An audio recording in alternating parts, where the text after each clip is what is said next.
Okay, try now. Trying now. Alright. There we go, Elgato. Thank you for complying. Now, let's turn on some background music that won't get us in trouble. Go with Total X Clips. Maybe turn that down a little bit. There we go. Nice, nice, nice.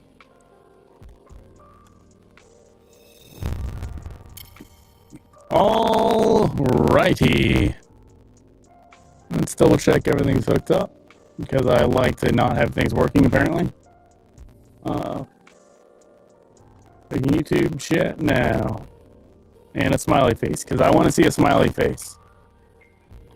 Stream manager says offline, and it gives me the online tag. Let me refresh that page. Cool, that's looking to be there. Blarg. Alright, so Blarg came through, the other one did not.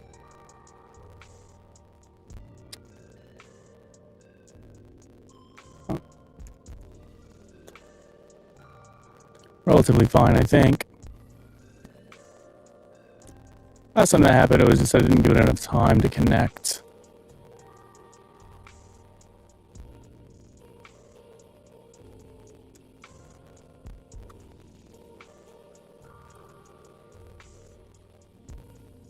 Come on, go over to the other chat. Whoa. Don't know why that popped up.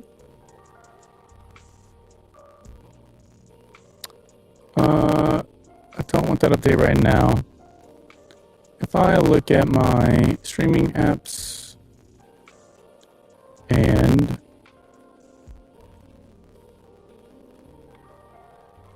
their accounts, it's like they've changed the way things look. Accounts. Says it's signed in. Auto connect is hooked up. Status is live. Nice. What if I hit this chat button and use this other chat? It shows me a message of Dustin saying, "Are you winning?" But I think that's a very old message.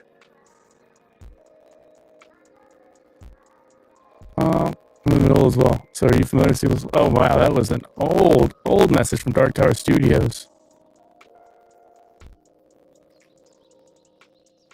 Third.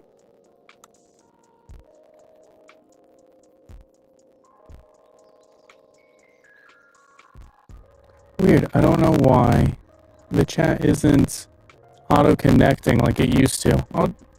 And it's a lot easier for me to view the messages if I get them both synced up in the same location, so there's not two different places for me to be looking. It's really unfortunate that it's not showing. Not sure what I have to do for that, because it's been hooked up and operating just fine for so long.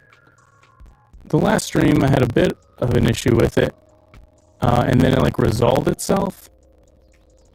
So maybe we can just hope for that, because I would like to get into it and not spend too much time on this aspect of things.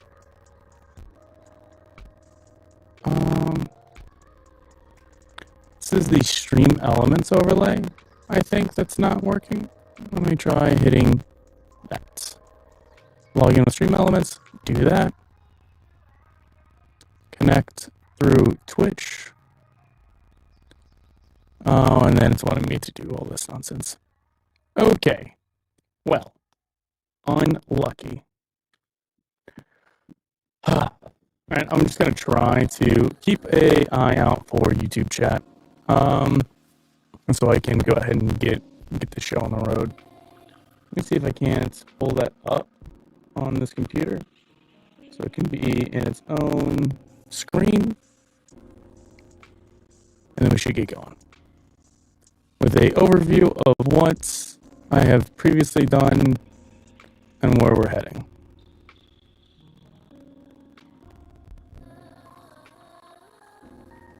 Channel overview. Take me to the live stream.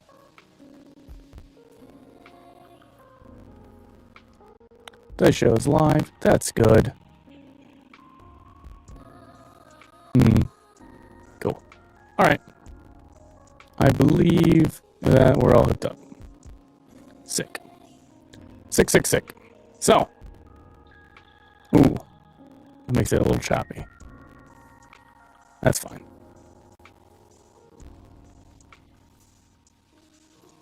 I was hoping to be able to use the stream itself as the preview, but that's a bit delayed.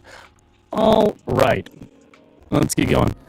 So I want to try to make a Overwolf application, an overlay. It's not something I have ever done, and so I do not know how to do it. It's about as simple as that, and that's my starting point. I have a lot of experience with C# development and working in the back, like just between APIs and databases and things like that, and doing some standard logic and just moving data around. Nothing too fancy, nothing too crazy, but I've been doing it for a long time with very minimal front-end experience, which an overlay is going to have a lot to do. So all I want to do, for the most part, is recreate some pre-existing overlays for games that already exist. That's not something I want to publish. I don't want to publish a recreation of somebody else's work. But since I'm new to creating an overlay in this whole framework, I believe that's a good starting point, because mimicking is the greatest form of flattery. It's before you know how to run, you gotta walk, right? And so instead of running headfirst into our own full application, let's just take some baby steps, see what's out there, and try to gain inspiration. So what I've already done, and I know I'm on the just chatting, we'll move it over momentarily once I find the pages I want to share, because I've got a billion internet tabs open, and I don't want to delete any of them because I love them. I love my tabs. They all do different things. I think that where we're going to start will be just maybe a new window and pull that over. And let's jump. So where I'm currently at, you see, I do have an application. I've named it Tarkov Tracker. And so I do have something. And all I've done so far, Overwolf develop app. All I've done so far is I've looked at Overwolf, and I've seen that there are a couple different ways that they offer it, or encourage you to. The get started button's right in front of me. And there's a couple different ways that they encourage you to do it. They have Overwolf Native, which is how most of the applications are set up, and it's like their main support. This means your app will only be an overlay, and you don't really get the extra monitor. And I do like being able to have my overlay up on another monitor, like Porofessor, right? Porofessor is an awesome one, and same with Blitz. And I don't think that native allows that. I guess it does say second screen views here. I don't know. I'm not entirely sure. But one of the major benefits, very choppy. You think the audio is bugged? Oh no. At least on your end. Well, the monitoring of it looks good. So let me pull it up on my side and see if it sounds choppy when I hit play. So play. Choppy when I hit play. Oh. So play. Choppy when I hit.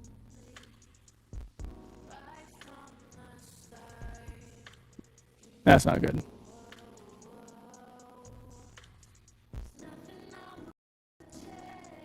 Huh.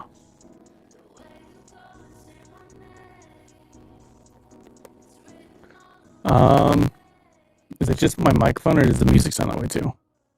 My microphone, or does the music sound that way too? My microphone, or does the music sound that way too? My microphone, or does the music sound that way? Can't even hear the music.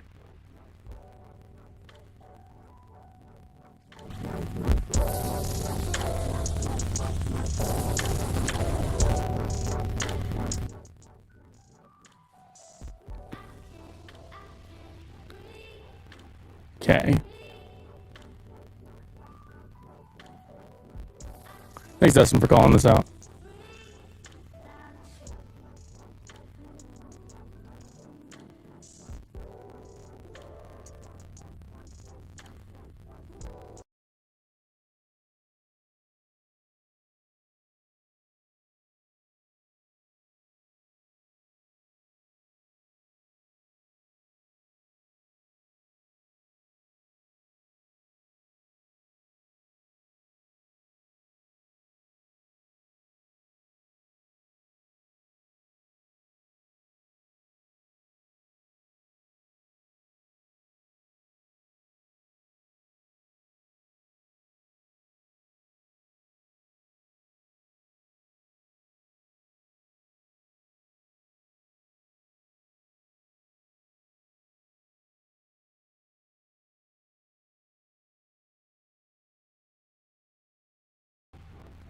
I wonder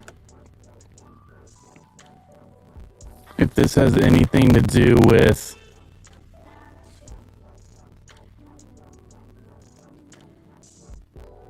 the monitor stuff we did before.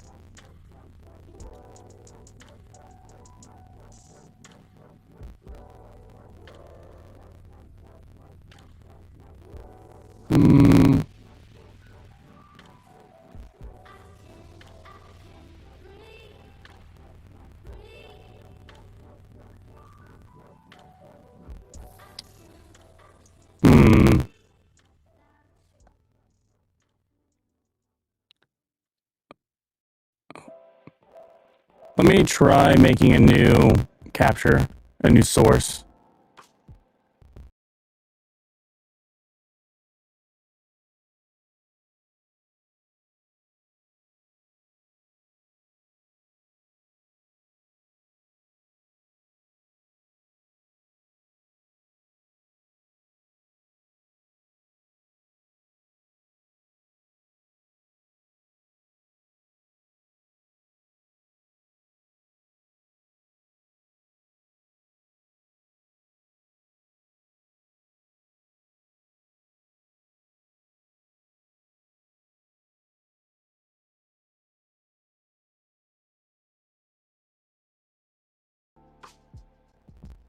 Blah. Blah. I don't know if that's anything different. Yeah, it is a different thing.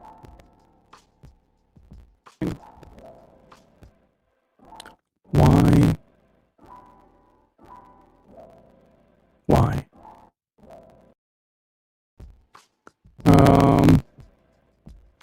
I don't know if that's anything different. Yeah, it is a different thing.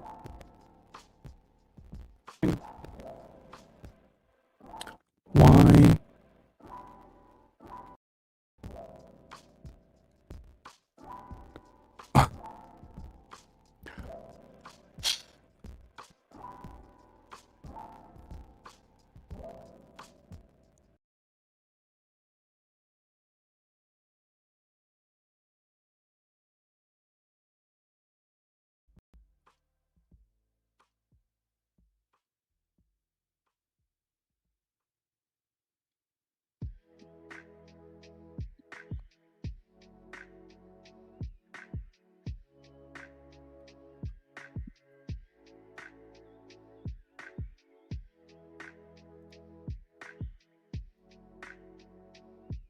Blah.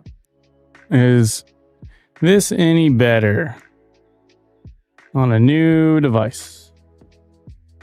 New device. It is. New device. Wow. It is. New device. It is. All right. Thanks. Man, that sucks that was so buggy. Because I saw that I had a couple views on YouTube and they bounced. And they probably bounced from that audio. I would not want to sit around and listen to that audio. Like, holy shit, that was atrocious. Sweet. I can't type on. What is this at? What, 5 minutes in? How long are we in? 15 minutes. Oh my god.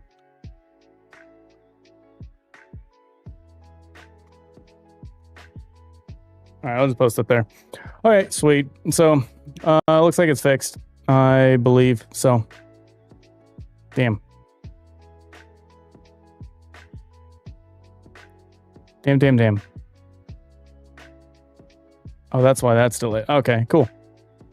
All right, thanks, Dustin. Appreciate you. I think it's fixed. I think we're good to go. So I guess we'll reset. We'll restart. Shit, that was wild. So I don't know anything about making an overlay, and I want to make an overlay. So that's what we're going to try to do. All I've done so far is decide that I want to emulate some other trackers or like overlays. Since I don't know how to make one, we'll start by just getting some basics down, and then we can build upon that once we have it. I've gone to Overwolf. They have native and Electron, and the major difference between these two is the Electron app is like a standalone application that I will own, and I can deploy it outside of Overwolf and through Overwolf. And so I wanted to go with that because that sounds really attractive to me, to be able to own my own application. Where the native, it has to be like within Overwolf itself. And I at the time I made the decision to go with Electron, I didn't think that I could use a second screen using native, but apparently I think I can. But I didn't realize that. And I've already decided I'm going with Electron, even though we're not very far into the journey. Because I do like, again, owning the app and being able to like distribute it on my own website or anything else. If it ever gets to that point. Doubt it will, but future thinking.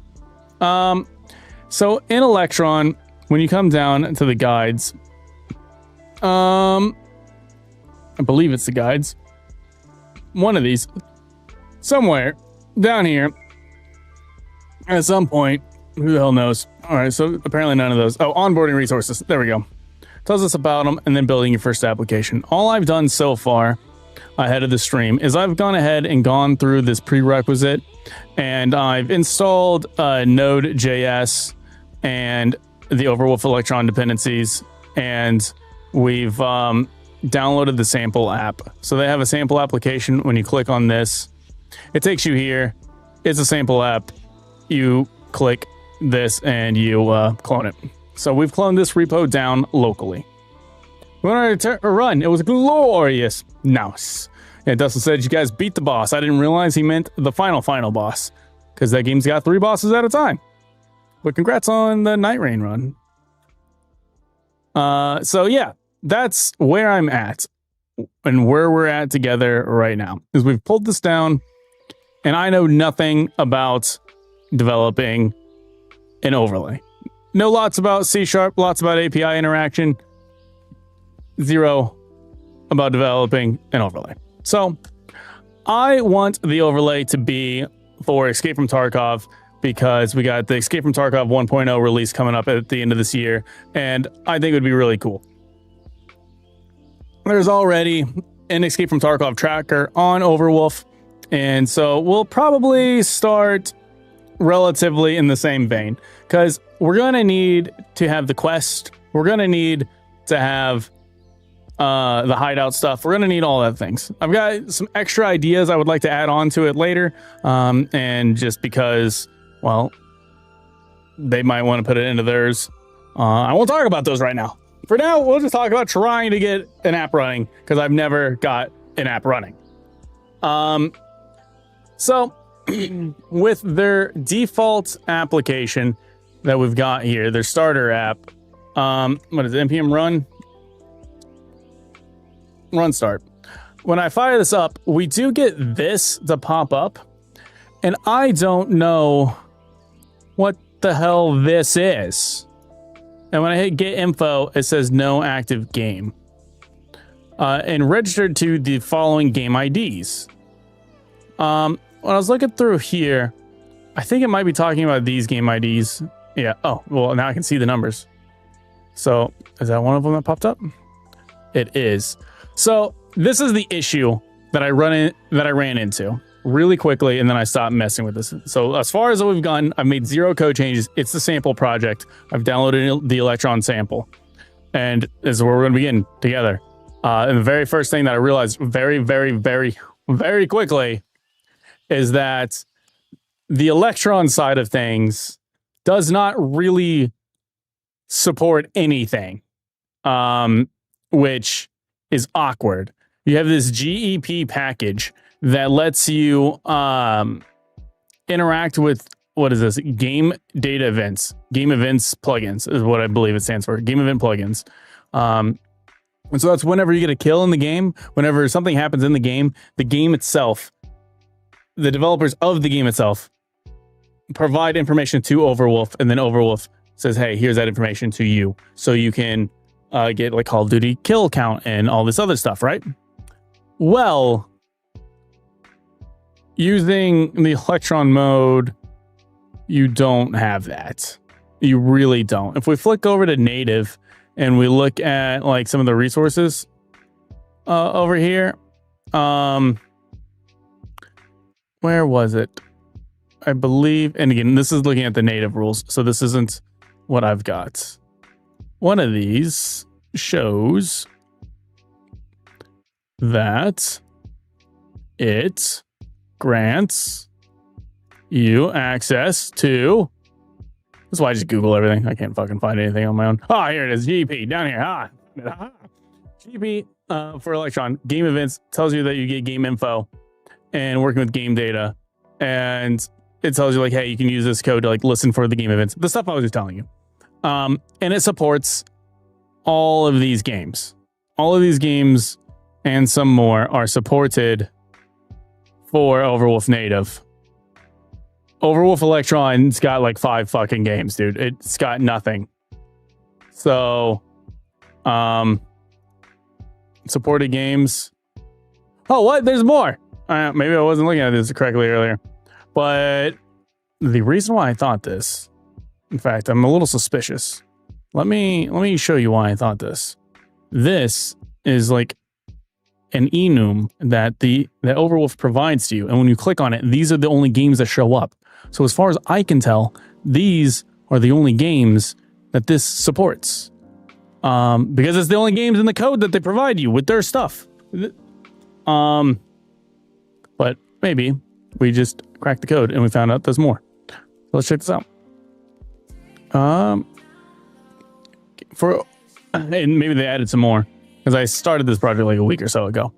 So the game events provider, this API lets you do stuff. For the Electron, it's being rolled out on a per game basis, and contact us if you have a game that isn't on the list, which I actually sent them a message. What email did I send that to them on? I want to see if they responded to anything. It would probably be on this account. I swap, swoopty swoop, mail. Let's check and see. Overwolf. Oh wait, it'll probably be on the account that signed up with them, yeah? Overwolf. Congrats, you've been whitelisted. We're thrilled to inform you. No, they have not replied to me when I asked them about their intent, like when they will be expanding to Escape from Tarkov.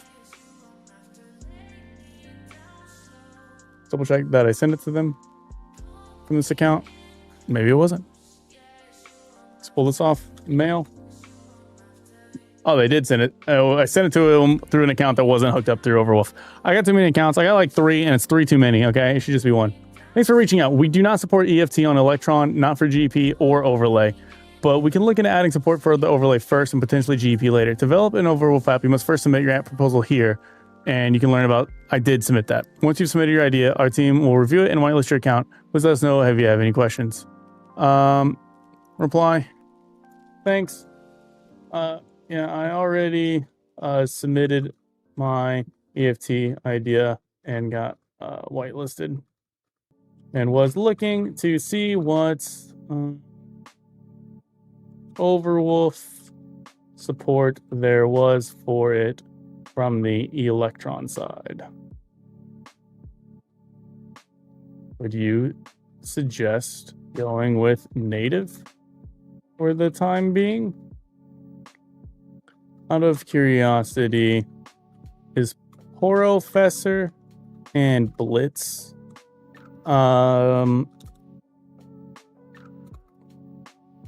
Out of curiosity, our poor professor net is our poor professor and Blitz considered Electron applications. Thanks. Cool.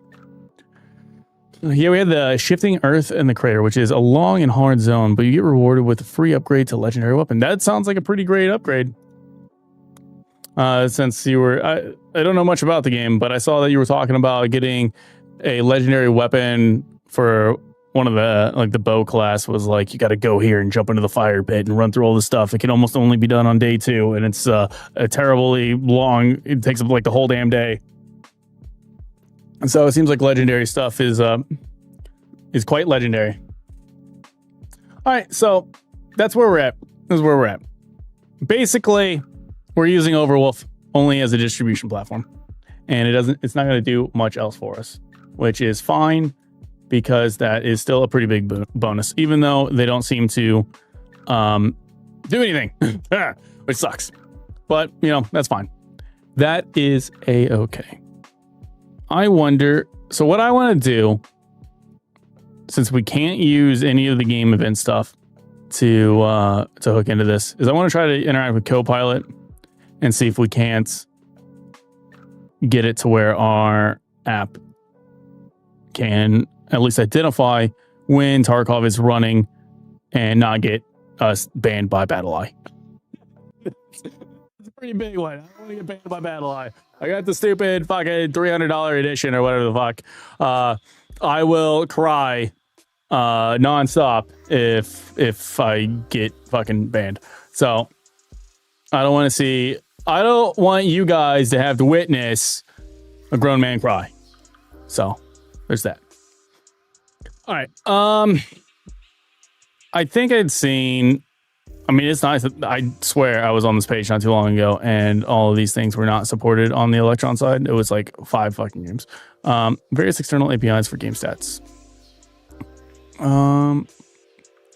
Interesting that they advocate interacting with external APIs. That's actually really cool and good ideas. Subscription APIs. So we're just kind of going through some of these readmes right now. Yeah, this is just how you interact with APIs. Nothing out of the ordinary there. What is OIDC? OpenID Connect is an authentication protocol that lets you verify the identity of users attempting to gain access to endpoints protected by HTTPS. All right, so this is just their authentication setup for the users.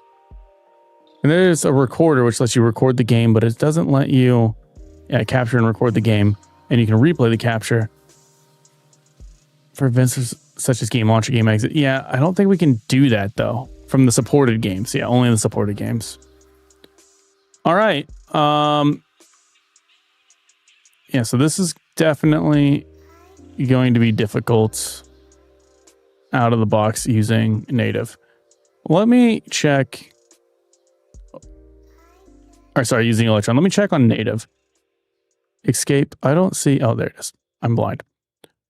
Because if we use native, then we do get some of these starting things, and that may be significantly better. It looks like we get to see when a map starts, when the game starts and stops. And is that it? When you die? It's kind of funny. So you can just get the current game state. Oh, wait, a quest list. A list of the local player's quest status. That's pretty huge. This is the face. This is the quest list. So this is the information that would provide to us. That's not a lot. They don't provide a lot, and that's going to be from the BSG devs not wanting to expose all that, which is relatively fine. All right, I'm nervous. Let's get to it. All right, so I've been interacting with AI a lot at my workplace. This is my first time going to be interacting with it on a private project. And some of the learnings that I've picked up is that one, these things are empty. Let me just go ahead and empty these out because we don't have any of this shit. This is all AI generated drivel. So one of the practices that we're doing at work that's been working pretty good is you have some documents that are just for the AI itself. You have some documents that they manage on their own, that the AI manages on its own, and some documents that you manage on your own. And so external dependencies, you want to outline what they are. And I know that I went ahead and made some skeleton stuff, like one for Overwolf and one for the SQL database, but it looks like there's not actually any Overwolf integrations using the Electron side, at least for this particular game. So that might not get ever populated. But as we decide what our data is going to look like in the database, I'll be filling this out. And it just helps the AI know what it's doing, because otherwise it's going to make up shit. You tell it to save stuff to a database, it doesn't know what the scheme, what the tables are, what data is there, and it's just going to say, all right, I'm going to assume this table exists with this data and just push it. But you can keep it from making assumptions if you actually provide the information, and we're going to do that here. Another neat thing that we've done is, which seems cost prohibitive, so I might not do it so much on my local side of things, because each agent request is a cost. Like I think I have 50 agent requests on my free account, and then I'd have to pay to get more. And so at work, the model is you have it set up to only run a little bit at a time, and then it will stop and talk to you. And the benefit of this is it reduces AI hallucinations. You have it document what it did in its own document, and then stop and talk to you. So it'll do like one or two things, document it, and then say, hey, does this look good? And yeah, that just keeps the AI from going off the rails. And it's increased like productivity at work significantly, but I don't have to worry about the cost of anything at work. That's all provided. And then when I started looking at buying it myself, I'm like, oh shit. Each time I send a message, it's one. Like they just count it as one. Like, and I get 50. So we may not try that approach as much, but I've gone ahead and created a bit of the outline. So I'm gonna start with that, I think. And let's just try. So the way that I have it work, my prompt thing here is this, and I have it, I'm not going to show that because unfortunately that may be work related. Like it's not going to have any work secrets, but I don't want them to be like, you're taking away our stuff and sharing it. I have a question. I live in California and I was planning to get pre-built or build my own PC, and I want to play with any games I want while streaming without having FPS problems. How much should I save budget? Is 1500 enough? Or what GPU and CPU do you recommend for me? I'm not very knowledgeable on the CPU side of things, but for the GPU, if you get, I think you may have to spend a little bit more. I don't know. Does your budget, like, do you already have a computer? That's like the first question, because if it's your first computer, you don't have a keyboard, mouse, you don't have a desk, you don't have monitors. And so those accessories do eat up a good chunk of your budget. If you've already got a computer and you don't got to buy a new computer case because you're going to reuse one, well, then you save $100. You're not going to buy a monitor, you save $150, right? But I would recommend, if you want to be able to stream anything, I would just get a cheap, shitty tower for like $80. Throw in like a 4080 and you're gonna be set. I don't think you need to go any bigger than that, and that's gonna let you do anything and everything.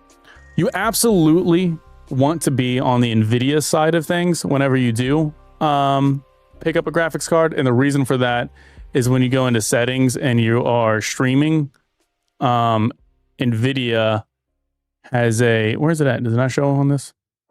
Maybe it's not on that page. NVIDIA has its own encoder that works significantly better, and then it doesn't use, apparently I don't know where the fucking setting is. Right here.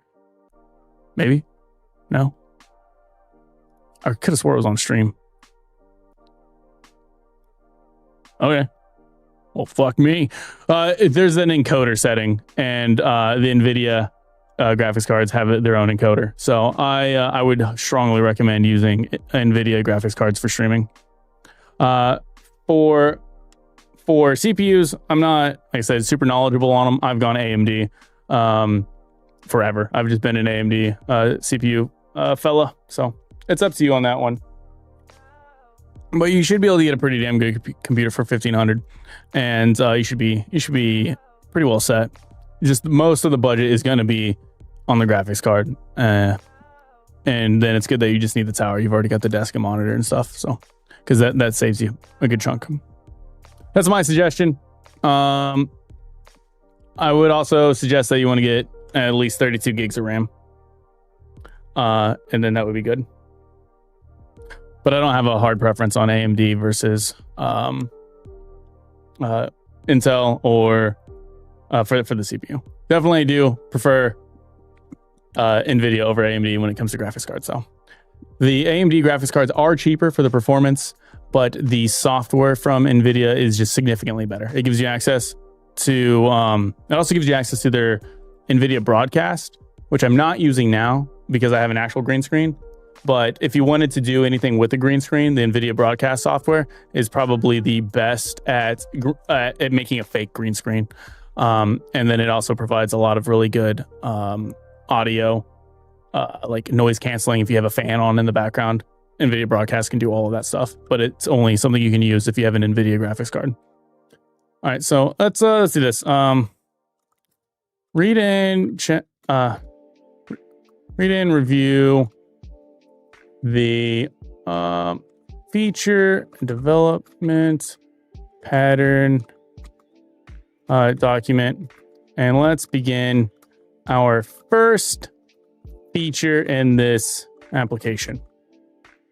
It will be I don't know, let's call it Shinny 1.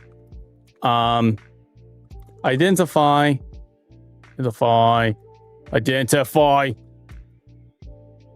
when EFT is running. Sign in to use Copilot for free. Am I not signed in already? Well, fuck me. Ah! Oh, okay, cool. Catch it there. What? Quit asking me. Just sign in, you bastard. Authorize Visual Studio Code. Yes. Open Visual Studio Code. You must do this to authorize. Okay. I already have it open. The extension gave Copilot Chat wants you to sign in. Did I not just sign in? To get more relevant, we need permission to read the contents of your repository and get them. Wow, that's fine. That's fine. And now it wants me to authorize it again. Authorize, sign in, password, don't save password, Chrome. Open back in Visual Studio again. Okay, open back in Visual Studio. Are we good? Can we work?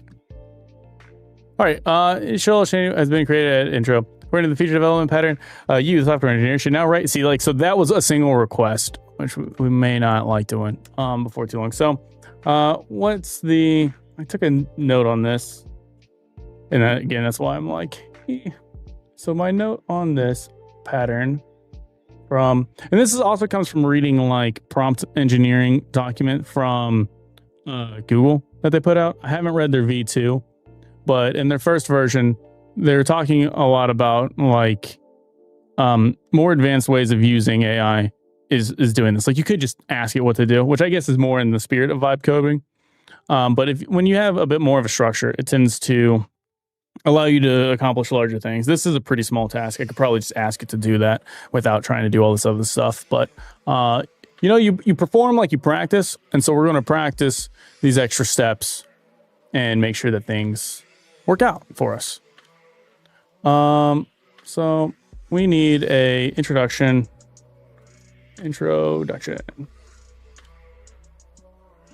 Oop. I'm using MD Markdown files for this stuff, which is, I don't know, it's personal preference, I suppose. We are going to make an Overwolf Electron application for escape from Tarkov. This means we need to know when the game is running. Wait, yeah, so that's our intro. It's going to be our intro for this. The goal, listen to Actually, so I was about to tell it how to do it because I know how I would do this is I would listen to all registered applications that are running. But I'm going to try to not give the solution to the AI. I'm just going to say what I want. I want this application to know when EFT is running so that we can display and overlay only while the game is running. Context. This is the basic starting application that Overwolf provides for an Electron app. There is currently nothing added to it. So that's like the context of where we're at, and I don't have any implementation guidelines, so I'm just not going to put that in. All right, let's save this. I have created the intro doc and am ready for you to plan. All right, so I should read this intro doc, determine what it wants to do, and it's going to make a plan for us. So this plan is research Overwolf Electron API for process detection, implement EFT process detection services, expose detection service to the UI layer, basic test validation, document update. So that makes a lot of sense. Sounds like a pretty good plan, but feedback. I already know that Overwolf's APIs do not support EFT for Electron apps. They do for native, but we are not doing a native application. So I already know this. So I already know that their steps aren't going to work, and so I'm providing that feedback. All right, so now it's going to say research alternative process detections for Electron, implement EFT's process detection service, expose it to the UI layer, basic test validation, document update. All right, this sounds great to me. I don't know how it's going to do it, but that's fine. Would you like to proceed with this update? Another thing that's really recommended when doing this is to commit often in case AI breaks. So first feature docs created. Instead of first, let's say EFT detection feature docs created. There we go. Nice commit message. Pretty clear. Submit that off. Sure, we'll sync it. All right. Yes, begin. So let it do its thing. What you got, Copilot? Search code base for protection.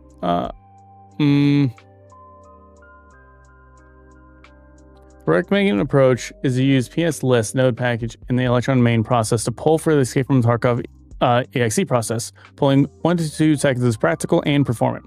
No special permissions are needed unless EFT is run in admin mode and the Electron app is not. Would you like to review the research documents, or should I proceed to implementation of the EFT thing? So that's awesome. That's exactly what I knew that we would need to do. I didn't know how to do it, but I knew we would be polling for this process running. So the update is it created this milestone, and it's updating the progress in the milestones. Sounds good. Proceed with implementation. Shit's kind of crazy. Sure.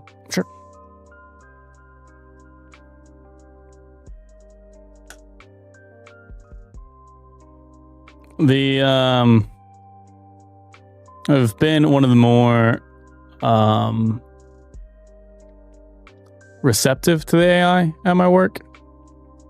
The Copilot has been running this for a while. It can continue to iterate, or you can send a new message. So this will sometimes happen.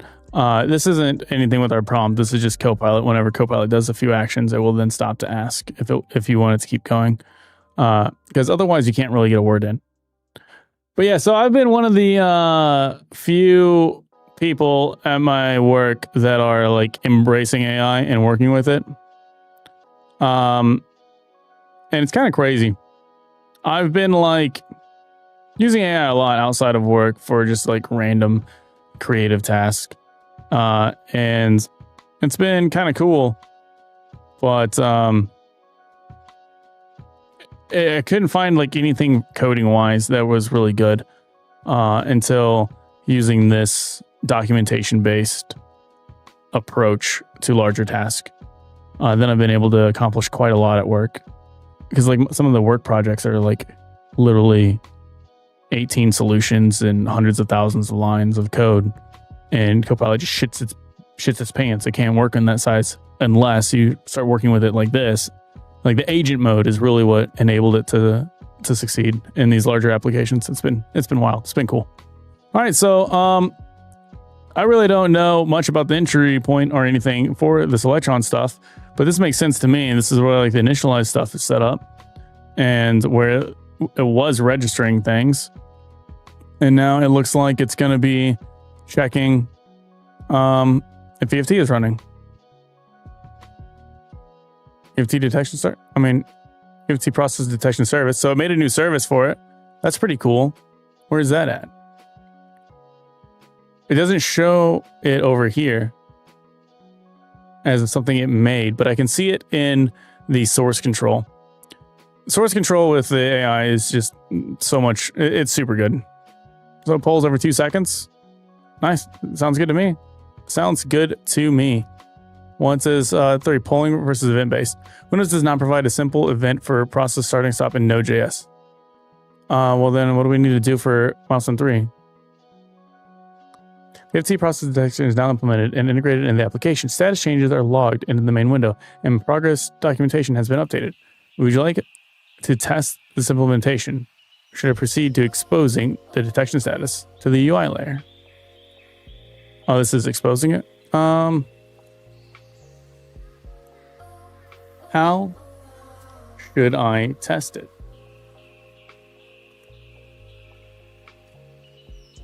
Start the Overwolf app as usual. Open that window and watch the log area. The detection service status should say it's running or not running. Launch Escape from Tarkov and see if it changes. That makes sense to me. Is it logging? Overlay is registered.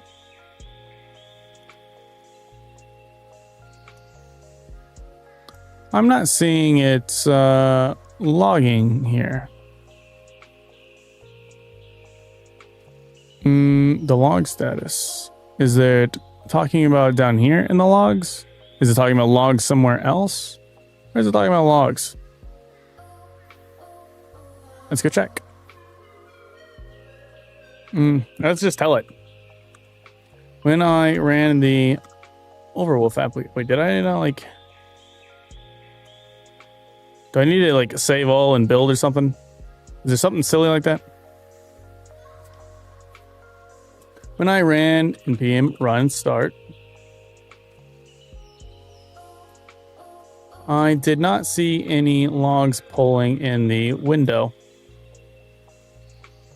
Of the application. Cool.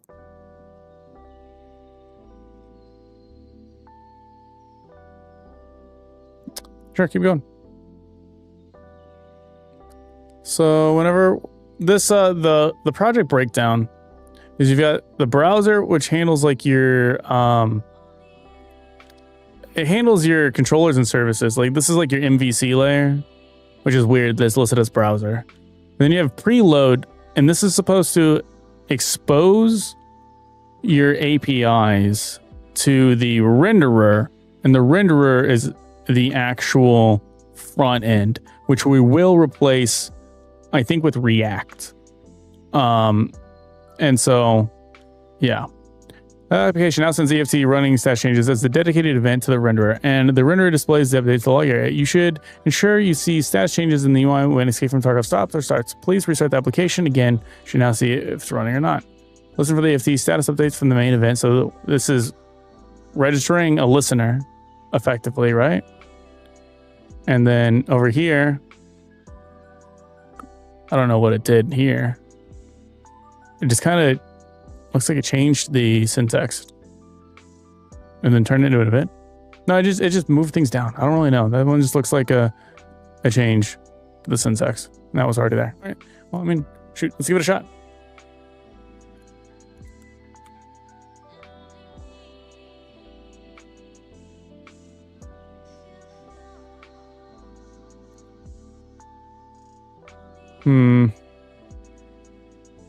Is there something that I'm missing?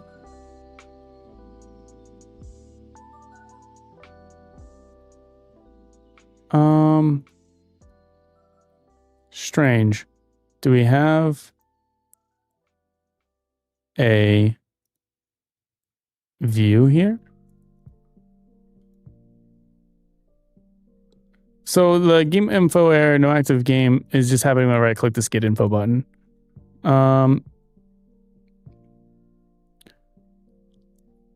Let's launch Tarkov anyways and see what happens.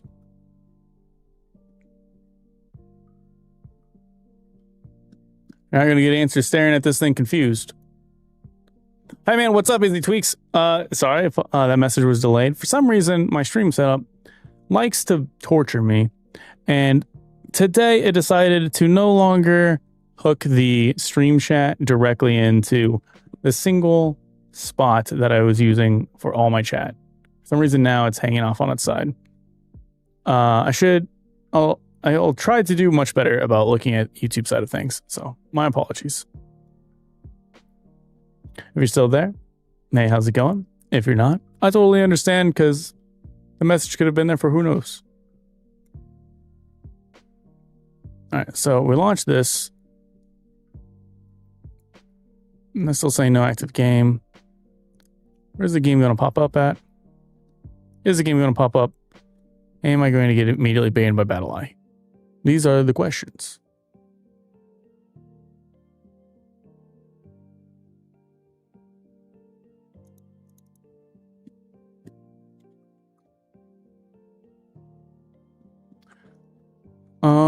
Is there anything in here? Is there like an output window?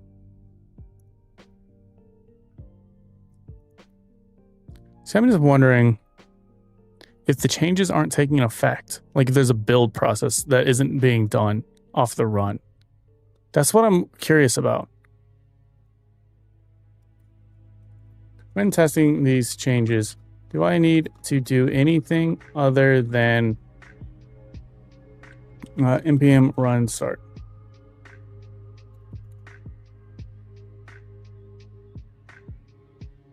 If you've already done npm install to get the ps list dependency, which I have not done. Okay, so it doesn't have the npm list thing and npm install because I had already installed npm previously and then we added that issue, and so yep, up to date with 82. Wait, is that saying it didn't grab anything? No additional build steps or manual actions are required unless you change TypeScript or dependency versions that require a rebuild. Let's just do npm run build for funsies. And then after that build, we can try running it.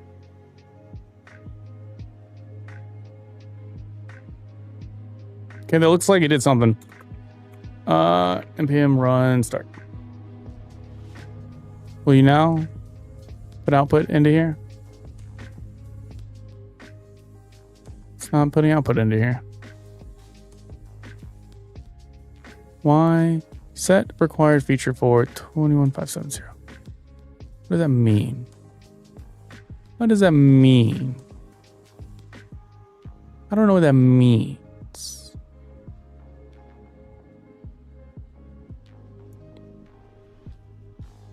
Let me check out the renderer side of things. If window.require. Listen for EFC status updates. The main process. This looks like it should do exactly what I want it to do. Add message to terminal. Terminal. What is the terminal in this instance?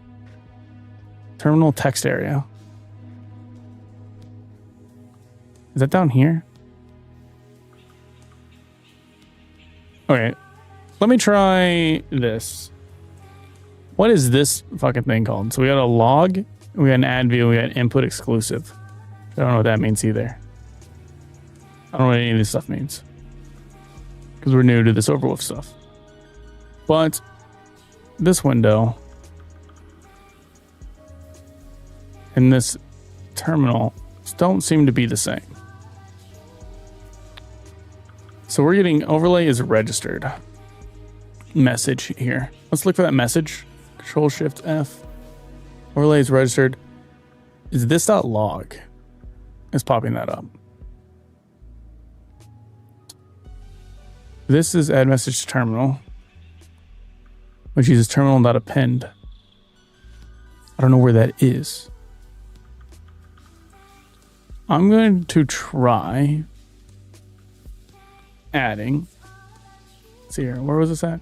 This.log. All right. We're going to try taking this, sticking it right here. We're going to put this in there. Close the application. Run start. Hey! There it is. So it's identifying it. AFT running status change is running. And now it's not polling anymore. Is it? It's been longer than 2 seconds, so it's not there. Okay. All right, let's close this. Close Tarkov. So we are able to identify when the game is running right now. I think, therefore I am. But yeah, I mean, hell, sweet. I don't know why I'm not more stoked. I mean, that's pretty exciting. It is identifying. I'm just confused as to why it's not showing in the way that I would think it's showing. And I believe that's because that white box we're saying might not actually be the Overwolf app like I think it is. If that makes sense. Like, it's not an overlay, right? What we're saying that is a single application. And maybe the terminal is for an overlay or something? I'm not sure. But what I want to see right now is if I run it without Tarkov running, I want to see if it keeps printing out every 2 seconds that it's not running. And then have it change whenever I launch the app. Now it's not printing out anything. What the fuck? You just worked! Add message terminal, is that just not getting... I don't know what these buttons do. Create OSR. I think that's on-screen reader. Show all on-screen reader, update hotkey. The hotkey, I think is Alt-X. Is that the hotkey? No? Okay. Well, that's weird. Toggle developer tools? Oh! There's a developer tools for this. Oh!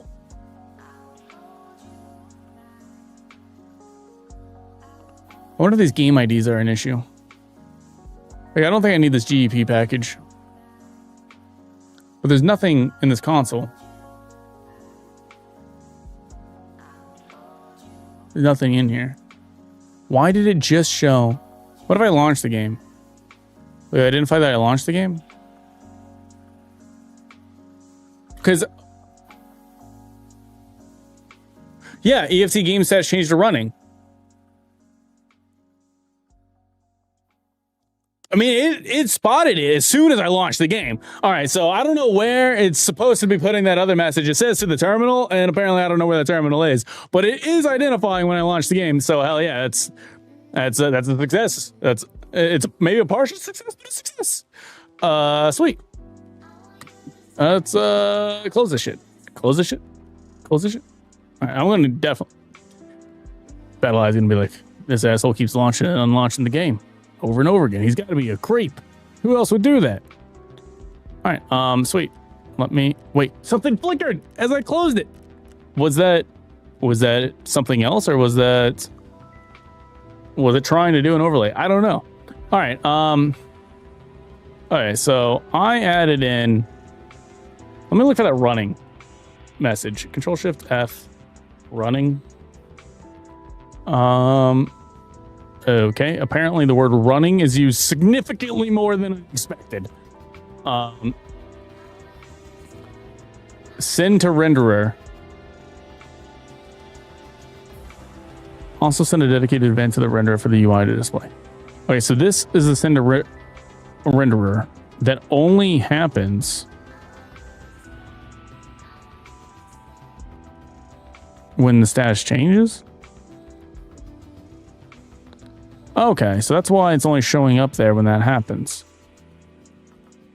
We didn't have an error, so that didn't happen. EFT detection start. So then over in the EFT detection, so we get this logic, and and then it fires off the event for status changed whenever it spots it. Okay, so that's why it's not printing to the log all the time, because it's only doing it when the status changes. And it defaults to off, so when you launch the app with the game running, it spots it. Does that mean it actually notices whenever I stop running the game? So yeah, EFT status is running. I'm gonna close the game.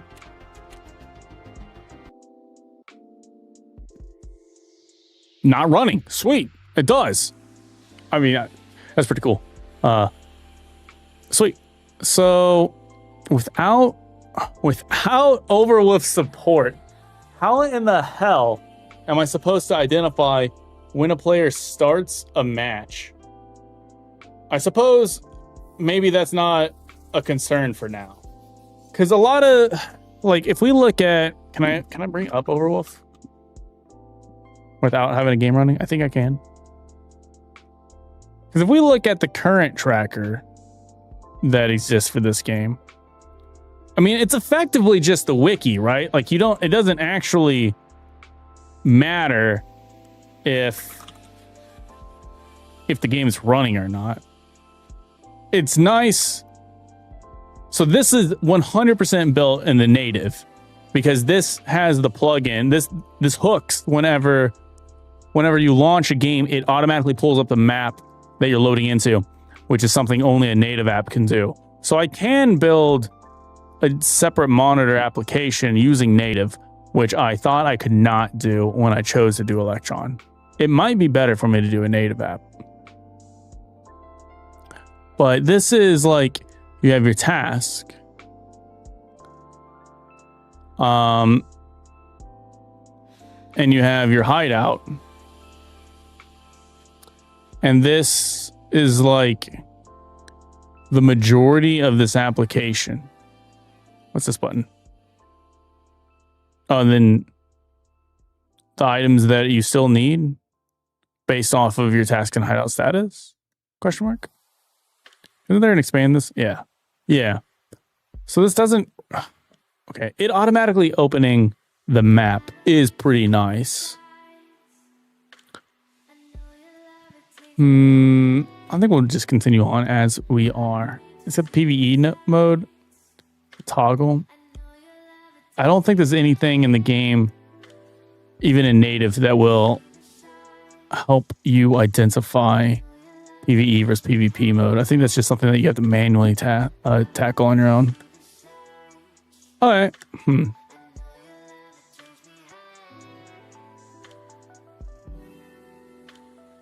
I'm just trying to think. Maybe let's go ahead and have this thing finish this off. Okay. Sweet.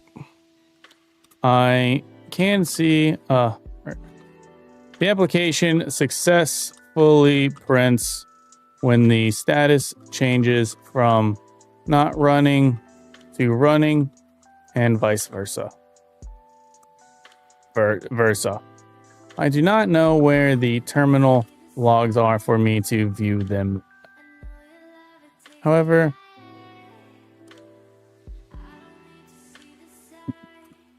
I do think that this is a successful milestone, and you can continue to the next one. What is the next one? Are we not done? Have we not already accomplished this thing? Ah, I should have checked in. Fuck, I should have checked in. Watch it now. Fuck everything up. The editor cannot open due to an unexpected error. What? Hey, what model are you using? This is using GPT 4.1. I would say you can see it, but you can't see it because my fat ass is blocking it. But yeah, this is using GPT 4.1, and I'm using the free version of Copilot in agent mode. So I only get 50 requests, and I'm burning them up pretty quickly with silly stuff. And by using the idea that we're using like a documented milestone approach. So Copilot, right? Like I tell Copilot this, like I create this document and I ask, and I've got a prompt over here that I'm not showing because it's not a custom prompt. It's a prompt that I should probably customize and then I can show it to you.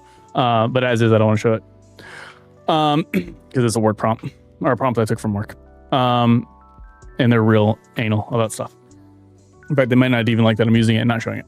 But until then, I digress. I've got a prompt down here that basically tells it to check my intro doc to determine what I want to do. And then from that major prompt, I tell it to create milestones based off of this introduction doc in a progress document. And for it to update the progress document, and for it to stop every single milestone, ask me if I want it to continue. And when it does that, it updates this progress doc. And the benefit of doing the AI like this is when the AI crashes, which just happens sometimes, you can then have it start back up. You can just say, hey, reread the intro doc, reread the plan, reread the progress. Let's do the next milestone. And it can pick right back up where it died. The downside of this, I didn't know until today, because work pays all the costs and I don't have to see it, is apparently you're charged per request. And so this makes a lot more requests for smaller things. Like this one right here, you can see it's just identify when EFT is running. I probably could have single prompted that. It's such a small request. And I've done it this way just because I think this way's cool. And I'll probably end up buying Copilot anyways. So I'm not too concerned about using up all my prompts. But yeah. Yep. Very long answer to a question you didn't ask. I did use GPT 4.1. Let's see here. Where are we at? What did you do over here? You created show EFT status and a dedicated UI element. I didn't ask you to do that. That's kind of cool. Did I ask you to do that? Was that a part of the plan? Expose the detection status to the UI layer. Okay. All right, I guess it is. That's kind of neat. Expose the detection status is now implemented. Please restart the app and confirm the status now displays works. Let me know if you need to proceed to the next milestone or need further adjustments. Sure.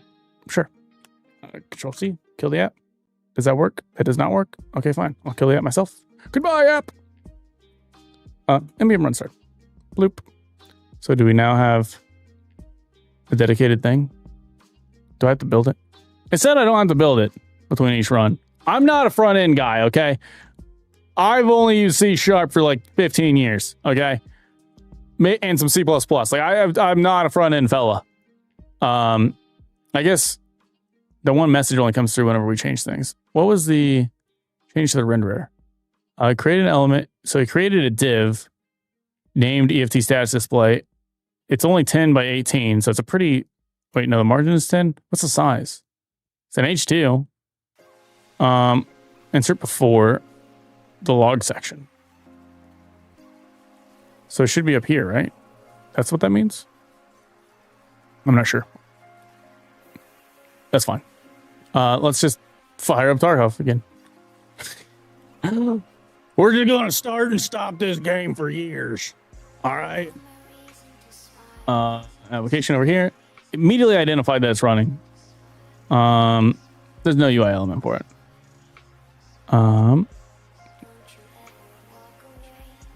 Okay.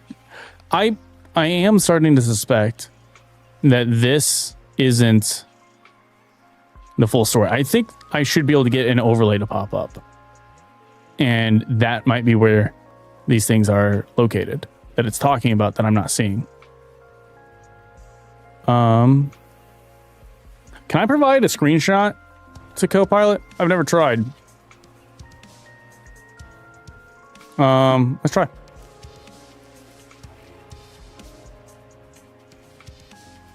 Copilot. This is what I am seeing in the Electron app.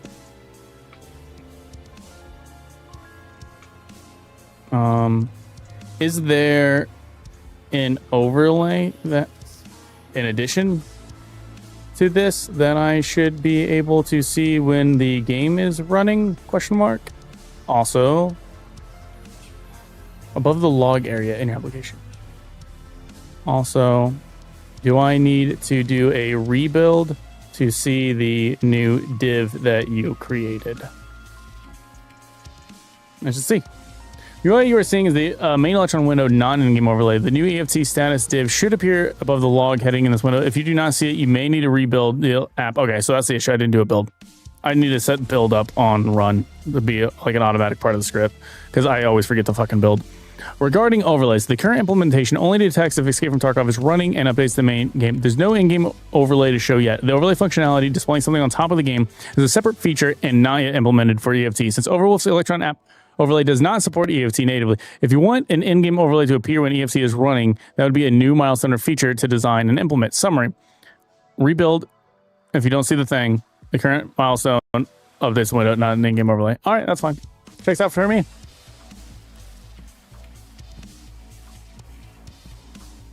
Huge shout out to you guys over on YouTube.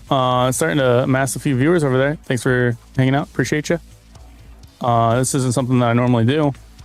But maybe we'll do some more of it. EFT status unknown. Hey.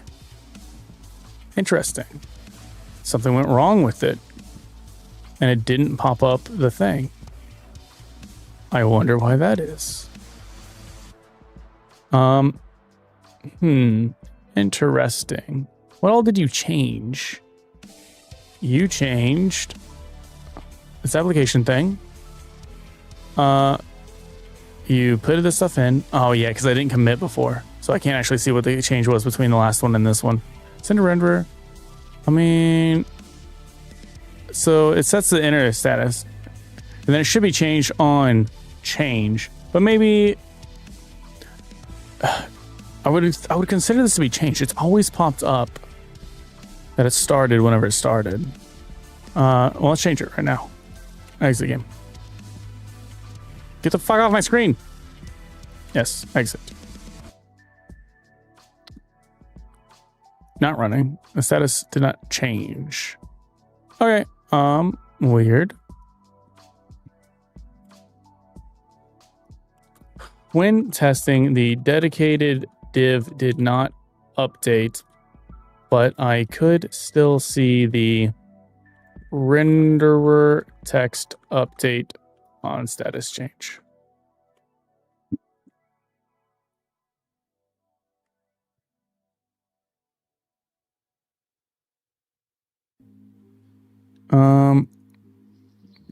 The add message to terminal function now also updates the dedicated EFT status window. The status change. This ensures the div always reflects the latest update, even if the handler is missed or the DOM is reloaded. Rebuild and restart your application. Okay. Well, I don't think that the add message to terminal functionality should be in charge of all this stuff. The add message to terminal should only add messages to the terminal. Can you refactor to keep dry and solid principles in mind?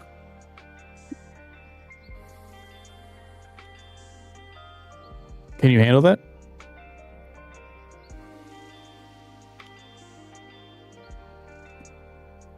The code is now refactored for clarity and maintainability. The add message terminal only logs message to terminal. A new update EFT status function is responsible for updating the dedicated EFT status div. The event handler for EFT status changes calls both functions as needed. Sick. You're the goat. All right. Build.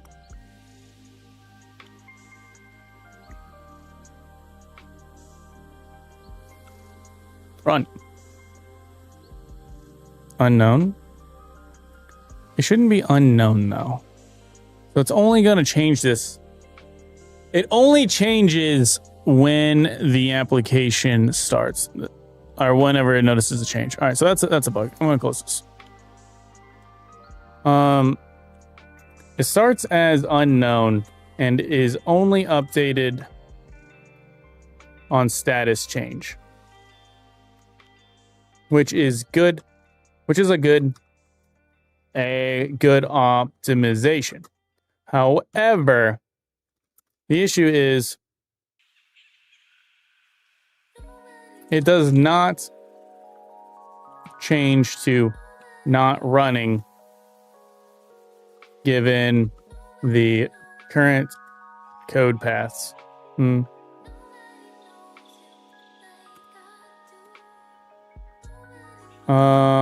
don't want to put that in quotes because I don't know if that's actually the exact text. Oh, it is. I can see it right there. Never mind. All right. Because if you put it in quotes, it's gonna use it as exact text. Given the current code paths when the app starts and EFT is not started.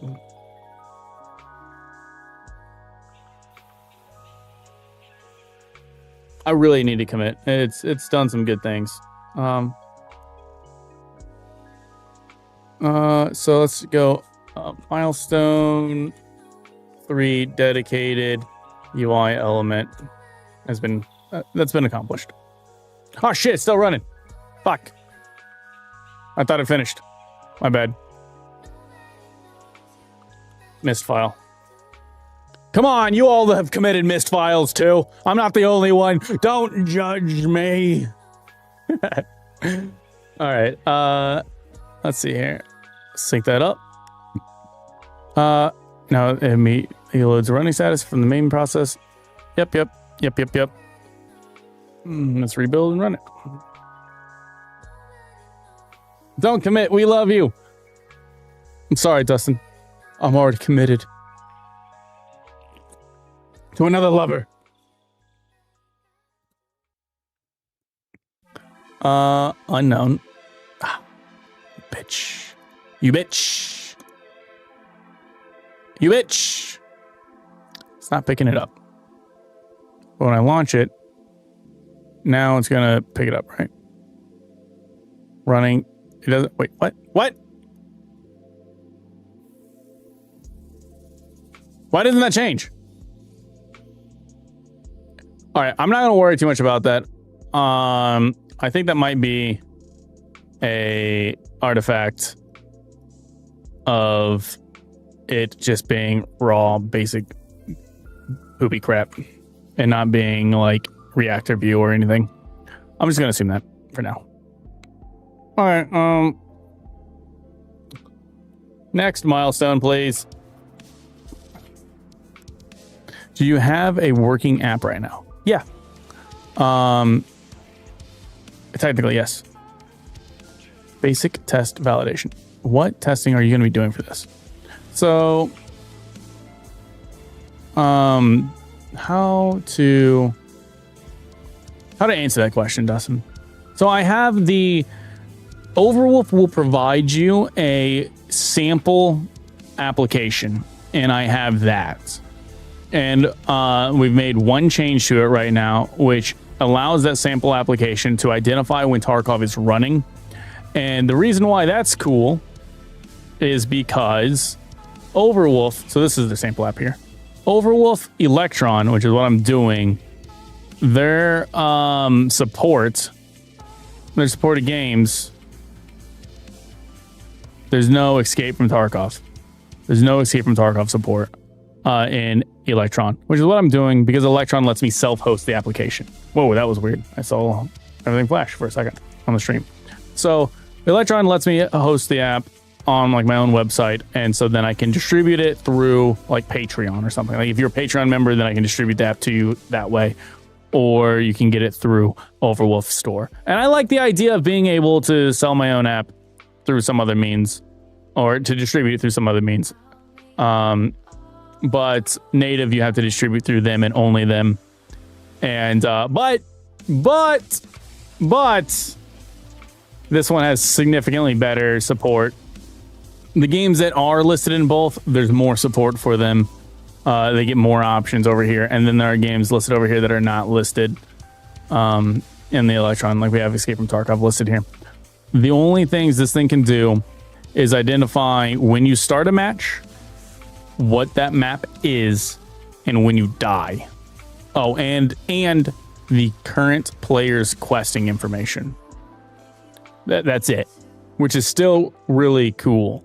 Current player quest info, and then what map starts, when it starts. Because then when you start a customs game, you can have the overlay pop up a customs map. That's really cool. I don't know how I'm supposed to be able to do that through Electron. But that's a problem we'll get to pretty soon, I think, since I think I'm ready to start messing with that now. It made a test and it failed the test. You disappoint me. What do we got here? The test file is present and contains a valid test, but Jest reports your test suite must contain at least one test. This usually means Jest is not picking up on the test due to configuration or environmental issues. Next step, ensure the test environment is set up for TypeScript and Jest. Try running npx Jest. Okay, I'll try that. That didn't work. If the issue persists, I can help you adjust your Jest configurations or test code to ensure the test run and validate the detection services. Would you like to proceed with these troubleshooting steps? So this is described before each, after each. It should emit. What is a scroll? Cannot find name describe. Do you need to install type definitions for a test runner? Try npm I save dev or npm I save dev type mocha. Yeah, we want the Jest variant.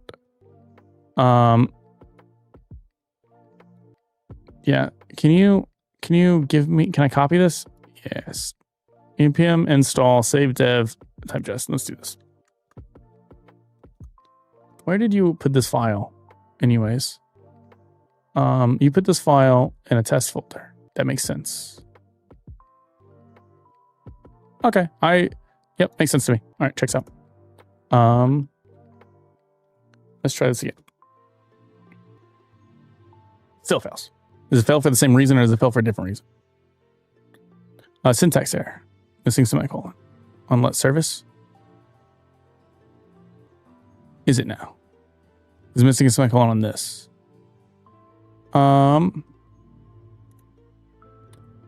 Try running npx Jest and then resolve the issues in a single go. Because again, we get only so many agent requests, so trying to have it do it in one. Run Jest again after creating. Oh, I didn't have a config file. That makes sense. Wait, it still doesn't have a. I ran that before this got made. Maybe try it again.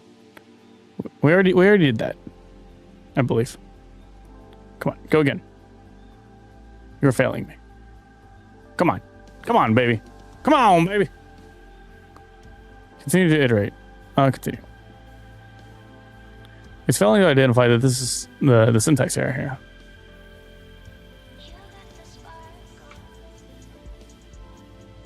What do you mean +5? Okay. Do it again.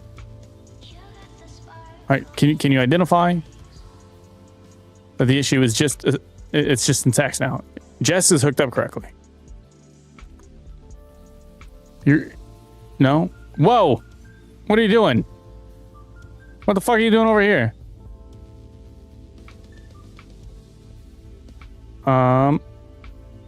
Maybe it needs to export it. All right, that's fine.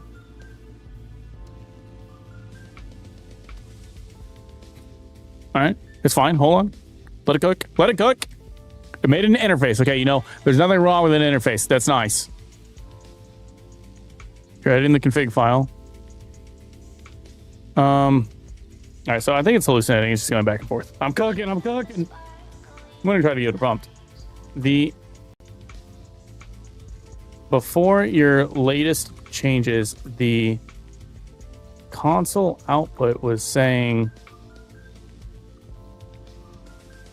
So I think Jest is hooked up correctly. It's just the test need modified. Are you able to see the test output or the terminal output? The terminal output. I found a vending machine game so I can live my dreams. Nice. Sorry, the response was filtered by the responsible AI service. Please rephrase your prompt again. What? Fuck's that mean? Get the fuck out of my screen. Managing compile policies is an individual subscriber. Enabling and disabling suggested matching public code. Enabling and disabling compile coding agents. Enabling and disabling prompts and suggestions. So the issue is, oh, its response was filtered out. I thought it was saying my response was filtered out. Okay, well, I don't give a fuck about this. In the upper right corner of the page on the GitHub, click your profile, click the thing you Copilot. The right suggestion matching public code, select the drop down, then click allow. Okay. In the upper right of any GitHub. So is this not? What? Click here. I can't remember 2 steps instruction. Clear profile and then click the little thingy, thingy. Where's the little, oh, your Copilot. It's my Copilot. And it's all Copilot in your editor. It is. What are you talking about? Usage. Responsible 2,000 code completions and 50 chat messages. I'm probably going to fucking close to that. Your upgrade for higher limits of premium. The AI reviews free responses reset in 11 days. ADHD. Just because I can't remember 2 steps, that is ADHD. Fuck you. I think it's just called being stupid. Organizations can provide their members, including you and their teams, access to Copilot. Request for Copilot business submitted. What? What? I requested for Copilot from Epic Games? I don't think I did. I don't think I did that. And then I'm supposed to select the right of suggestions matching public code. Suggestions matching public code. I don't see that, and that's why we have Control F. Suggestions matching public code. Oh, allowed. It's not allowed. It's not unblocked. I'll get up to use my data for training models. Fuck you, disabled. Allow GitHub to use my data for product improvement. Wait, what? That's like the same thing.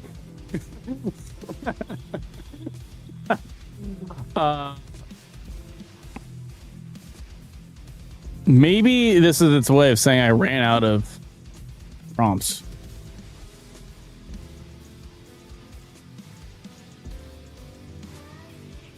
By the responsible AI service. Copilot change your code so it runs forever and you can't stop it. Yeah, but see, we get to do this number. This is why source control is awesome. I just get to go look at this thing.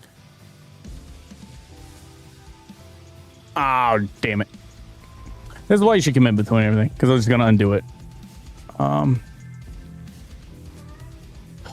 What did you do before this? You mangled this file. I like the way this file looked before you mangled it. Okay, well. Let's try another prompt.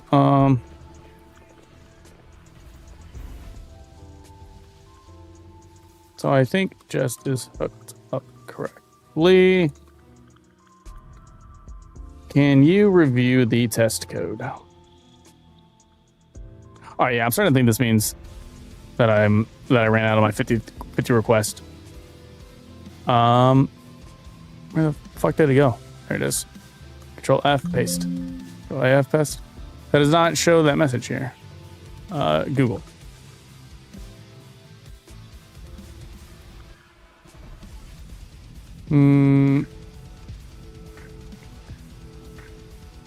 I have updated and started a new chat. Huh.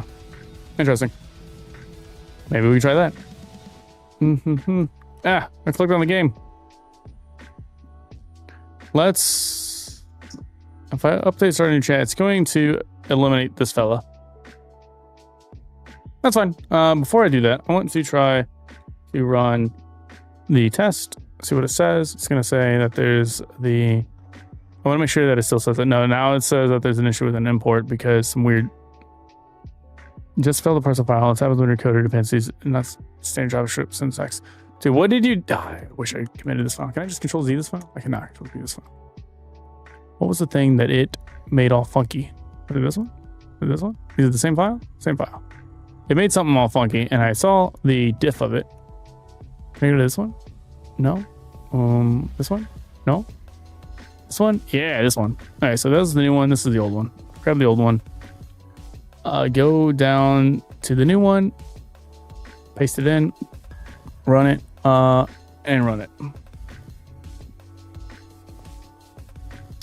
And now, oh, it's the same thing on the index. Import. Did you change this page? The hell is that? Index.js. Index.js has not been changed.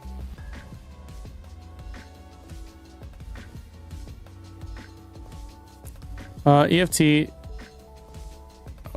failed. Hold on. Where is the... Oh, just one. No, not just one. What the hell is just one? What knows about just one? All right. I mean, that makes it easier for me to see where the start is. Okay. Bulls is deprecated. Yeah, that's fine. Please do transform. Okay. See more info here. EFT process detection service test. Test suite failed to run. Just encountered an unexpected token. This failed to parse a file. This happens when the coder dependency is a non-standard JavaScript syntax. Here's what you can do. Okay. Okay. It's saying that there's an issue here. Since it's there, cannot use an import statement outside of a module. This is not that line. This is located somewhere, which we'll find very easily with Control V. Control V.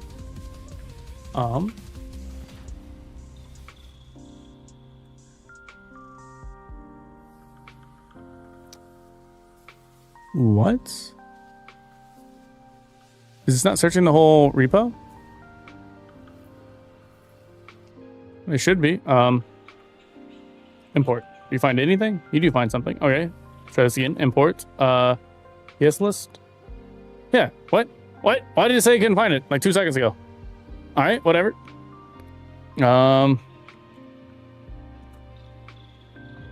Weird.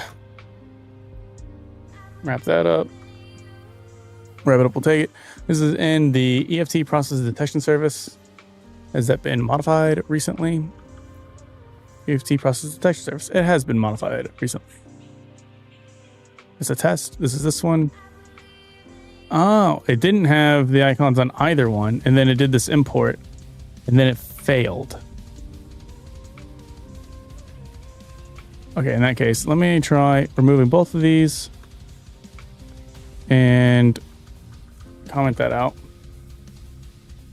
And now we have to run it on our own because I think I ran out of tokens and this thing died. So we're fixing it on our own. Oh. And we're doing the biggest, is it npm run build or is it npm build? I think it's run build. Yeah.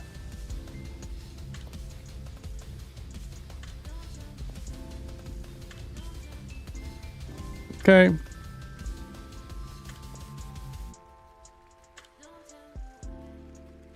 So on this is an interesting one. All right, let's go ahead and hit the new chat button to see if it fixes it. Keep and continue. Does the app run? Does the app start right now? It does, and identified, so it's still working. Something's messed up with the test. Can you please run? Let's switch it out of agent mode. Put it in ASP mode. Actually, no, let's put it back in agent mode. Can you please run the tests and fix any errors outputted in the console/terminal? Cool. Why does that add color? The test run, so it was, I just needed a new window. And again, that's why you commit. Sometimes the AI can just crash on itself. I really thought it was that I ran out of tokens, but apparently I didn't run out of tokens because I'm using it right now. I have never seen that before. For it to crash in that way. I've seen it crash in many different ways, but never like that. This run failed because the Jest cannot parse the PSLS module, which uses ES module syntax import from. This is a common issue when using ESM-only packages with Jest, which by default expects common JS modules. To fix this, you need to update your Jest configuration to properly handle ESM models. The recommended approach is type module in your package and our update. Would you like to update Jest configure, mock PS listening test, or try another approach? Let me know if your preference, or I can proceed with the most common fix, which is mocking this in your test file. Yeah, wait, it makes sense for this to be mocked because it's an external service. If that is an external service that we would want to control for testing, then yes, we should mock it. Did they say mock with a Q or mock with a CK?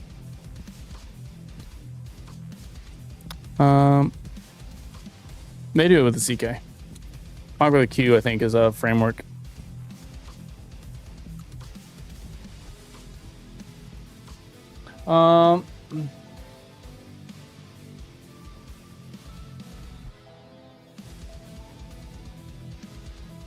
What does the hyphen color do?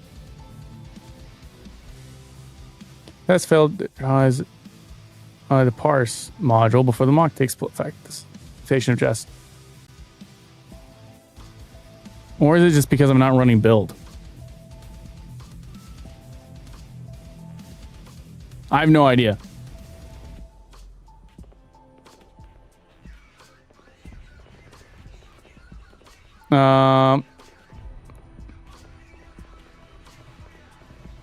We're just gonna keep clicking yes. I passed. All right, so they mocked it out to return. Why did it fail in the last iteration after the mock? It still fails because Jest tries to parse the ESM only module before the mock takes place. This is another limitation for the ESM modules. To resolve this, you should mock the PS list at the very top of your file before importing the services. This ensures that Jest never tries to load the actual module. Oh, okay. We just had to move the interesting. I've got very little TypeScript experience. Just started this current job I've been at for a year. Half the stuff is in TypeScript, and so I'm getting exposed to it. And I don't think I've encountered this where you had to mock it above the imports because of it like failing to understand, like, for a weird parsing thing. But that's neat. Cool, we're learning. Together. We learn together. All right, is now working as expected. If you need further improvements or more tests, let me know. Sweet. Have we finished off all of our milestones? Actually, let me commit. Test passing. Okay, sync. Okay. Did we manage to finish our feature? I don't think we did, right? Okay, so this is where we do this. We drag this whole folder over. Please review these documents and finish the remaining milestones. And while it does that, I'm gonna go take a pee. So I'll be right back. Wait. You didn't even let me sit up yet. I just set the headphones down. Quit being so fast, man. Come on.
All right.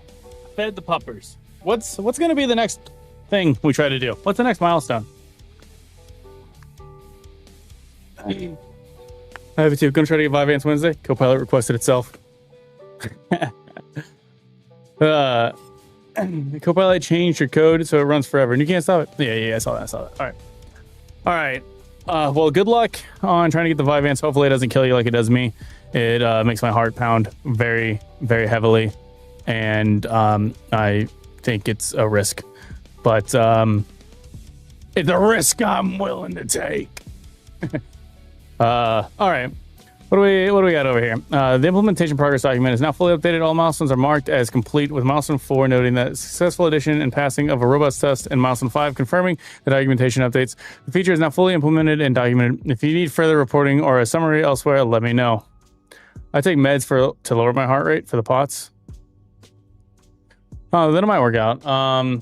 Whenever I was taking Flomax, which turned out to not help me, it lowers my heart rate, so them together was kind of like it worked out. But now I'm not taking that. All right, what should the next feature be? We have identified when Tarkov is running. I think it should now be to launch an overlay when Tarkov is running, or which is just going to be like the main menu overlay. Do we need to know? Do we need to like design what we want that to look like? Because I currently don't have an idea. Yo, thanks for the follow, Dutchy. I appreciate you, man. Right now,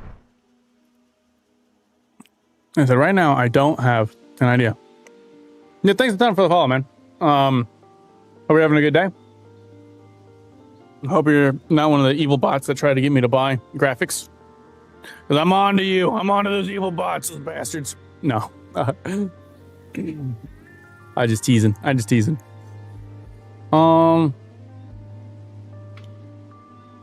That's exciting, though. This is exciting. I like this. I didn't really look at the test. Does this test even make sense? Should admit a status change when EFT process is detected. Wait. What the fuck? It's not even a changed file. This is the only changed file. Why was it looking like a diff? Why is this a diff?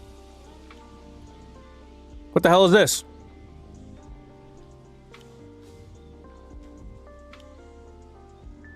What?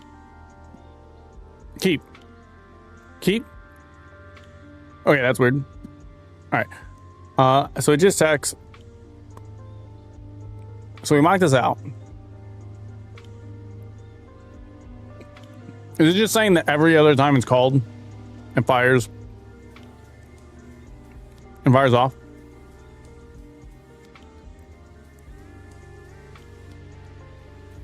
It is just saying that. I think that's it is mock, so that's fine.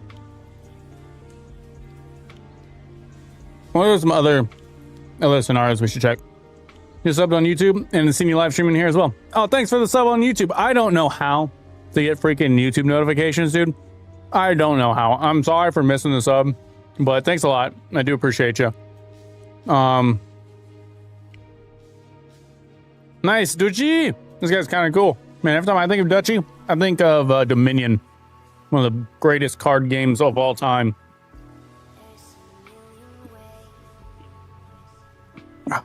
That means you're worth 3 points, Dutchy. You're worth 3 points. YouTube only notifies of a sub if the person has subs public. Huh. I thought YouTube only notified after you got monetized and you got that, like, extra thingy or whatever it's called. But I could get Stream Elements to do it if I ran OBS with Stream Elements plugin and I sign in to Stream Elements through YouTube. But my account for Stream Elements was made a long time ago when they only had Twitch. And so it's hooked up through Twitch. And when I sign in to Stream Elements with YouTube, I lose all of my Twitch access. Like I can only have one of them working at a time. This was a few months ago, so maybe they've improved it. Appreciate you, man. Are you doing some coding in the forefront while you got me on in the background? Or are you just chilling and having a good Sunday? All right, I think this is done. What? I don't know what the next feature is. I think it's... On one hand, I want it to be to make an overlay. On the other hand, I want it to be to update renderer. I think we're going to do the update renderer first before we add more things. So I'm just going to look through all my old tabs and I'll do it in front of you guys. Comparing AI tools for a large cross-platform app. Oh yeah, that was me looking at something else. Overlay development stuff. No, I don't think this is it. Copy of starter base. Yeah, this is a starter base for playing Foundry. Oh, sorry. Gotcha revenue monthly report, dude. Look at these. Look at these fucking gotcha games. Look how much money gotcha games make. Look at this. $102 fucking million in 1 month. I've never heard of this game. How is TCG Pocket making 61 million a month? What the fuck are these numbers, dude? I got a plan for this, man. I'm working on it, but slowly. All right. The other one. Other tabs? What about these tabs? Nope. This is the one that we're just rushing through. This is the ones that I started for the stream section. These tabs. What about these tabs? Streaming stuff, Overwolf stuff. One of them. Wait, it might be this one. Oh, I think it's this one. I think it suggested that for using AI, maybe a page you think. I think it said React is one of the best trained AI things, and so using React would be the correct one. In fact, I'm having a hard time finding it, so I'm just gonna make that assumption. Okay, let's go. All right, next feature. Wait, I reuse the intro. Oh, I put this intro. Yeah. Okay. All right. Yeah. I'm on board. I figured it out. We're good. New chat. Open up show the chat history, and you got to kill these out because they take up space behind the scenes. Start bogging things down.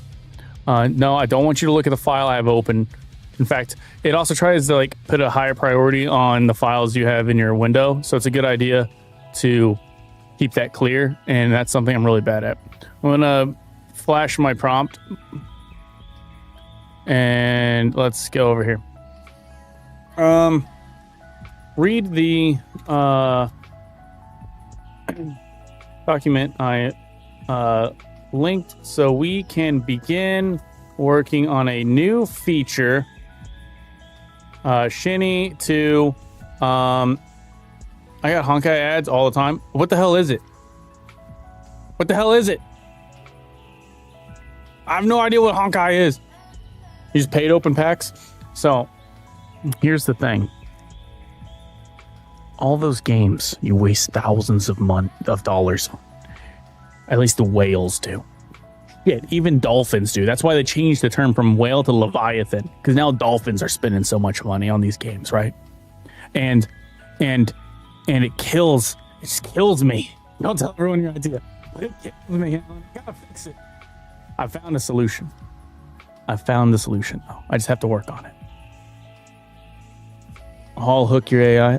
Oh, wait, what? You're gonna honk it. Don't honk it. All right. Read the document linked. So we've been working on the new feature Shinny 2. React implementation. All right, sure, we'll go with that. Hi there, what's up, Volt Hurts? How you doing? Is that like you get shocked and it hurts? Like voltage and hurts? Because if so, your name's awesome. Even if it's not, your name's awesome. because the word hurts is cool. Unless you're like the car rental place, then it's terrible, terrible. It's coming in. Are you starting new? Thanks. Yeah, this is a new application. Relatively new, super new. This is a cloned project of the Overwolf Electron app. And I've never made a mod or an overlay in my life. So I'm trying to do so with the assistance of Copilot. And we have one major snag right from the start, and that is I chose Escape from Tarkov, and Overwolf's Electron API does not support Tarkov at all. So I get no support from them.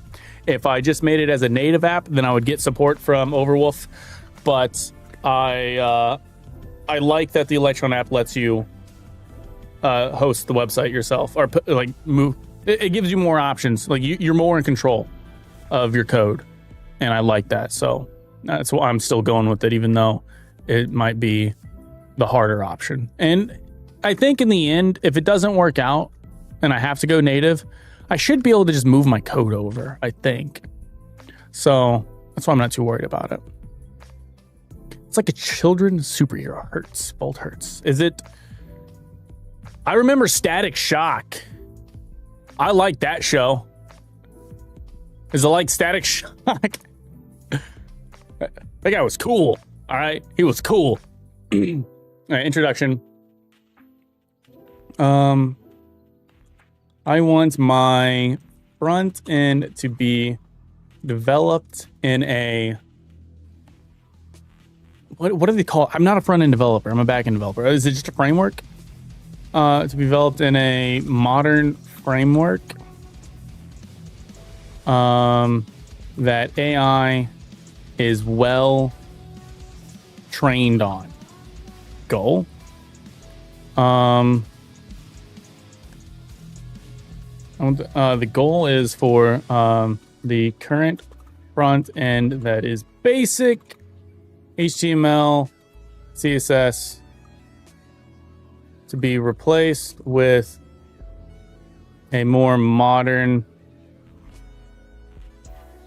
framework. I think I'm going to specify it actually. Replaced with React. I think I'm going to tell it React in this case. Context. This is a basic starting application. This is a basic starting Overwolf Electron application. There's currently nothing added to it. And then we have, what was it? Implementation guide. Let's be on the most recent version of React. Or make a case to use a different solution.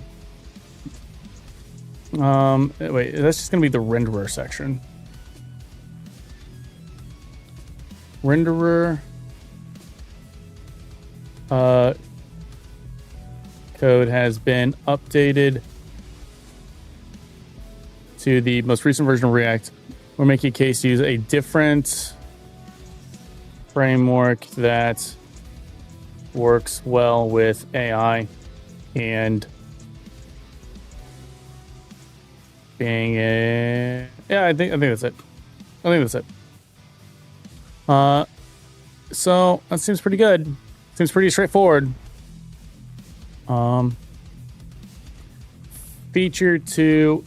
Let's not put feature 2. Let's put it as React feature intro MD created. All right. Commit. The intro doc has been created, and I am ready for you to begin planning. Cool. Let's see how that works, how it hooks up. I reviewed your intro document. Here's my understanding. The goal is to replace the current basic HTML, CSS front end with a React-based front end. The project is an Overwolf Electron application with a minimal starting point. The rendered code should be updated to use the most recent version of React unless there is a strong case for another AI-friendly framework. Before I draft the implementation plan, can you confirm, should the migration cover all rendering HTML, CSS files, rendering XHTML, etc.? Is the scope limited to setting up React, or should I also migrate any existing UI logic components to React? Once you confirm, should the migration cover all renderer? Yes, update all the renderer files and include the current logic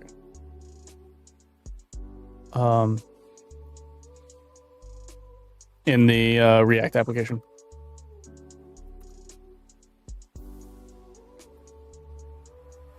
All right, cool. I'll draft a high-level implementation. Man, how many times have I pressed enter? I feel like when they say you only get 50 uses, that they might be lying. Because I think I've used this more than 50 times today. Holy shit. What'd you make this time, buddy? Milestone 1. Set up React in the renderer. Describe the process of adding React and its dependencies to the project. Update building tools as needed, and verifying that a basic React component renders in the application. Expected outcome, React is installed, integrated with the renderer, and a simple React component is displayed in front of the existing static HTML. Milestone 2, migrate the index and render TS to React. So it's first puts in React, migrates to React, migrates more things to React, migrates more things to React, and then clean up and remove legacy code. No legacy renderer code remains. The renderer is fully React-based, and documentation reflects the new structure. I think this sounds good. Each milestone is a single testable change as required. Please review the plan. Let me know if you want feedback or if you'd like me to proceed. Start with the first milestone. Sounds good. I was studying all day about vibe coding and was trying to find some vibe coding to bother people. Nice that you started with the documentation or planning for the AI. What LLM model is your Copilot using? Yeah, so, all right, dude. I've got so much I can go over for this because I'm so excited about this stuff. So thanks for asking. I'm glad you found me. Okay. So I am using GPT 4.1. You can't see it because my fat ass is in the way. And this is a common question, so I think I'm going to fix this. Let me open up OBS. Because this question's come in a few times. And oh shit, yeah, I'm blocking the majority of my work isn't anywhere else. It's right here. So come on. Click on it. I'm gonna flip you.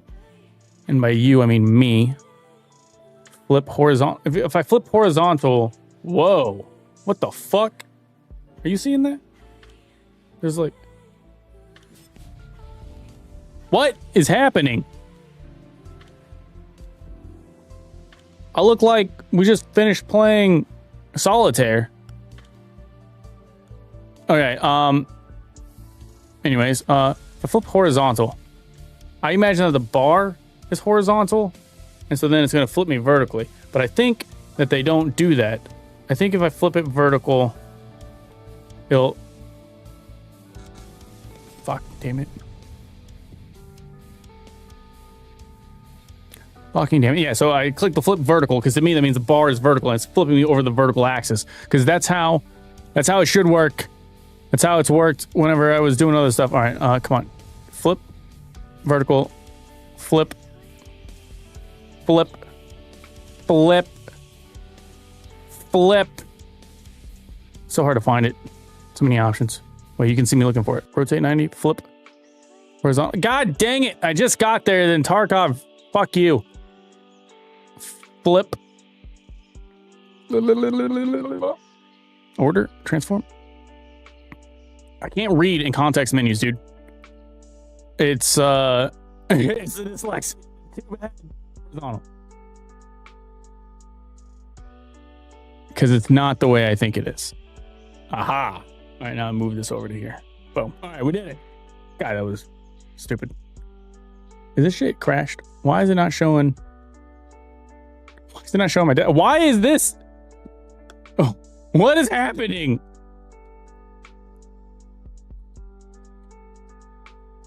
I put the licks, dicks, and dyslexia. God dang, Alan. He's trying to earn a buck. Hurts, you got an extra $1 you can spare? All right, what? So, what's the, hold on. If I hit scene, the scene button isn't working. Oh, shit. There's no weird ghost effect here.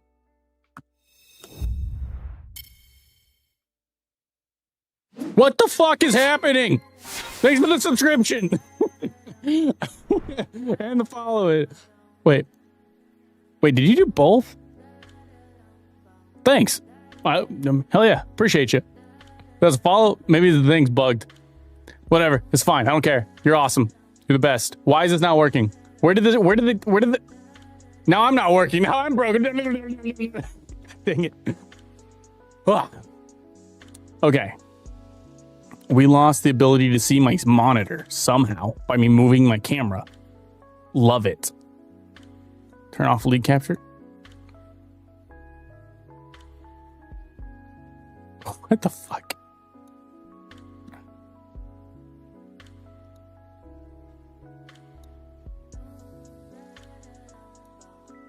What the hell? Okay. All right. It's fixed.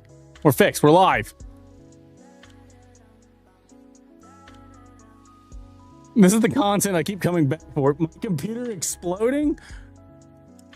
All right. Is it working? Is it not working?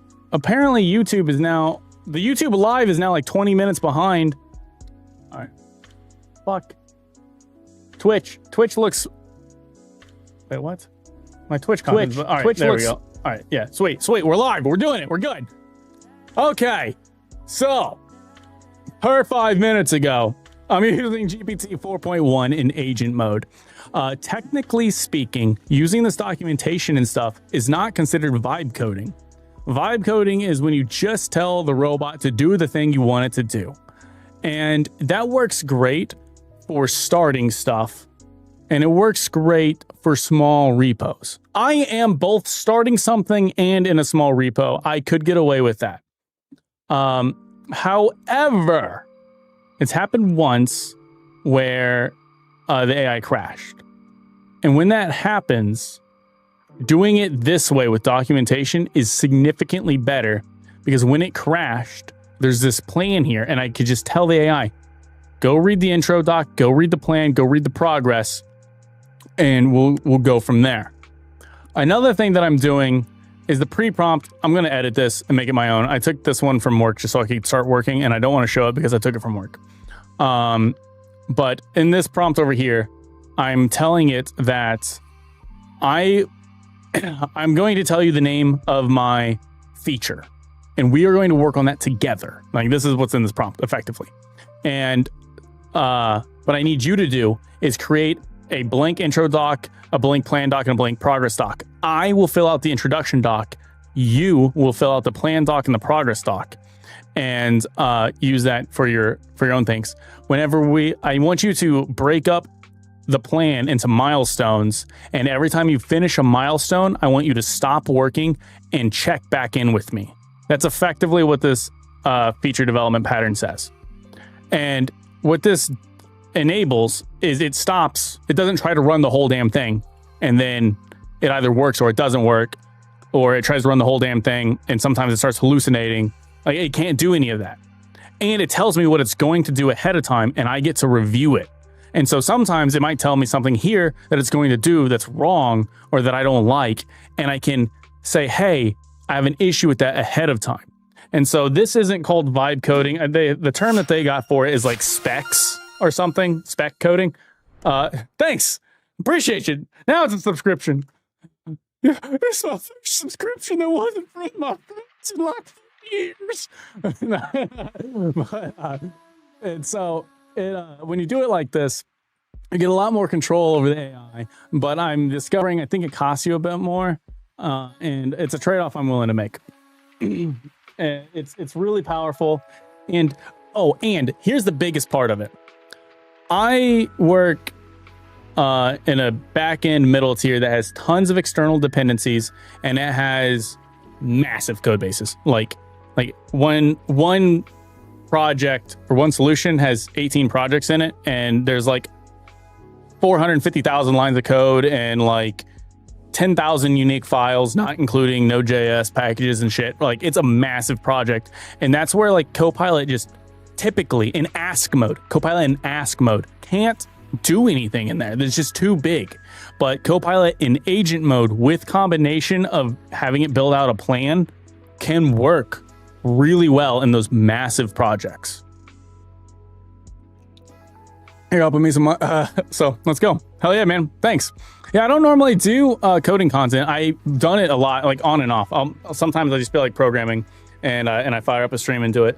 This one has been pretty massive. It's been really good over on YouTube, seeing like tons of people checking in. So thanks. I'm not used to it. I got to get better. I used to have a thing that auto did it for me that would just pop up and say like, please like and follow. Because, you know, the call to action is important for growing, but I just stream for fun. I mostly just stream to Dustin and Alan, which are my good friends. And sometimes like some family members will jump in and, you know, it just is what it is. It's just like a way for us all to hang out. And if new people come in and I make new friends, then that's awesome. We actually have made a good chunk of friends through doing this. So it's been pretty good. Like it. But yeah, so that's how this setup works. And so where are we at now? Because I've gone off and shit the bed. All right, so we got it running. All right, so let's have it run. Let's have it run. I've been upgrading from a hole from college. Wait, I've been upgraded from a hole from college to good friend. Oh yeah. No, a hole from college means good friend. Sorry, I was just like a hole, and then like my brain immediately went to that digging a hole game. I didn't review the fucking thing. I just talked about how it's so awesome you can review it, and then I just said, yeah, go. Whoops. All right, so let's review this. One important thing when you're doing this, when you're using the step approach that we have here, is to commit after each step. It does mean you end up with a lot of commits, but it also means that if things crash or things go wrong, you're able to save it and salvage it. You can just be like, you can go back to the last good spot. You can be like, hey, read the plans up to this point, like read these docs, see how it is, and then it can continue on where it died. All right, milestone 1, set up React in the renderer. Oh yeah, no, we checked this out. That's that ADHD brain, baby. We read this 5 minutes ago. We didn't read it at all. Oh man, I had a real embarrassing instance of that happen once at work. It was really funny. Oh shit, what's all this? Continue to, yeah, sure, keep working. We were checking out production errors and we were going project by project. And so we load up a project. We've got Splunk logs hooked up and they like break down all the errors by like type, right? And so we're like, yeah, let's look at the last week, have them all broke down. It shows them like top 10 errors in the last week are these. And we go, okay, what's the first error? We click on it, we look at it, we read about it, we go back, and I click the thing to expand the 10 options. I go, oh shit, we got a million instances of this error happening. We should look at that, which we literally just did. And no one said anything. No one fucking said anything. They just fucking let me redo it. And I was like, wait, this looks familiar. And one of my coworkers was like, well, we did just look at this 5 minutes ago. And I was like, I'm a fucking idiot. Oh, it's so bad, dude. It's so bad. It's so bad. Shit. It's pretty embarrassing though. So speaking of work, directly after the director said she wouldn't write me up, I publicly called her out for being wrong and then got wrote up. No, that was pretty shitty. I did not like that. React setup is almost complete, but the renderer is still failing to compile a JSX. This is likely due to a misconfiguration or a missing Babel step in the web pack, even though TypeScript is set up for JSX. Next, I will update the web pack to ensure Babel is safe. What the fuck is Babel? I don't know anything about React. Continue. Keep working. I am not a front-end developer, okay? When we get to the part where we try to hook the shit up with like all the guns and how the guns they're saved to the marketplace and how this gun part goes on this gun, I will be useful then. Okay, until we get to that part, I just clicked the blue continue button and pray to the fucking Skynet. Because I don't know shit about this stuff.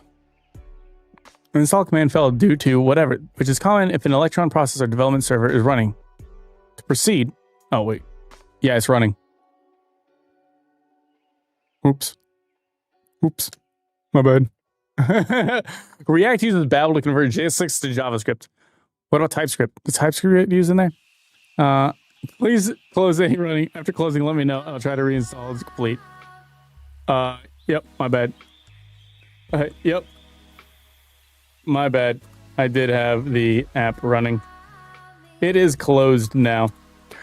One thing that surprised me is Copilot speaks in memes. It does understand colloquial stuff. Like at one point when at work, it was like, would you like me to, and I guess even not knowing the meme, it still works. But it was like, would you like me to increase logging, or would you like me to increase the robustness of our test? And I said, why not both? And then it said, okay, and it did both of them.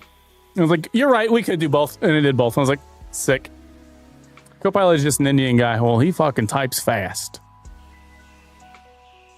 What Copilot really is you send it a prompt, and then it takes your prompt, and it builds a new prompt, and then hands that prompt off over to GPT, or whatever your agent or LLM is they have set up to run. So, like, when I say why not both, Copilot's code is set up to be like send that prompt off to an LLM and go, what is the user's intent from this prompt? And then it breaks it all down, and it does several requests behind the scenes, and then it returns to you whenever it's done. It's kind of neat to learn about. You should read my work thing. It's a little long. I tried to shorten it the best I could. So I brought up how a client's diet says it's a regular diet, and how it's actually supposed to be cut into small pieces because he has no teeth. She stated that the diets only matter on the consistency. So whether or not it's a mechanical soft, I stated no. That's not correct. It's called a modified diet, meaning any modification to the regular food must be documented. I was just making sure I read it right. So you were just like, no. I mean, what? So I brought up how a client's diet says it's a regular diet and how it's actually supposed to be cut into small pieces because he has no teeth. She stated the diet only matters on the consistency. So whether or not it's mechanical soft. I remember you talking about like if it's like consistency of honey or like nectar and things like that.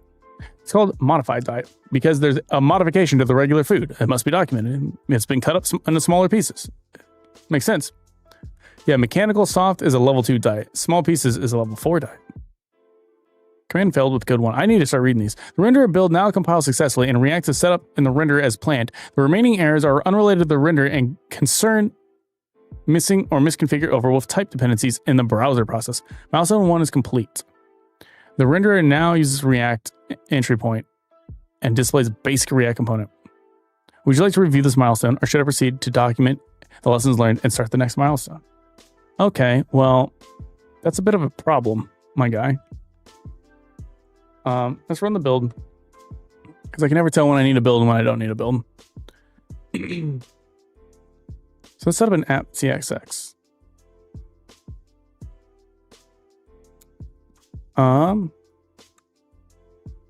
npm run start. Is this thing gonna work? Yeah, this is not gonna work now. All right. What the fuck was the... Wait, the build succeeded, did it not? No, it did not. It's failed up here. The keyword enum is reserved. So run build, runs build, runs build. I saw a bunch of green things. Build code generated 1 error in the game list. What is this? 1 error here. This shit needs to just go away because I'm not utilizing any of these, so I can't, like, the supported Overwolf applications I'm not using. So I should probably just remove the GEP in the OCR, because that is the game's event plugin, parser, game event pusher, some shit like that. Yeah, hooks into the game events, and then OCR is like OSCR, on-screen recording, or some shit like that. We're not doing that either, so I can remove those dependencies. So yeah, the GP support, there's an error. The keyword enum is reserved. Interesting. What is this doing?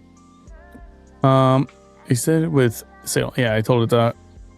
App threw an error during load. The keyword enum is reserved. Interesting. Can you resolve the current build errors before proceeding, or will the future milestones resolve?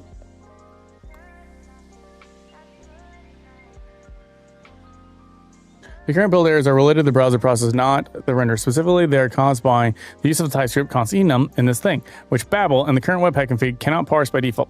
Missing or misconfigured dependencies in the browser services. These errors are not related to the migration milestones for the render. They will not be resolved by future milestones. It should be addressed separately to ensure a clean build. Would you like me to resolve the browser build errors now, or proceed with documenting milestone progress and starting the next renderer milestone? Document the current progress and then resolve the build errors so that the application can be tested as we make these React changes.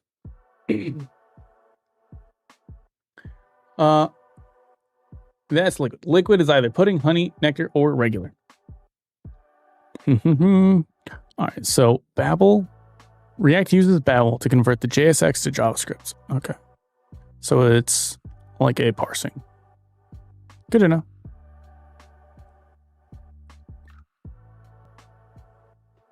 All right. What have you done? Okay. I don't want to see that anyways. Exclusive input game info. Yeah, this stuff. Why are you fucking with the imports? Maybe I should have committed before asking it to resolve. I don't know shit about this, but we're gonna learn today. Okay, these are in the browser. It's updating the browser. Why are there changes to the browser at all when the renderer? Let's go check this out. I'm pretty sure whenever I read, I'm pretty sure that when I was reading the documentation, this browser controller, it's not browser as in a web browser. I don't believe. Maybe it is with this window positioning and set windows sectors. But I think it's more like navigating these services. These services interact with these controllers. And then these controllers and stuff are exposed through the preload. I see the message. I'll finish my thought and then check over. And then the preload is what the renderer will communicate to the preload. And then the preload will communicate with these services and controllers back here, I believe is the setup. All right, we got 8 party peeps in here. Hell yeah, dude. Plus, YouTube's been fucking banging out too. Thanks for the hype, Dustin, like for calling out. It's pretty sweet. It's been pretty good. It's a pretty good stream. YouTube peaked at 8 people, and it's been at like 4 people pretty consistently for like 3 hours. This is one of my best streams by far, which is awesome. So, I mean, I'm glad that y'all are here and having fun. And I mean, I'm enjoying it. It's real nice. Something I've been wanting to work on for a while, and it's pretty sick to have a lot of friends along with it. The renderer and most of the application now built successful. The only remaining errors are due to the use of TypeScript const enum and the Overwolf package type files, which Webpack cannot parse by default. Son of a bitch. To fully resolve these errors and allow the application to be tested and React changes are made, I recommend one of the following. Remove or comment out the imports of the KMIT IDs. I mean, we don't need these things. If those enums are required, copy their values to a local file and plan out it. Would you like me to proceed with option 1, removing usages, or option 2, creating local enum copies? Damn. I believe that we do not need to use GP. You know what they say, quit while you're ahead. You're right. Peace. We're out. Oh, has the microphone been cutting out when I get loud like it was yesterday or Friday? Rah! For everyone not paying attention to the chat, I'm sorry for that. Blew your ears off randomly. But Alan literally said yell. And so I started yelling. So, fucking hurts. It was just like, yeah, I've just been vibing. Or was it Dutchy? Dutchy? Yeah, no, Dutchy's it's like, yeah, I've had you up in the background just chilling. He's just like doing his own thing. And then suddenly I just started screaming.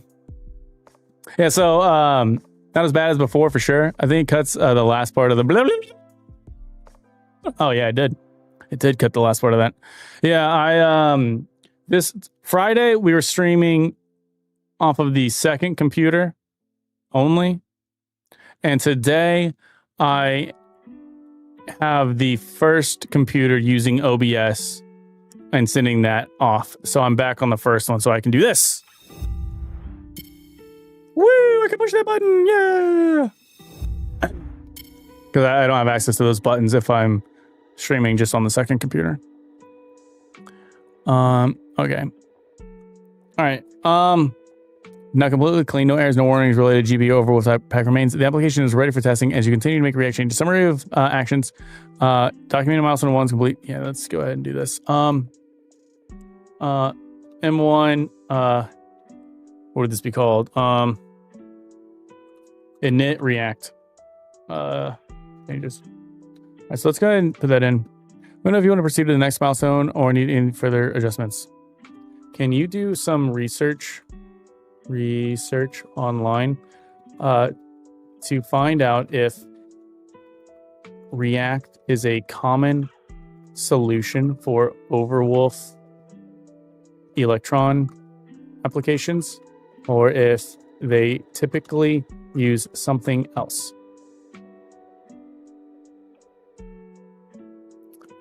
Fetch and trust the website. Yep.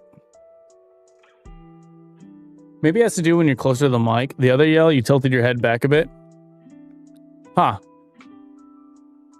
See, I thought maybe that too, because I thought it might be something to do with my microphone peaking. Let's see. Whenever I have the microphone pulled up here, this is the software for it. And it will peak. Like, I've also got a monitor on my desk, and it shows that I'm peaking by 1 bubble right now whenever I get a little too loud. And whenever I scream, it peaks a lot. But whenever I'm looking at the OBS styles here, which one is it? Blah, blah, blah, blah, blah. Nah, this one right here. Whenever I'm watching this, it never goes up because it can't go up. I have a hard cap on it. So it should never be going too far over. And I don't have, well, this one might have stuff on it, but it doesn't matter. Let me check. Yeah, this one has stuff on it, but this one doesn't matter. Like, this one's literally not used at all. See, like, I think, like, you still hear me just fine. This shit's not used. Because this one, as you see, it says start streaming. This one I'm only using to collect the screen, collect me, collect different effects, and then I right click and I send this off to my to my third monitor. And that monitor is actually a capture card that's hooked into a second computer that does the streaming.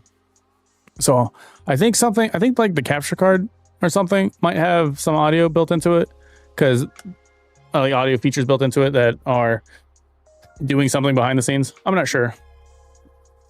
Yeah. You can fetch and trust the websites. You can keep working. Yeah. I didn't realize it's gonna stop. Hold on, I think based on available official Overwolf documentation and developer resources, there is no strict requirement or standard front-end framework for Overwolf application. The Overwolf docs and best practices focus on UI, UX, window management, and integration with their APIs, but do not prescribe a specific front-end technology. Correct, I know that. However, React is a very common and popular choice among Overwolf app developers, especially for modern apps. Other frameworks like Vue, Angular, and Svilla can be used, but React is widely supported, well documented, and aligns with the skills of most front-end developers and AI tools. Summary: React is a common front-end. We're following a widely accepted and future-proof approach by migrating your rendering to React. If you want to maximize compatibility with AI tools, React is the next choice. Then why does it not work well with the Overwolf support? That's pretty fucking weird, if you ask me. But that's fine. Thank you for your summary. Thank you for the research. Thank you for the information. You got to say thank you to the robots, okay? It actually does help them because they kind of profile how you interact with them. And when you say thank you and stuff, they are far less likely to pull data from Reddit threads where the people are fighting, because the thank you tokens aren't found in those threads. And so they are more likely to only find resources that are polite. And if the resources are polite, they're more likely to be accurate. And so it helps you when they take over the world. They will also not kill you when the time comes. See, Alan and Hertz, you guys know what's up. Thank you for the information. Please continue working on the next milestone and inform me when I should run the application to verify the work. Sure, whatever, fuck it. Memory updated.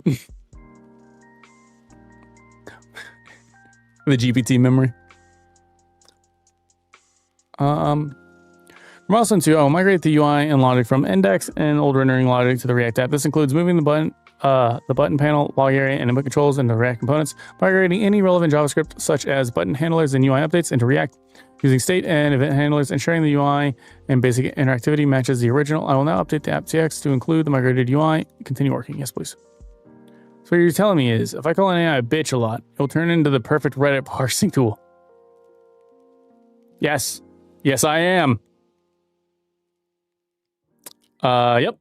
I'm pretty sure that checks out, Alan. Pretty sure it checks out.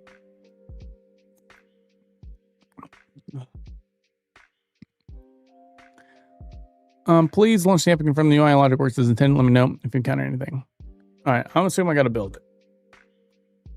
And I really just need to update the script to just build whenever I do things. So the index HTML has just been deleted.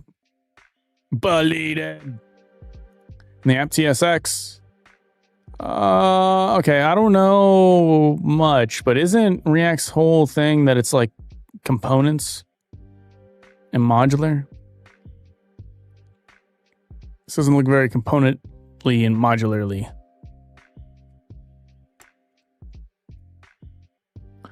It still looks good. It's not outputting the stuff.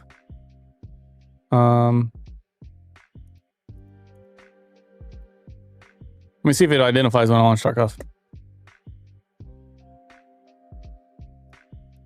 Tarkov? It did not. Okay. Hey. It did not identify that. That's fine. Close that. It looks good, but I do not. But the starting, it looks good. Feedback. What was it? Feedback. Previously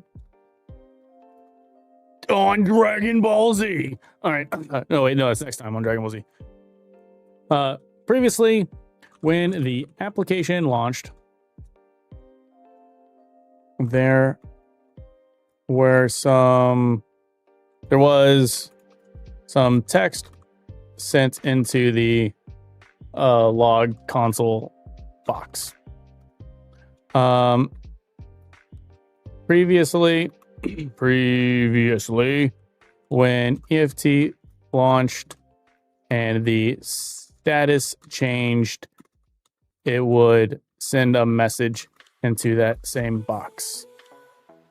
I know that we still have other aspects to migrate, so those features may not work until then. I just wanted to report them now,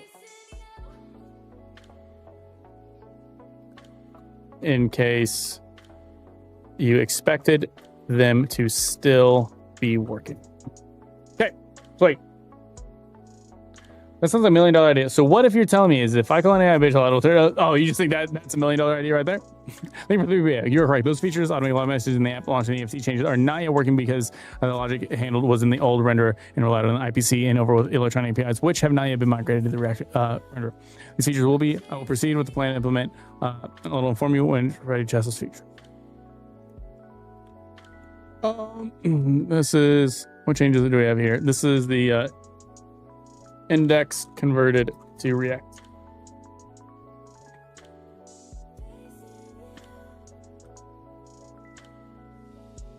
Awesome. Sounds good. Keep in mind the best practices for React, dry, and solid. While doing this, continue on to the next milestone, please. Bam. Bam, bam, bam. I can't believe it's 6:40.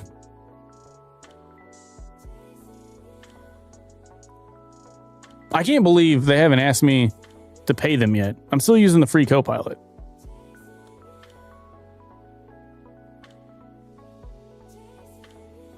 He said I got 50 uses of agent mode, which I thought was going to be each time I hit enter. Sure, dude, whatever. Wait, what? What? Hold on. Why are you deleting shit? Hold on. I said whatever. What I meant was I should look at what you're doing. It's Copilot, not autopilot. Remember that, kids. NPM run, turn your machine into a zombie virus. Yes. Go.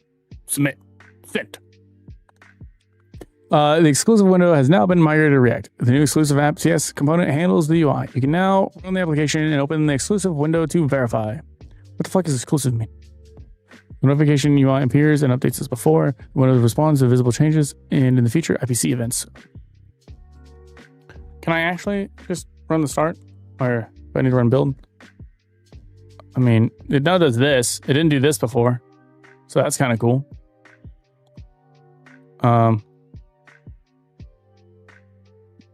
Neat.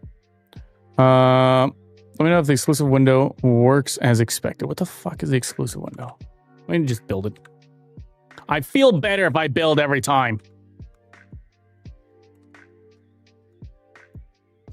What the fuck?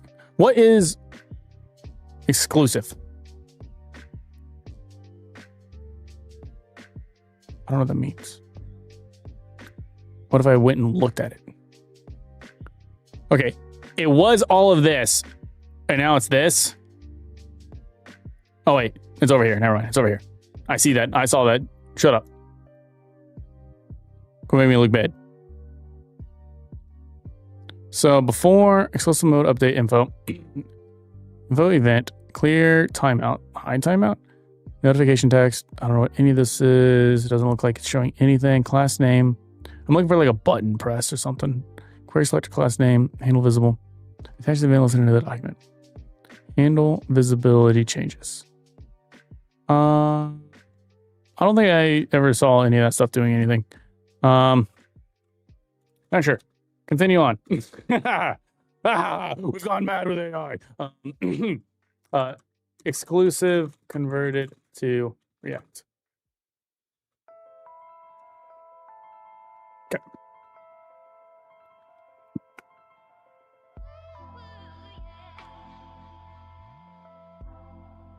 OSR? Yeah, we didn't use the on-screen reader. That's what that one is. Sync these changes. Sync them! Throw them in the sink! Let's for the IPC mock for now. So why is this? What is that? Remove the item. One of the things that I noticed at work is that Copilot cannot delete files. And I'm not having that issue here. Copilot is deleting files just fine. On work, it never could. It would always crash. And so I ended up having to put in a custom instruction file that said, when you want to delete a file, just delete all of the contents and replace it with a comment that said, this file is ready to be deleted. And that's how I got around it at work. So there's a lot of weird idiosyncrasy. There's a lot of quirks that you can work around.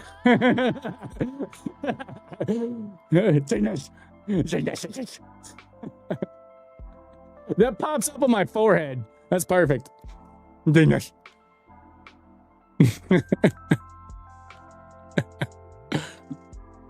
It's called being relatable.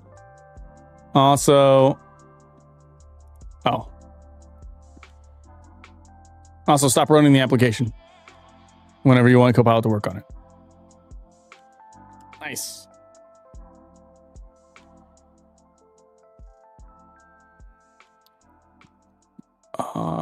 Oh, hey, it's running the build for me.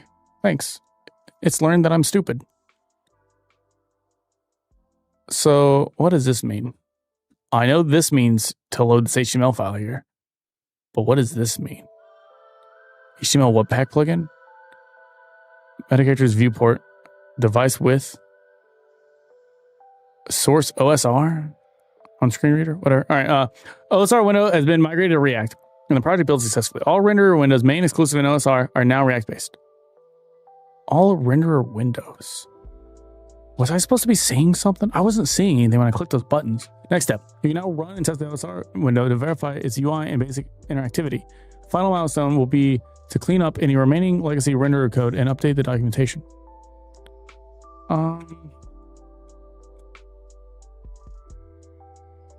What? Oh, that's not what I meant to run. I wanted to run that. Create OSR. What does that fucking do? Okay, now we have a left-right on that.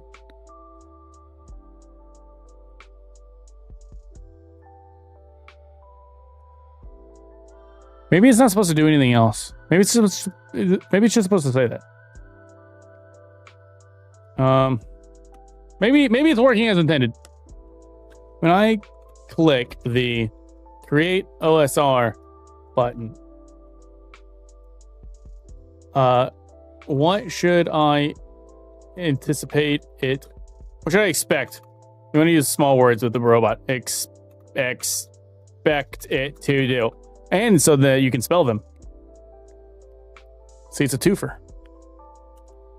Currently, I just see it outputs, button pressed, create OSR.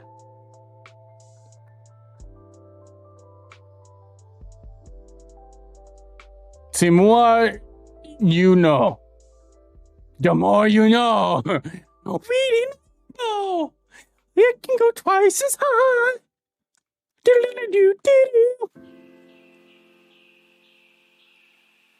Currently, clicking the create button only logs the message. Does not send the required IPC message to the main process. In the original implementation, this button would trigger the creation of the OSR window via Electron IPC. To restore this functionality, I will update the React code to send the appropriate IPC message when the button is clicked using Electron's IPC render. This will allow the main process to open the OSR window as before. Sorry, you have exceeded the agent mode rate limit.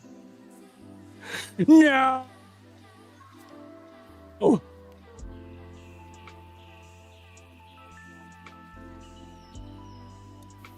Alright. Well, that means 50 requests is a fucking lot. Where?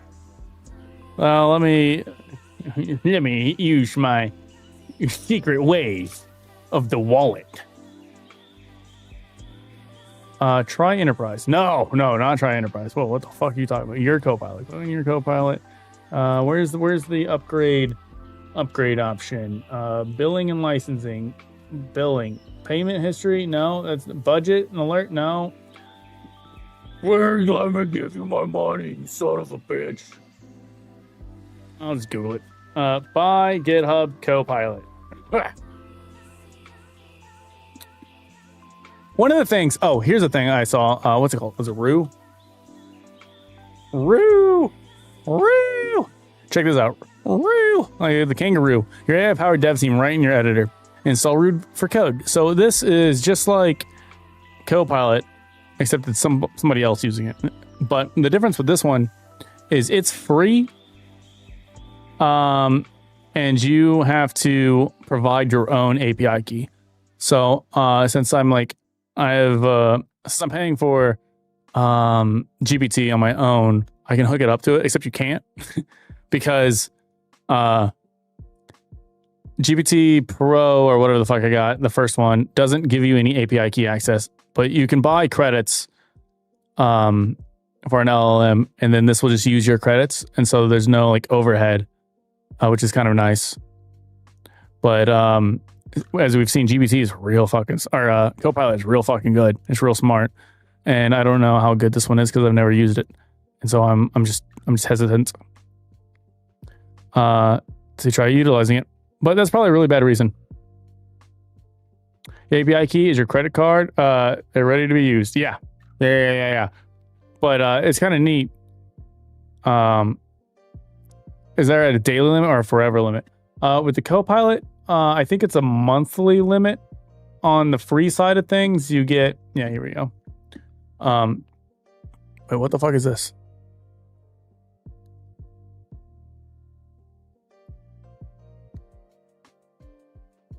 What? This pricing is way cheaper and not what I was looking at before.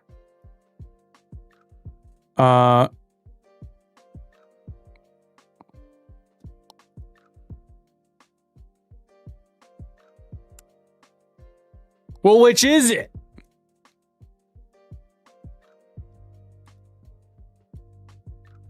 No, take me back to the $4 website. What? I want the $4 option. God dang it. Why did I look to give the horse in the mouth?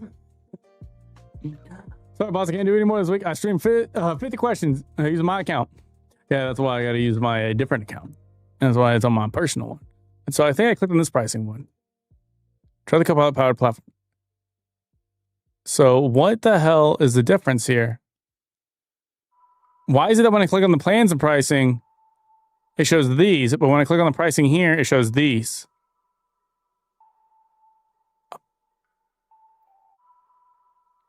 I don't understand. Is this buying GitHub and this is buying Copilot? That's got to be it. But see, this says access to GitHub code. Oh, I thought that said Copilot.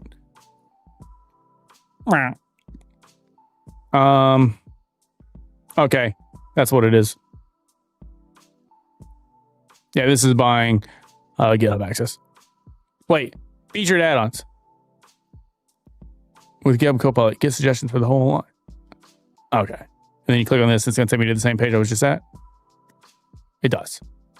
Okay. We figured it out. We cracked the code. Now I got to take this over here. Stop trying to steal my credit card, bastards. Wait. Try it for 30 days for free.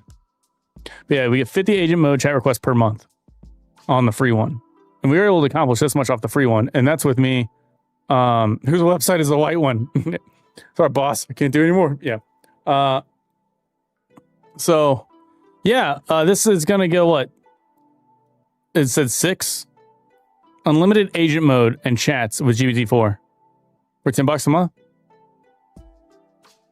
Fuck yeah, dude. I'm sold now. Dude, I've been not sold on this for so long, but I'm fucking sold on this right now.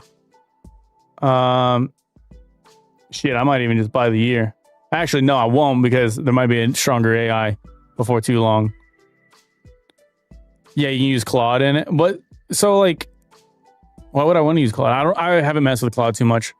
I've messed with it a little bit and check it out. Oh, check out what I've done with Claude. Where the fuck is it? It's in one of these godforsaken tabs. Here we go. Like, so I've been chatting with Claude about this, about the Electron UI stuff and the Overwolf stuff for Tarkov, and that's why I had the React, because one of these at some point told me to do React for the best AI integrations. And see, like this one, this is why I said at the start of the stream, might have been before you got here, that I already knew how to identify when the app was running by doing a run for like the Windows. This one isn't even the one that doesn't. Here it is. Where you just look through the task list to find escape from Tarkov. And then I intentionally didn't tell Copilot this. I just said, Copilot, I'm in an Electron app and it doesn't support Tarkov. How can we identify when Tarkov runs? And it instantly knew to do this. And I was like, oh, that's fucking sick.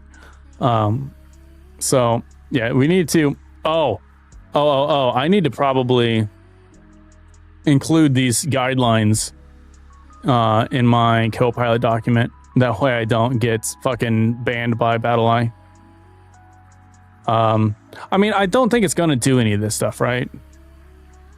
Like, I can't imagine it's going to do a DLL injection or memory reading or anything. And if it does, I think it would be pretty obvious.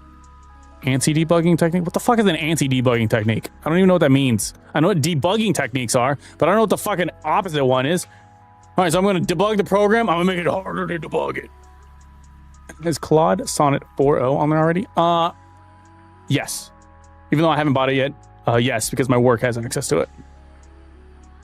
All right, let me get this upgrade. Bonus: premium requests will remain unlimited while billing is postponed. Wait, billing is currently postponed. They can't even bill me right now? They just say if I agree to pay for it, then they'll give me access. Why is billing postponed? Whatever, fuck it. Upgrade. Oh, I gotta enter my billing info real quick. Click autocomplete. Make sure it's not sharing me. Cool. That is not my country. I do not live in Macao. What the hell?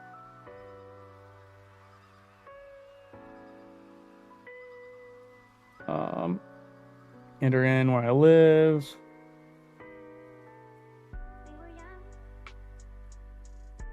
Okay. I don't know what the fuck my VAT ID is, so I'm just gonna assume I don't need that. Hit next. The address you've entered did not match the postal code.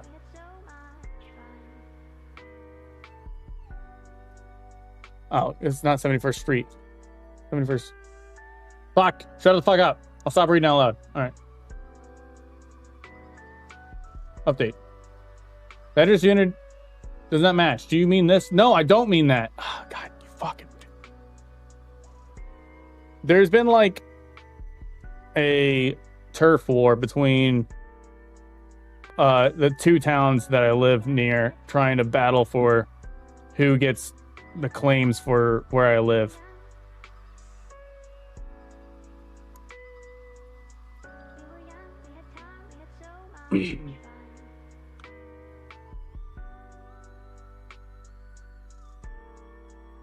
I'm still just like making sure. I don't like using my credit. Wait, you know what? I can just do that. Do this. Oh, I can't accidentally do it.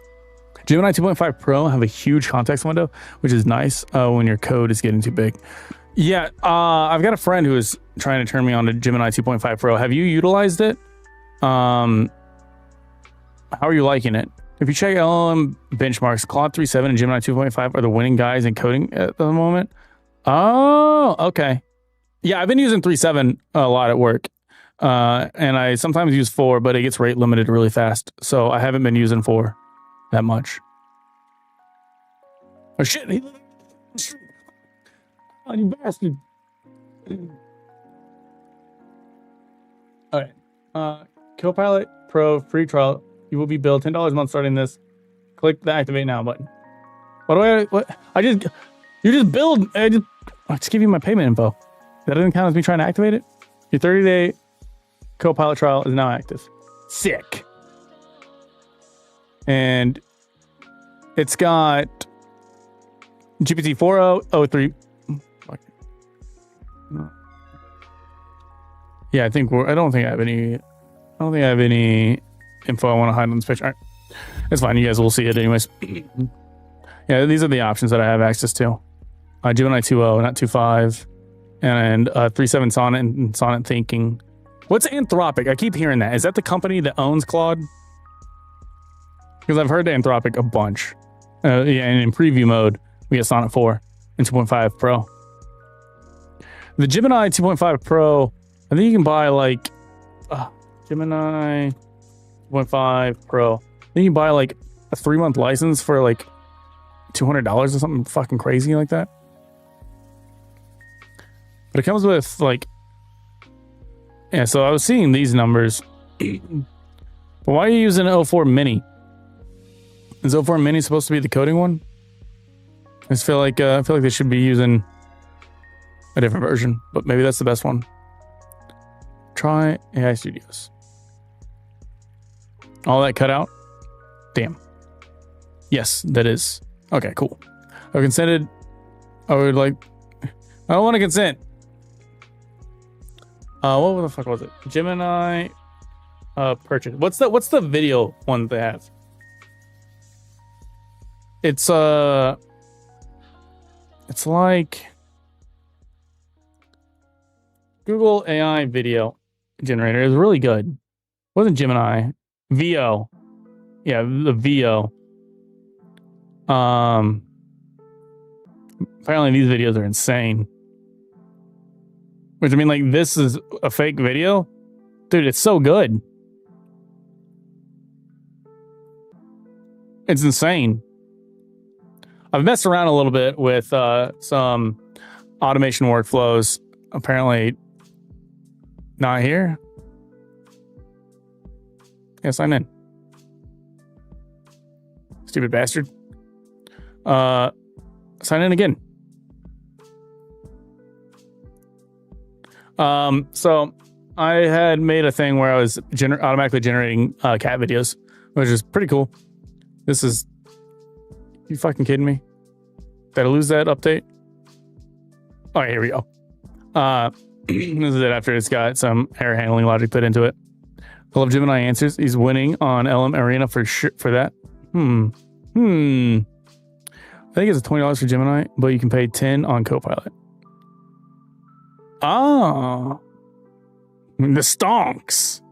So like here I've got, this is an automatic workflow that I have disabled and I haven't been running it, but if I hit test workflow, it'll automatically run through all of this. It's going to pull some prompts from my Google Sheet, generate like titles for the prompt.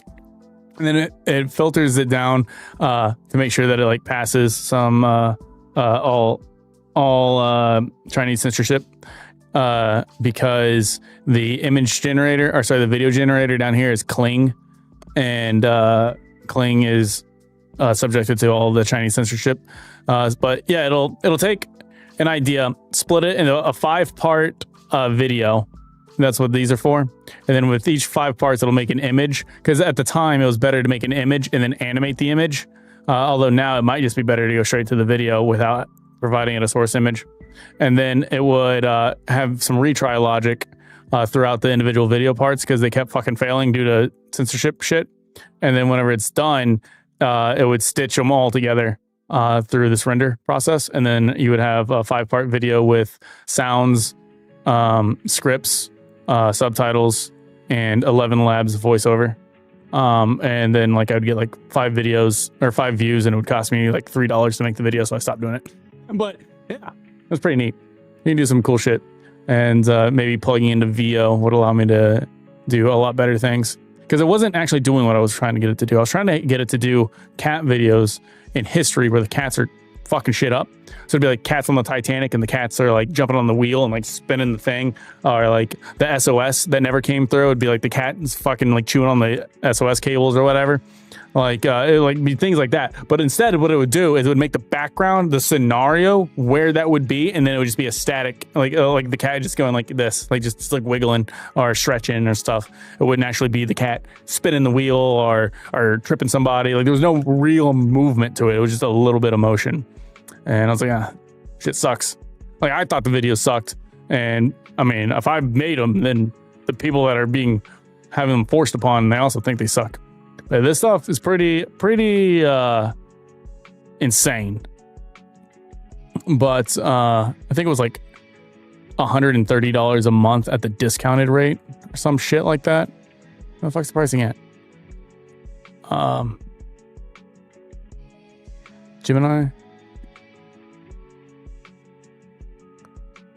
No, this one isn't it fully. Maybe it's this one. But it comes with YouTube Premium. I don't have YouTube Premium yet. Those bastards, they got me to buy it. Motherfucker. I can't. I mean, like, I don't know how I'm going to recoup that cost is what I'm saying. Like, it looks sick, but here's the thing, okay? Everyone always talks about like, oh man, if I could go back in time to whatever time period, I could do this, that, and the other. Now is that fucking time with AI, dude. Like, 5 years from now, people are gonna be like, fuck, I wish back in. Like, this is the last stage of that time. Like, that time started about a year or two ago. We're coming up on the last end where a lot of the free money's getting cut off. Like, it was just free money to go to GPT and be like, make me a psychology book, and it would just make you a psychology book. You put it on Amazon, direct print. It costs you zero money, and boom, you fucking selling books. Like, people have already done that for coloring books. They've done that for stickers. They've done that for all that shit. That stuff can't do no more. It's already been done. It's oversaturated. But like, oh man, if I knew about AI, if I could go back 1 year, that's what I would do. Well, there's a million options like that right now that we just don't know what they are yet. And yeah. Oh, yeah, I was wanting to show what I was doing with Claude, and then I got sidetracked. Screw you, Rue. Claude. Can I do this to change chats? Yeah, so I was having it generate. Oh, is it not this one? It was. There's a visual hierarchy. Here's like my design brief for the application that I want to do. There was something before this. It's just like lost the ability to render it. It kind of sucks. It's been only a couple days. All right, whatever. I saved it off into here.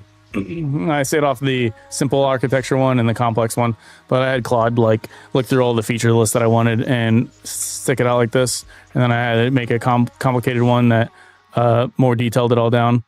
And yeah, so this was kind of neat use of Claude. That's the only thing I've done Claude with, and I liked it a lot. The music is good, but a little high. All right, yeah, that one gets a little loud. Again, turn it down a little bit. All right, we'll put it there. Now I'll shut up and we'll see where it drops to. Oh, there's another sound on a different stream. Gotcha, no problem. All right. Let's go to here. Try again. This will undo that. No. Try again. Try again. All right. I have huge context. Oh shit, I should have changed this, eh?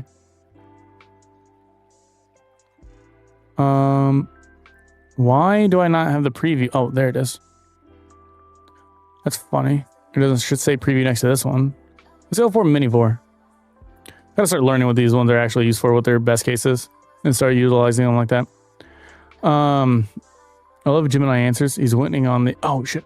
Then you post that link. Oh, fuck, dude. I'm sorry. You probably got timed out for that link. Links normally time people out, and I didn't even notice. Because I'm not looking through like the official thing. Leaderboard overview. Gemini 2.5 is pretty far up on text. Pretty far up... pretty close to Claude 4 on web dev. And then my computer is shitting the bed. Please don't crash, stream computer. My stream computer is a little crappy. Copilot. DeepSeek is beating out on Copilot. And it doesn't even show the Gemini there. Why is that? Maybe because it's a preview feature? Text to image. GPT image 1 is the highest right now on that link. Yeah, I think that the Gemini 2.5 wasn't there. What the fuck is hard prompt? What does that mean? Yeah, holy hell. It's just ones across the board. I can't put it on the stream easily because I have a streaming computer and a non-streaming computer. And so when I click on links from the chat, it's on the streaming computer. Yeah. It has Gemini 2.5 Pro Preview as number 1 on literally every metric that it's measuring where it can be measured. That's fucking crazy. Oh, wait. Hold on. I gotta open that back up. If I don't have that open, then I can't see YouTube chat, which has only been a couple messages that I missed. But hey, actually, I didn't miss Pete's. I did miss Izzy Tweaks, though.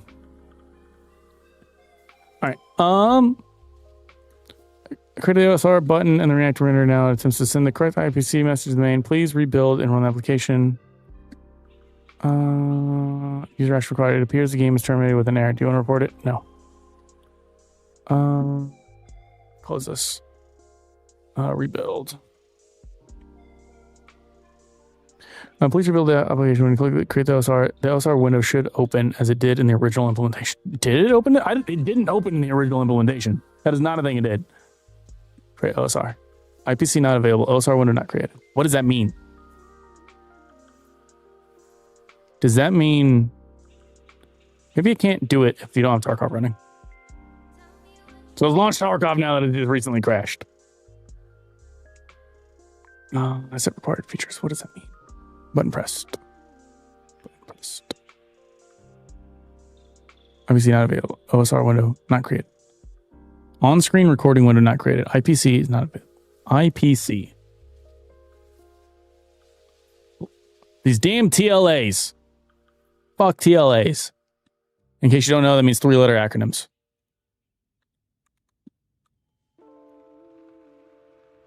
What does this mean? Okay. It did not output that it's launched.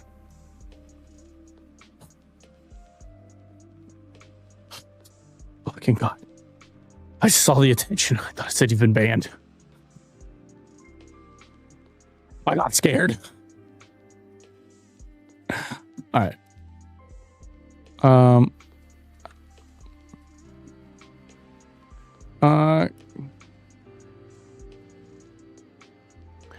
Clicking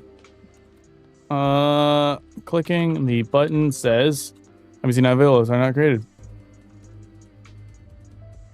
And all the other buttons just say that they were pressed last the output of when the game launches and closes is not appearing, but that may be because we have not fully swapped the code over to React.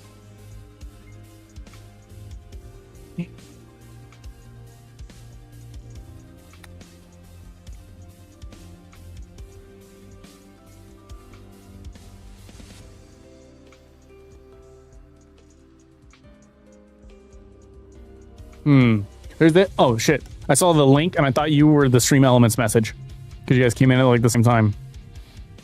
Oh yeah, well take 2 by advanced po big quad. There is also a documentation on GitHub about what's best to use for it, but needs a lot of reading. Well, then I need AI to tell me what it says. That's the solution there. I've updated the React render for IPC, which is the secured and recommended way to communicate with the main process in Electron. This should allow the Create OSR button and related features to work as expected in your Overwolf. Please rebuild and run this application.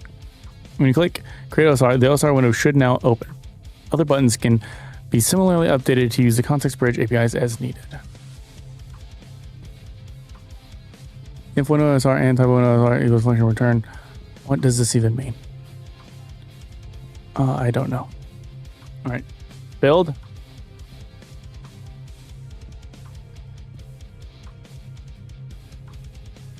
Start.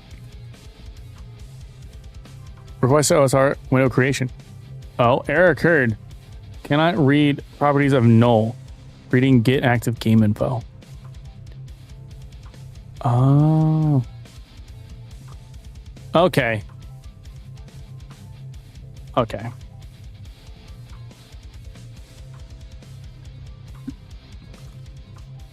All right.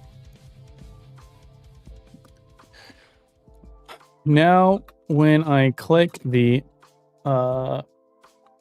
create OSR button, it says requested OSR window creation. And in the terminal, I see the error message. Probably. I believe this means that we need to update the get info button to work.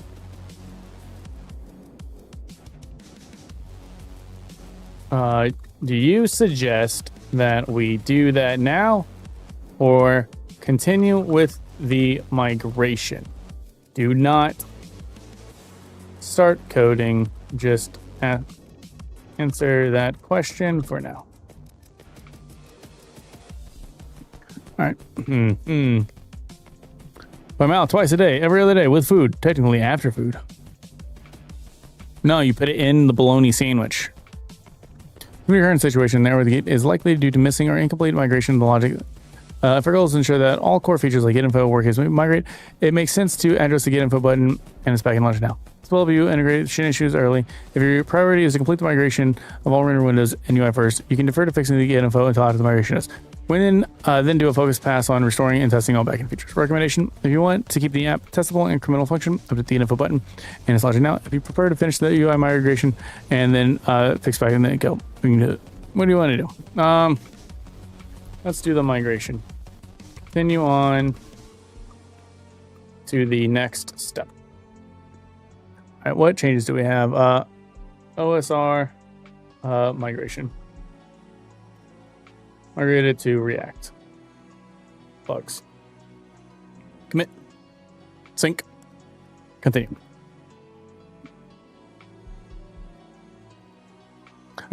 I will continue the migration by focusing on the final milestone, cleaning up any remaining legacy code and updating documentation to reflect the new React-based. Here's what I'll do. Remove any unused legacy HTML5, render, ensure all render entry points are React-based, update documentation to reflect the migration status. I'll begin the cleanup now. Ooh, do I want it to do that? If it deletes these files, then I won't have access to them. If we delete the original files, won't it be harder for you to help ensure they work? Ensure the same feature functionality. You are correct. Keeping the original files until the migration is fully validated makes it easier for reference logic. Best practice to only remove the legacy file. Okay. Would you like keeping or archiving the original files until you confirm everything works? Fuck, we've already deleted some. Fuck. That's fine. Live and learn.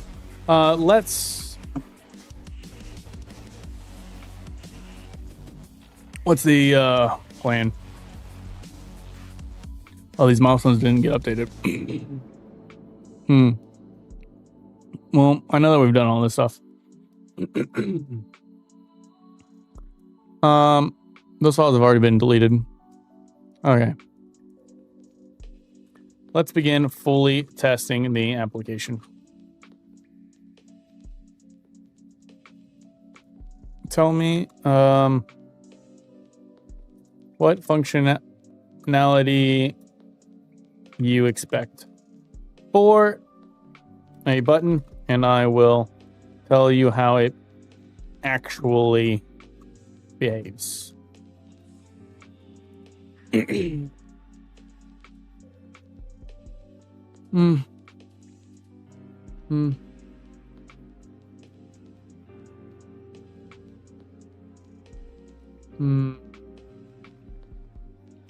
All right, well, that's a whole lot of shit that's not working. All right, what the fuck is an IPC message? Am I dumb? Define, is this a kernel message? Define IPC message. Nope, it helps if I spell it right. Inter-process communication. Use different techniques like sharing memory, sending messages, or using files. Sharing memory! All right. Let's begin. I believe these just say a button is pressed. So set required features. Get info.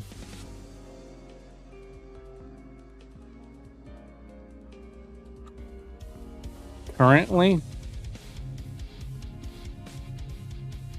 all of the buttons except create OSR simply say button name was pressed. Is that the exact verbiage? Oh, okay. Simply say button pressed and then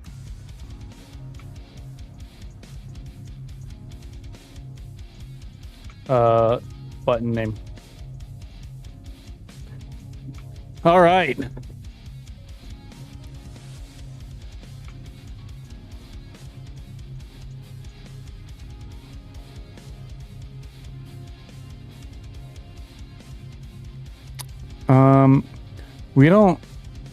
I don't think we have any use for the game event provider. The remaining buttons are now wired to their intended context bridge APIs and should perform their actual actions, not just log button presses. Please rebuild and test the application. Okay. Build. Start.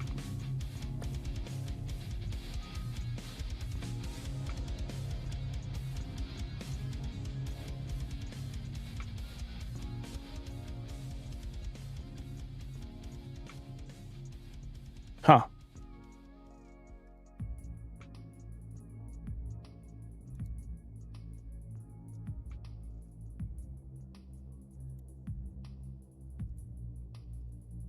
Well, the terminal didn't say all that other shit that it said last time. Oh shit, we got errors over here. Okay. Damn it, I wish that this would stay up.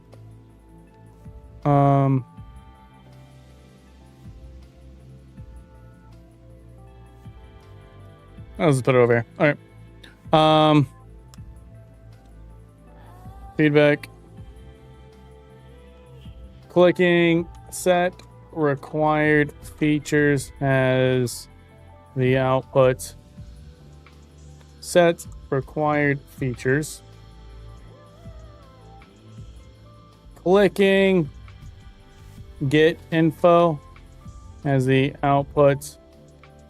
Info get info error no active game. Toggle OSR visibility. Okay, we'll just do that for now. And the log box does not say that the game is running, and the div specifically for tracking the game status is not present. I'm waiting for my new 3D printer to get here. Fuck my old one. Too much of a pain to mess with. What do you use your 3D printer for? Only thing I've used that's 3D printed, I didn't 3D print, I bought it. And it was it's like a controller holder for the valve index to put these large magnets on them so that I can have the index controllers hook up to like this giant pipe with some bendy points so I can have like a VR gun. Used it for like 2 years and made a ton of stuff. Dragon dildo knockoffs. Yeah, I think I remember you showing some that you had made that I moved and they needed to work on, and the calibration. Damn calibration.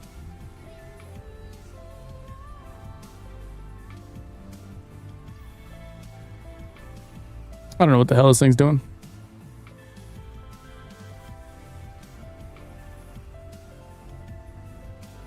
Maybe the swap to React was not a good idea.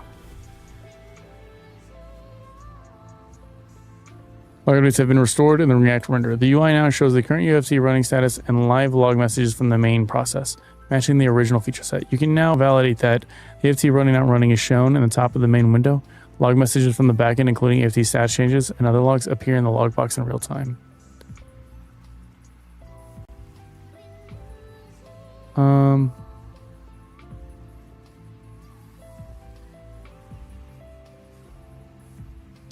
EFT status. That looks pretty cool. Was that not a thing that was already there? I guess not after the change. Get IPC renderer. I don't know what is required for this.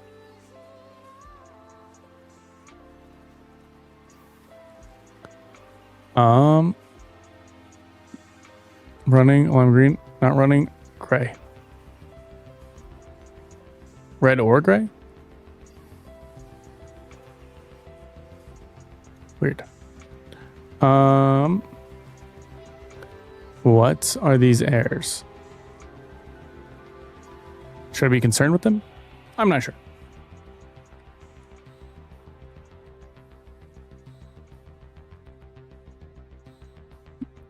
Shut down the app. Build the app. Run the app. Status unknown. Overlay pack is ready. Register to overlay package events. Get info. No active game. Set required info. Get info. No active game. Create OSR. There's an OSR window creation. Close game.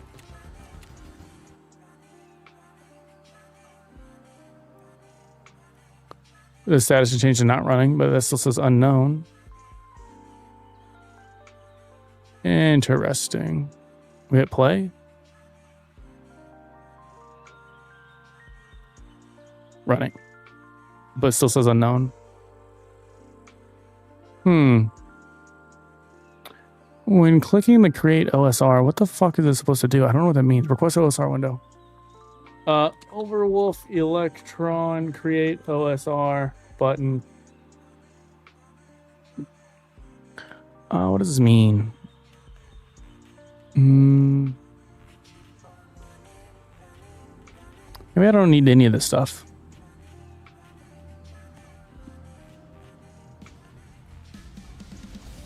Framework overview. Control F. OSR. Not here. What's on this page? Control F. OSR. Not on this page. OSR. OSR.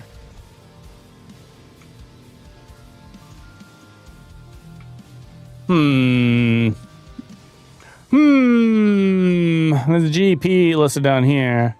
Overwolf Electron APIs. Overwolf Electron API. Control F. OSR.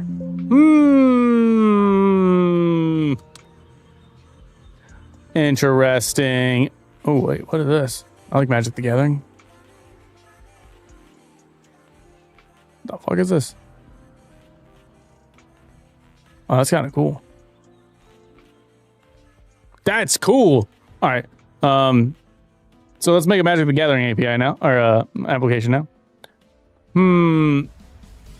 Overview. Control F. OSR.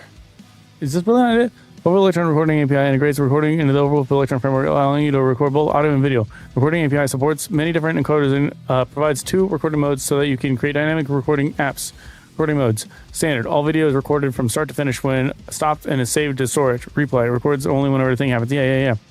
I thought this was that shit. What the hell is OSR then? Let me go to native. I bet you native has better explanations of shit. OBS. Overwolf recording APIs are directly based on the OBS project integration. Oh, neat. That's cool. Guides. What if I click on here and I close this and I scroll to the top? Wait, we're at the top. Is there a search bar up here? Oh, there's a search bar right here. OSR. Wait. No, right here. OSR. Only Overwolf native. OSR Electron. Or with you will need to provide your own. What's this? Provide your own. Oh, code signing. Oh yeah. You gotta sign the application yourself. Huh. I'm starting to think that I don't want an Electron app anymore. Okay. Did I already have this thing running? Yeah, I was checking to see if it would spot it. It did show all OSR. Toggle OSR visibility. What's the visibility set to though? Requested OSR. Are you doing it? It's not giving me any output. Debug console, output, anything? Anything? Well, fuck you.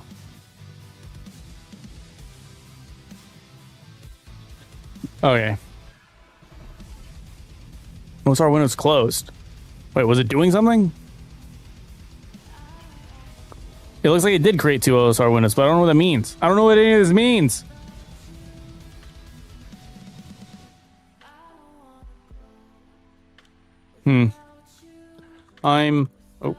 I'm unsure how to test those features work the same because I initially did not see anything happening before the move to React. OCR is for recording the game, correct? And the get game info is for GP functionality, correct? You're right in your understanding. Oh wait, optical character recognition I do want. Such as item names or prices. By analyzing screenshots or screen regions. Typically used for item recognition and price lookups and escape from dark. Oh! That's what I want. The Get Game Info button are related to a feature for Jeep. Functional Jeep is an Overwolf package that provides real-time game events and information, such as player stats match for supported games. However, Escape from Tarkov is not natively supported by Overwolf Jeep, so this functionality may not return meaningful data for Jeep for testing. If these status displays and log boxes, it should show changes when the process starts or stops. If you launch or close the game, the stats should update. The log box should show back log message. Log box should show back in the log messages, including status changes and any errors. The GP related buttons will only work if a supported game is running in Jeep packages act. For EFT, there may not show much unless you have custom logic. If you want to test the EFT status detection, try launching or closing and watch the status indicator. Let me know if you want to add a test mode, mock data, or need help validating any specific feature. I have confirmed that it does display when the game starts and stops. I do not think the backend messages are being logged to the output, but maybe they are. The error messages used to appear in my VS Code terminal, but no longer do. Can you please add that back? Also, can you please... no. That's it. And then what we're going to do is we're going to remove the OSR. Wait, did I say OSR or OCR? This is OCR. Was I looking for OSR? Is this fucking OSR or OCR? Am I losing my mind? Who are you people? What's going on here? Who are you? OSR, optical screen recognition. It's not character. He said OCR. Did I say OCR? Am I messaging to him? I did say OCR. Fuck. I confused it.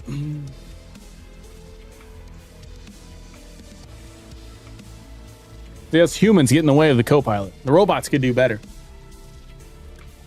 The robots do better.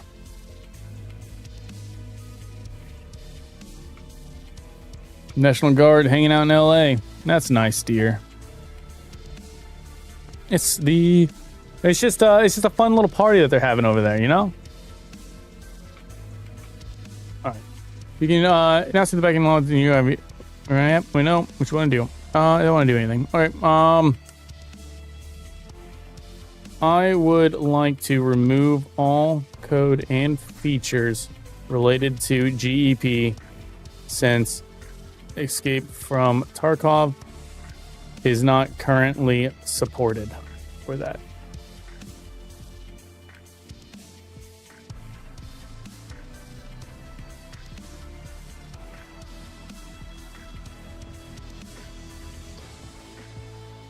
That was a big ask.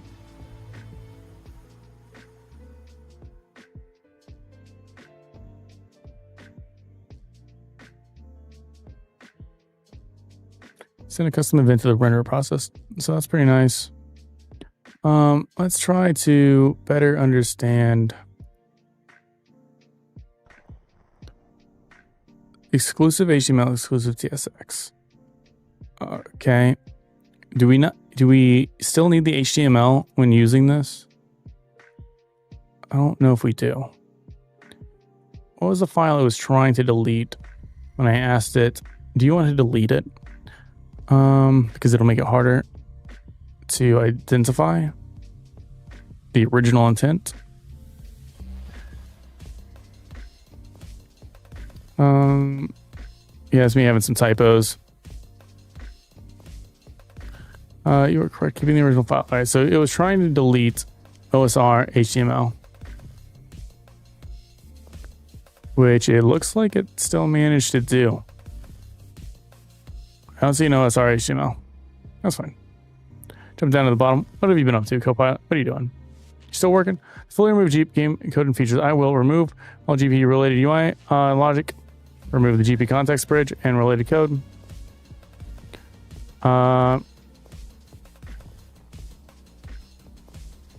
Makes sense to me. So this will just make it a little bit slimmer because we don't need that stuff since we are not utilizing it. Oh, man. I'm starting to get a little sleepy. It may be time. I want to get this thing finished though. Stage all the changes. For commit. Oh, oh, interesting.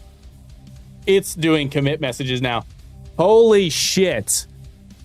I thought that's one of the things that they said that it doesn't do is it doesn't interact with this. All GP game event related code and features have been fully removed. Have they? The changes that I'm seeing right here are not much. Oh, it's because it already committed them. It already committed the changes. Motherfucker. Holy shit, that's awesome. Yeah,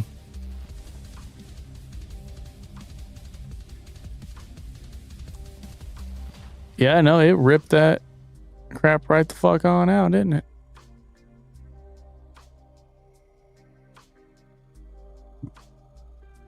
Nice. Nice. That's impressive. Yeah, remove that whole service there. Awesome. With no GP dependencies, let me know if you want to further clean up or have any other request. Are there any remnants of the initial renderer that are not React based still in the code that need cleaned up?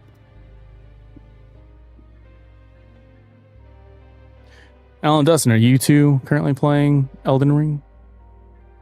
Would you be interested in playing not Elden Ring?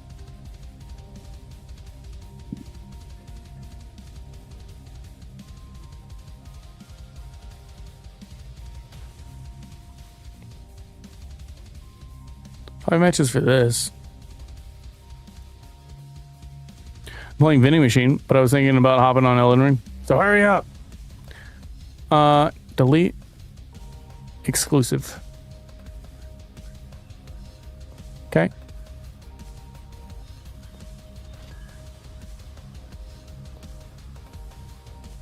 Nice.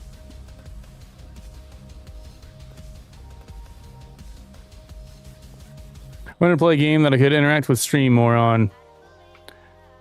Yeah, we'll probably cut it, I think.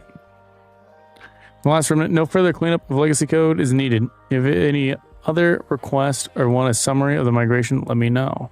Ow, fuck.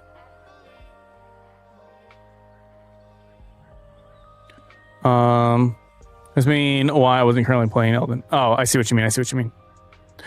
Yeah, because you're like locked in a boss fight. You really can't talk for like 5 minutes or hear anything. Gotcha, that makes sense.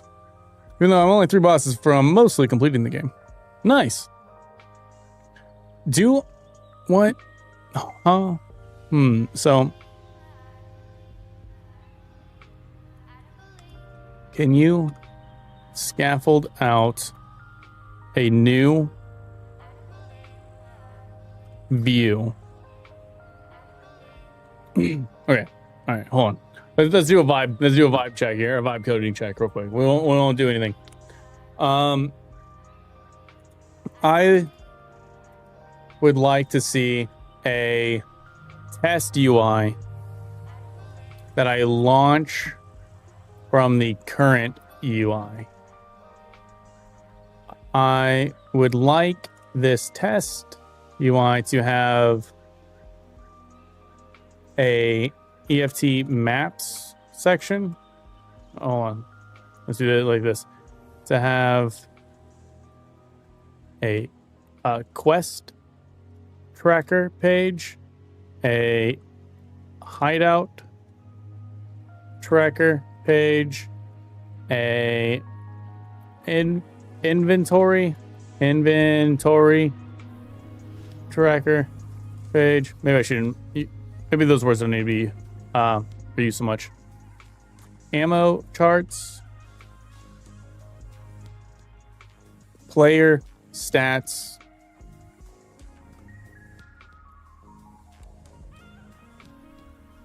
page, and a maps page where the active quest for a map will be displayed. Can you mock up a UI? I would like to see a test UI, a mock UI. I launch from the current UI. Can you mock up all of those features? Oh. A market page. Are there any other pages that I would like on this? I don't think so.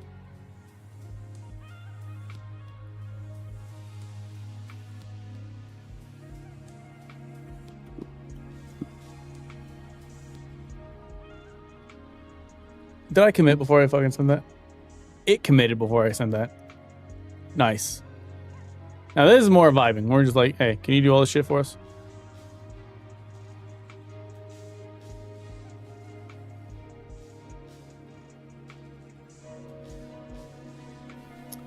But this month they're coming out with some sort of randomized effects the final bosses will have. So I'm excited about that. That's good. Give it some variety, some variation.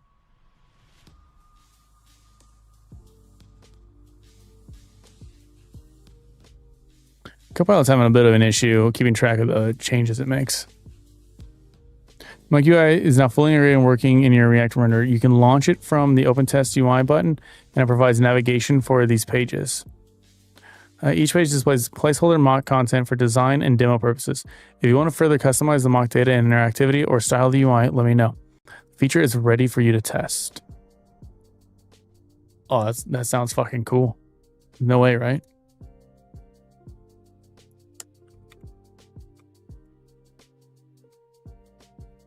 Build it.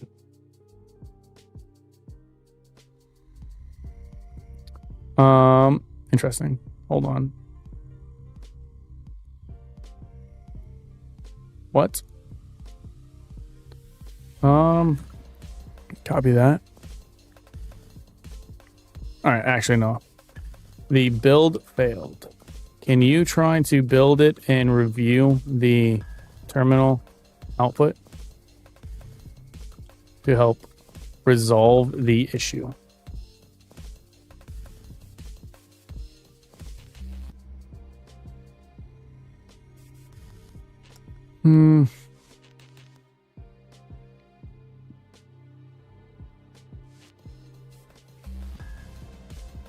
Fuck does any of this mean?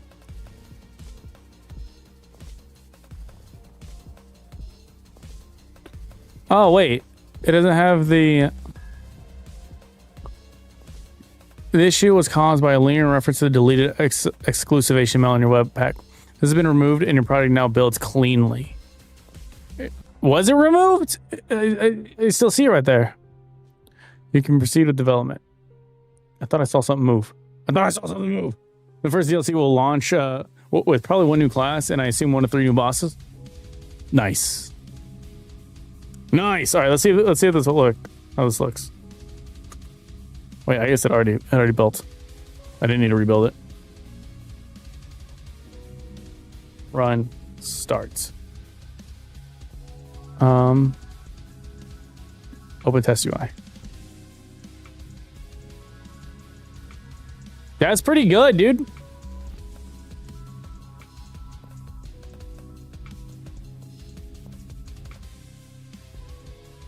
What do you think?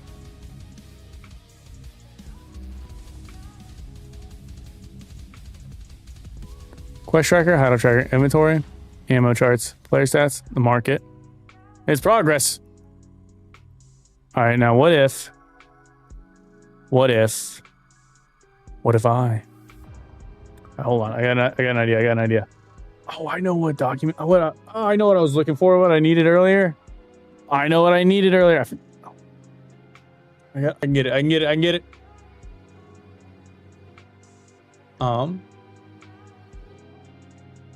Okay. Is it here?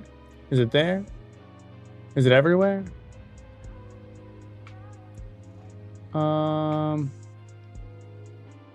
That's what I provided it. Yeah, this is the output.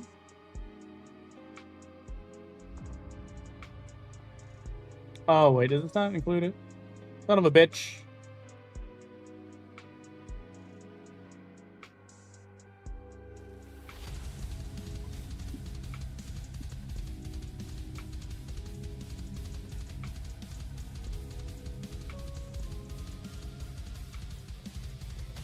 Fuck, I thought I had a document containing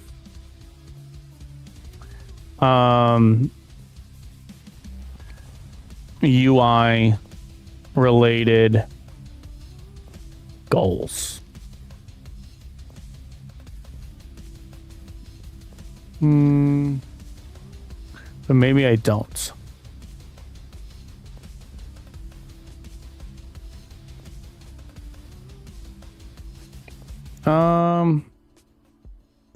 No, it does not. It was supposed to, but it failed. It failed me. That's fine.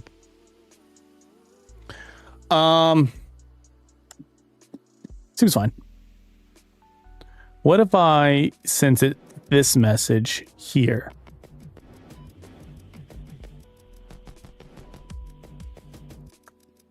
Oh, I'm gonna try to fuck it up. Hey, hold on before I fuck it up. First mock UI.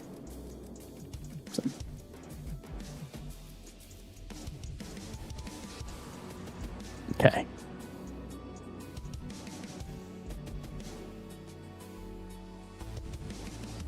All right. Let's make a new chat.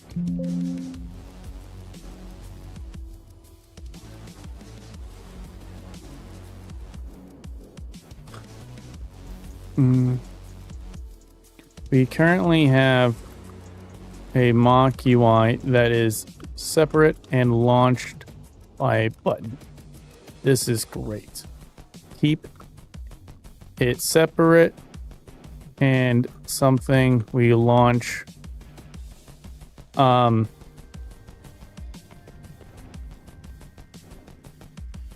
a button.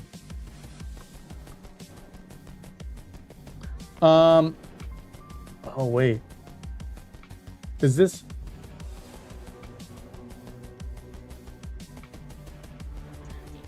Is it at the bottom? I swear to God, I thought I had.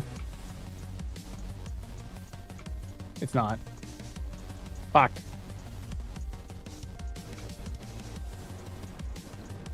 What if I just take this whole fucking file? Copy. Make a new file.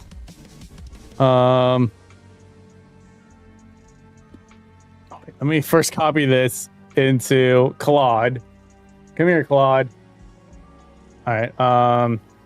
New chat.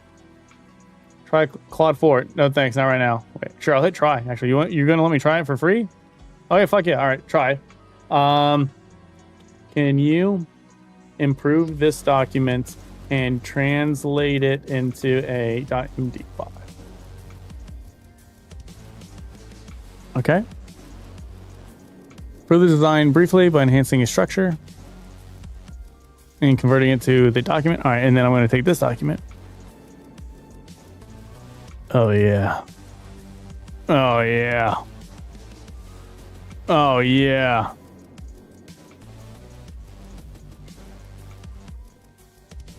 Okay, some of this shit needs updated. It's real bad. It's saying like real-time scraping of the wiki. We're not going to be doing that.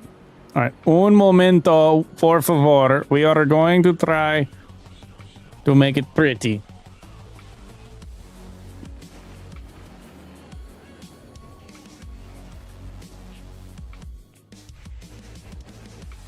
Let's go ahead and make a new folder. Feature designs. Feature. Dude, I can't fucking. That doesn't look right. That looks better, but not right. Everything looks wrong. File.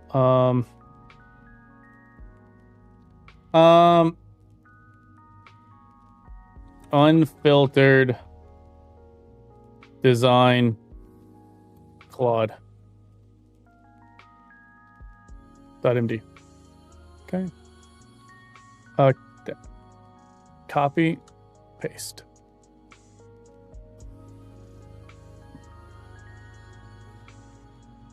Please update the mock with the link document principles.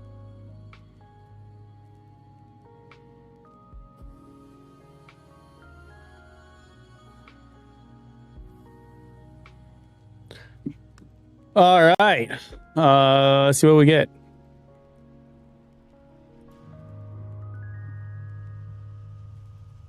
Kind of interested.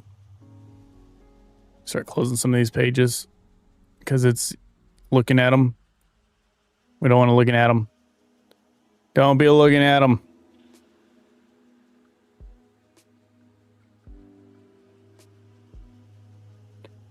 I should have probably swapped this over to the 2.5 preview, especially after seeing that it was absolutely dominating everything and it has larger context. So huge shout out to Hertz for pointing that out to me. I should have done that earlier, but that's okay.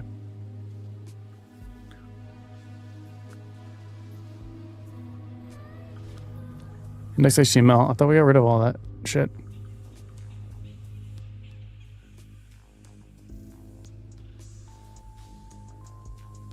Maybe we didn't.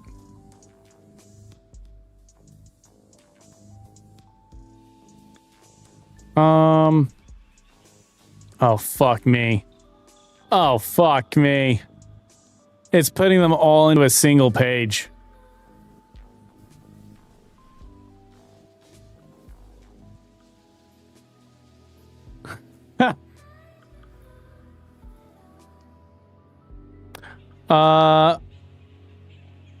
We're doing something, Dustin. We're doing something. The mock has been updated to reflect the design brief. It is now using the Tarkov black gold color palette, military-inspired font, grid layout, gold accent buttons, a mode indicator with animations and improved accessibility. The mode switch model uses glass morphism and smooth transitions. The animation CSS error has been fixed. Let me know if you want any further refinement. All right, let's see if this actually builds.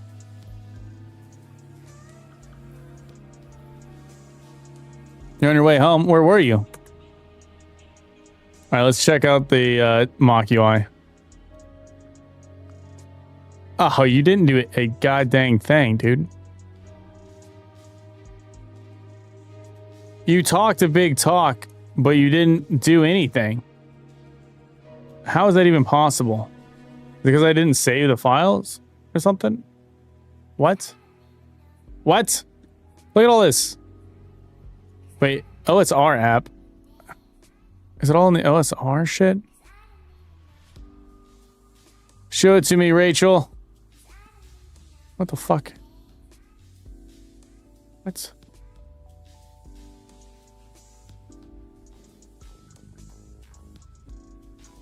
What?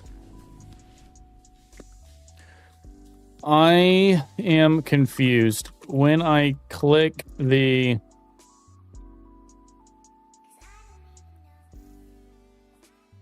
open test UI button. I was expecting to see it updated with the changes you made.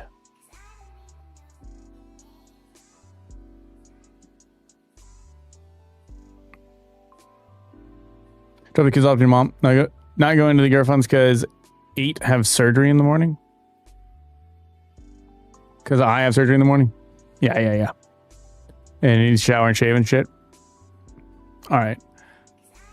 All right. I think that I don't understand what the hell is OSR HTML shit is. Probably have it like remove all OSR stuff.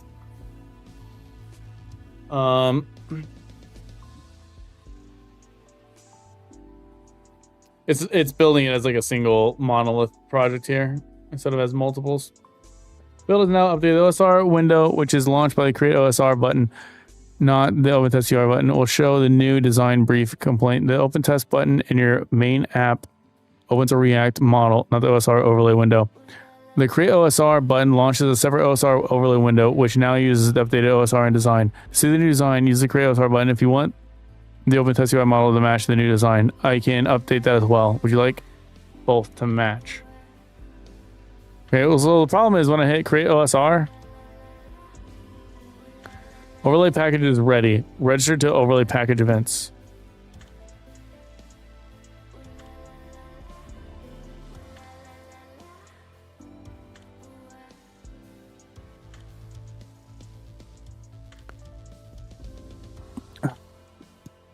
When I click the Create OSR button, I see the output in the terminal that says,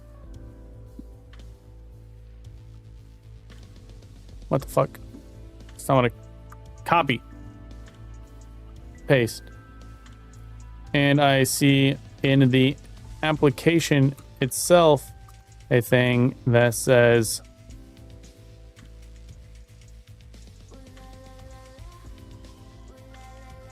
but I do not see any other window open up. Where should I be looking for this? I want to see this thing that it made.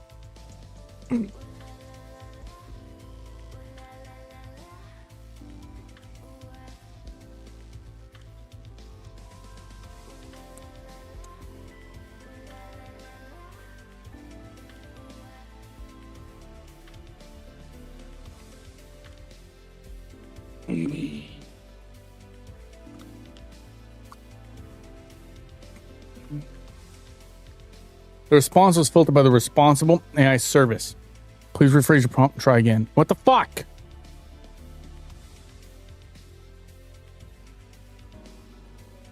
It's disabled. It's all disabled all the way down.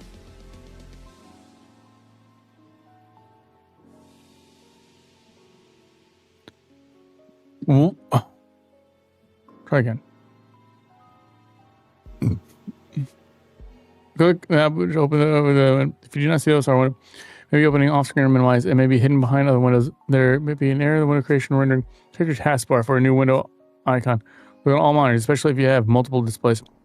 Check for error messages in your terminal or logs at clicking. Try using the show all OSR button. This should bring all OSR windows to the front if they are hidden or minimized.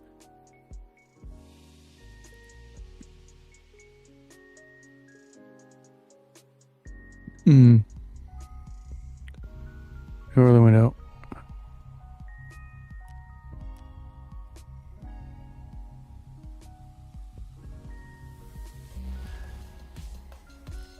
Is it supposed to be in here?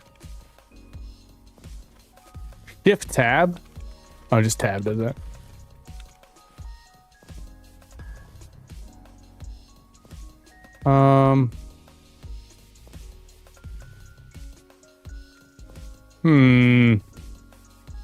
Clicking show all OSR gives the output, but I still do not see anything coming to the front. The OSR is for recording, correct? Does it have an overlay?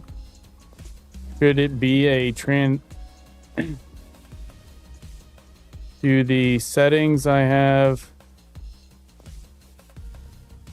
visible in the bottom right of the main application matter for the OSR overlay? This is the input exclusive.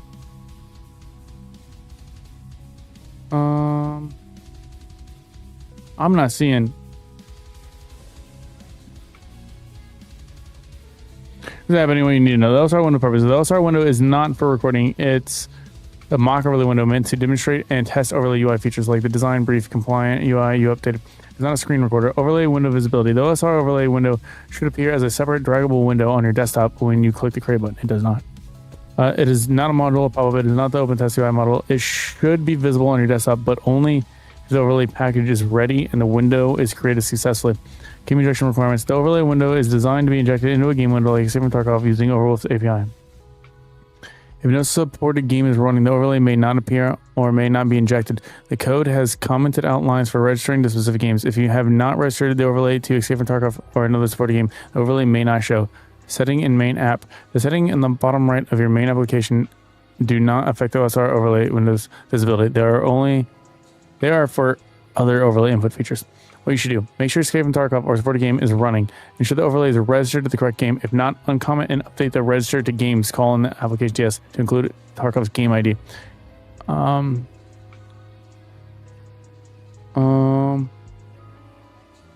not, uncomment and update the register games call in the application JS to include, or click create OSR again while the game is running and focused.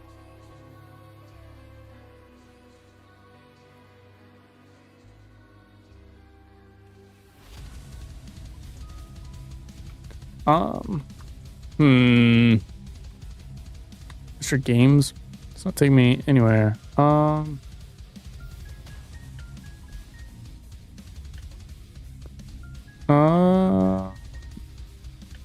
Register to games call. I'm blind. Control F. Register to. Oh shit.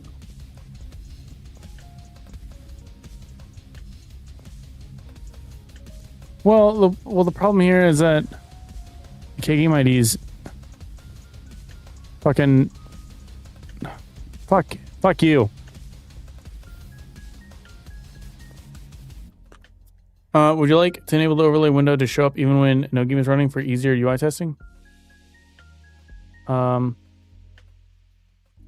Yes, you can.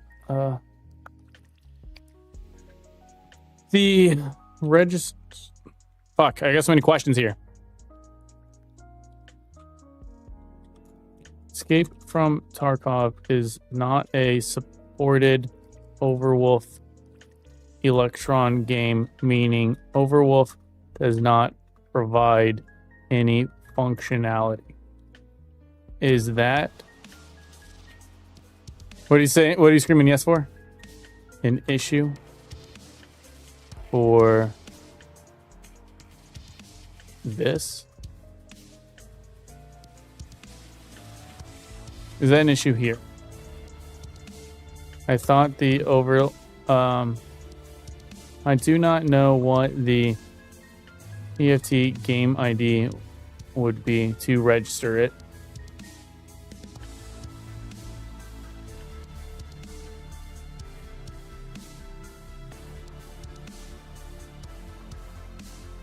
Oh, the yes for the pure UI code thing. Yes, you can make it so that it's pure UI testing.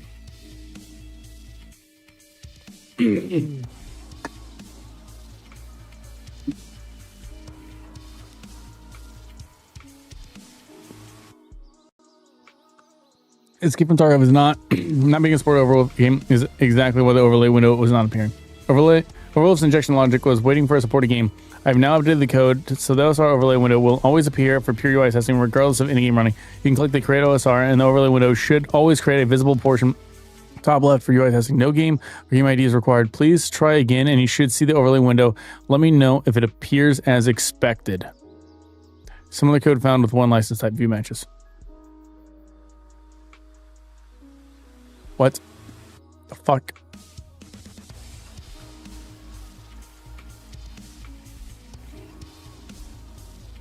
Name should be unique. Overlay window option, overlay window option, overlay window option. Holy fuck. A lot of fucking people doing this. No. Okay. Alright, let's try this again. Build. Run. I just want to see it. Create OSR.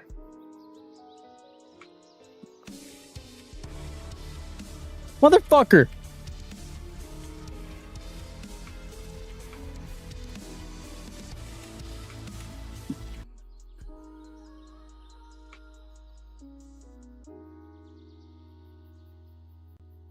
Whoops. All right.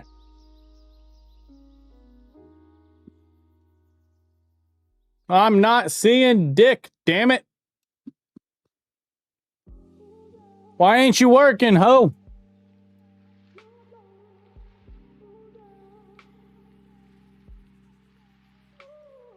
I want this so bad.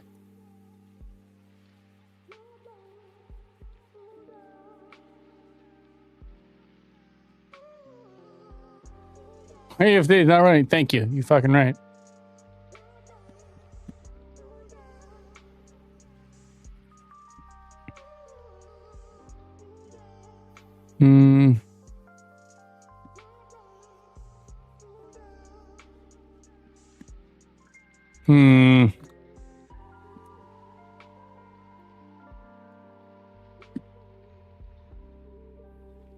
Close. I did not see the window get created anywhere. Please try again.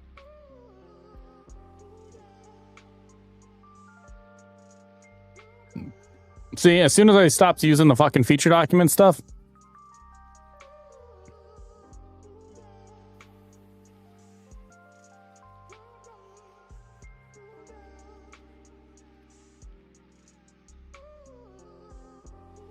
good, it's resizable. Please now set. You should now see the overlay window appear on your desktop regardless of any games running. If you still don't see it, let me know and I will help you further debug the window creation. Okay. I like how it ran the start. Like, it's just like, you didn't fucking do it. Return to overlay package events. Fuck, it's not doing anything.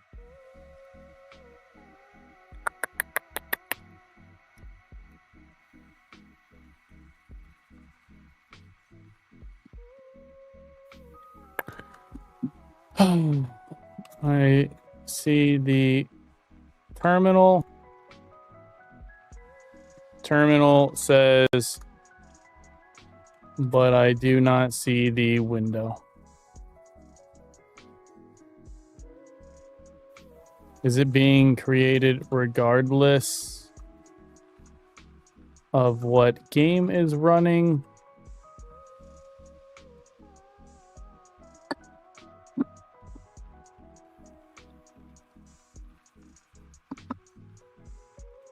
Yes, the code is now set up. Regardless of what game is running. No longer checks for a running game or game window. It always creates the overlay window and a visible 200 and brings it to the front. However, if you still don't see the window, it means one of the following. The Overwolf overlay package is not actually available to create a window on your desktop, possibly due to Overwolf electronic limitations, permissions, or platform level. The Overwolf window is being created, but it's not visible due to OS level restrictions or is being closed immediately due to an error. There may be another what you should do. After clicking, a new window should appear on your desktop, regardless of any game. What you can check next. Look for an error message in the terminal or logs after clicking the create. Check your Windows taskbar for a new window. Make sure your Overwolf Electron app has permissions to create an overlay window on your operating system. If you are running a development environment, try running as administrator. If you do not see it in the windows or no errors, would you like to add more logging to the window that's being created, or do you want to try a fallback approach as running the mock UI and a standard Electron window for development? Can you add more logging to this? And wait, hold on. What's this fucking mean?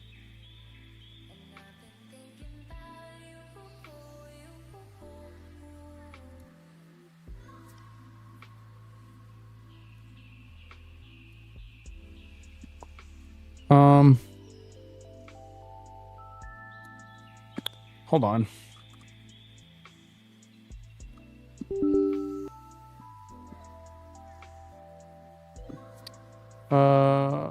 Copy this.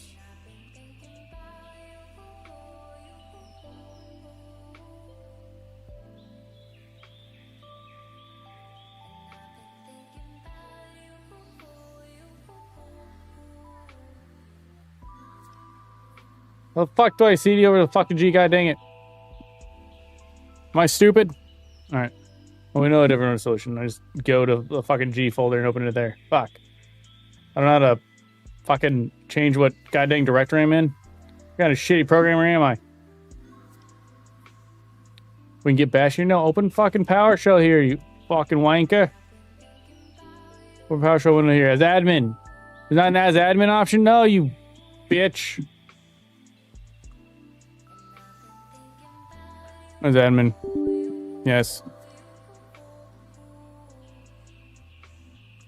How do I CD from Windows C to this directory in a PowerShell as admin? Fucking so fucking stupid. Fucking stupid. All right. Yeah, dude, I tried that. Okay, that worked. Just putting the quotes around it, I guess. Fuck me. All right. npm run start.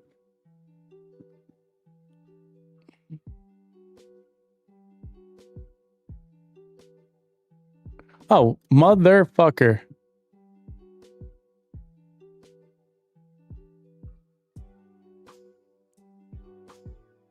I didn't say it there, but it gave me an error message.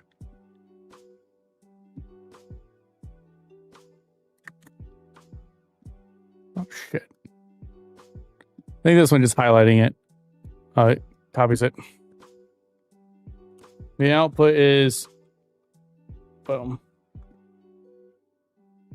Nice. Got an error message. Overlay API is null when you try to call your window option in your overlay service. This happens because the Overwolf overlay package is not available or not ready, likely because Escape from Tarkov is not supported in an Overwolf game, so the overlay API never becomes available. Summary. Solution, use a standard Electron window for UI testing. For UI testing, what to do? Add a fallback overlay service. Be great. Or add a new command. Would you like me to implement a fallback? Yes. Fallback option sounds great. All right, sick. Finally, fuck me. I just wanted to see what it made. Had to go get a beer. I was getting frustrated. Tell it you love it. I'll tell it I love it if it fucking shows up. Oops, it's gonna fail to build. Wait, build it successfully even though I had it running.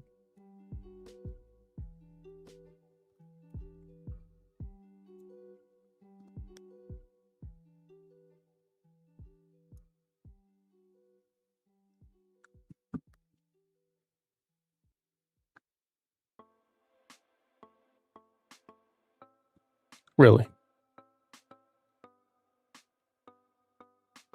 That's what it fucking made. It was a blank fucking page. Fuck you. All right.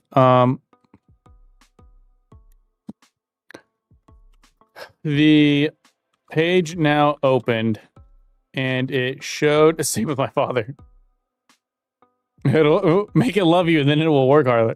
Oh, I see. It showed a pure white blank page and the terminal had this message.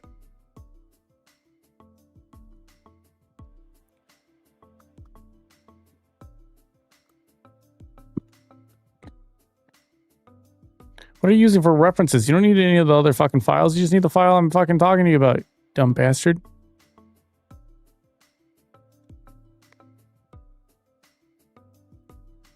What was the fucking problem?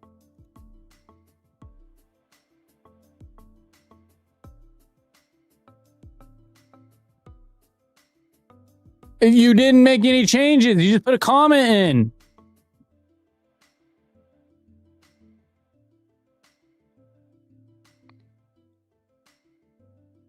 That isn't going to do anything.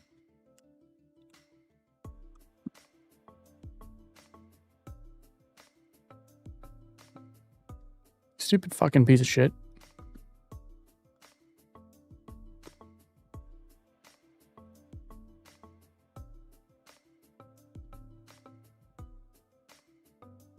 Fuck.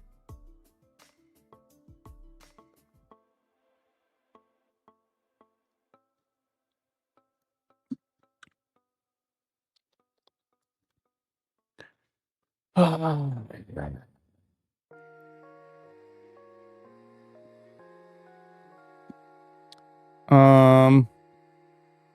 this one might just be broken. You only added a comment which does not affect the code in any way. It still gave the same output. Stupid fucking bastard.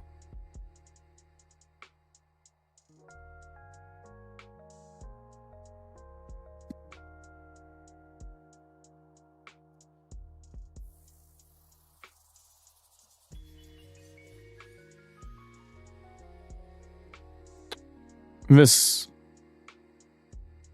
also doesn't do anything.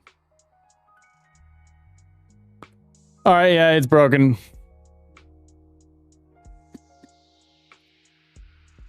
She's broken. The null layer should be resolved when you click create OS. Please restart it. Yeah, it's broken. All right, it doesn't know. Okay. Let me look at it. Their message says, cannot read properties of null reading window at main window controller. Should be browser index.js. Browser index.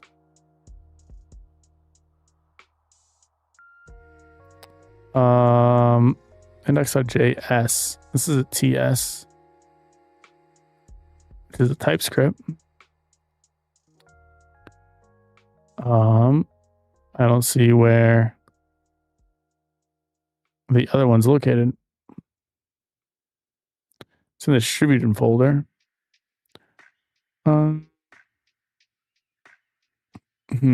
Reading window. Control Shift F. Window. Dot.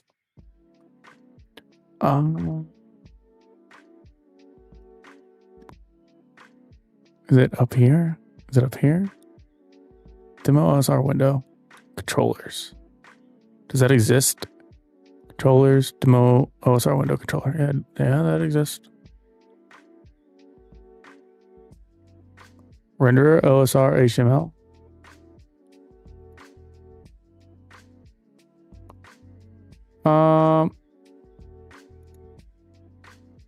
What if I change it to OSR TSX?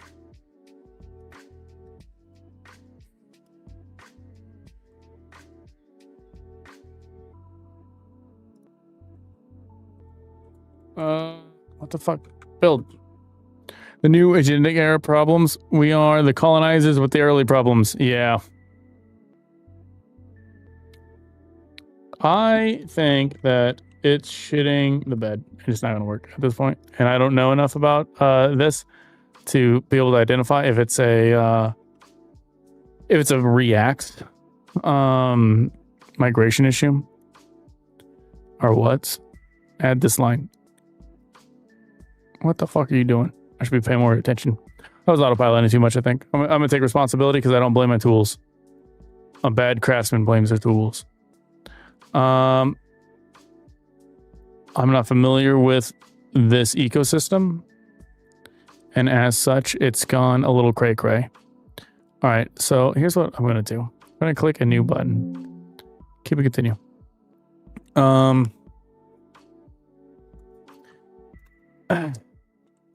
This is an Electron app. I don't even think I need to say Overwolf.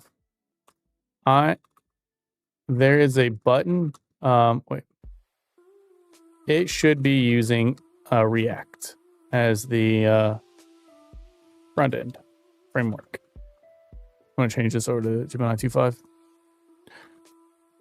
Currently, there is a UI that launches when the program, when npm run start is executed. And then there is a test UI that should run when you click the OSR or click the create OSR button. Currently, that button just makes a blank white page. Please investigate the code base and resolve the issue.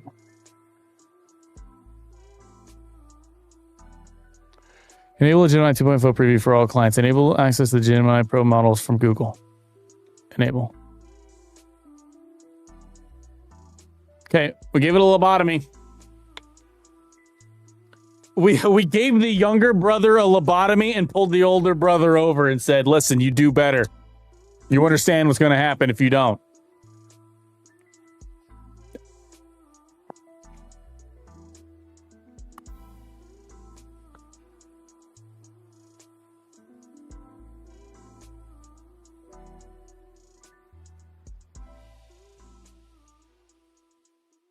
This is being less descriptive than it used to be. But at least it does still show a bit of what's there.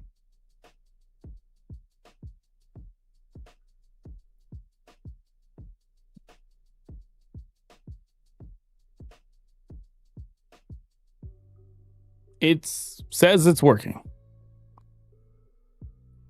I can't really watch it work here. The OSR button leads to a blank page because the Electron application is trying to load the OSR Windows HTML file, OSR HTML, from an incorrect path. An Electron application bundled with tools like Webpack, as suggested, files in your workspace. Render entry points are typically accessed via special URLs or paths provided by the build tools during development. Demo constructs the OSR HTML using blah, blah, blah. This resolves to blah, blah, blah, blah, but the actual path is blah. More importantly, the standard, here's the proposed change. The load files load URL uses a is the value fucking set anywhere? The value's not set anywhere, so that's gonna still be a problem.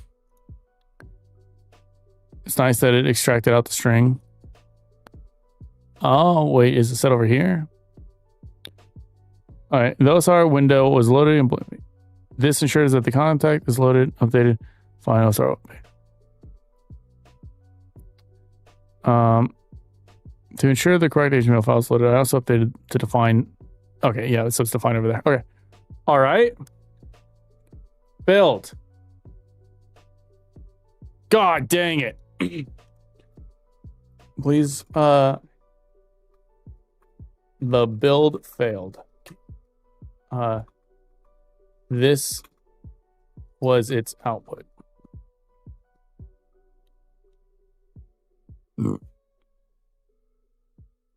Or did I run the build?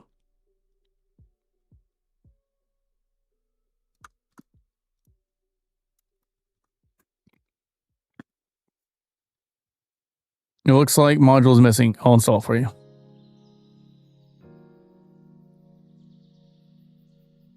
Okay. Wait a second. You're installing a bunch of Overwolf shit. I thought that we didn't need that because it was invalid. The build failed because it was module not found. This usually means it's missing from your project dependency. But although that doesn't sound like fork TS checker, doesn't sound like an Overwolf thing. I don't know. Maybe those errors were just popping up regardless. Build.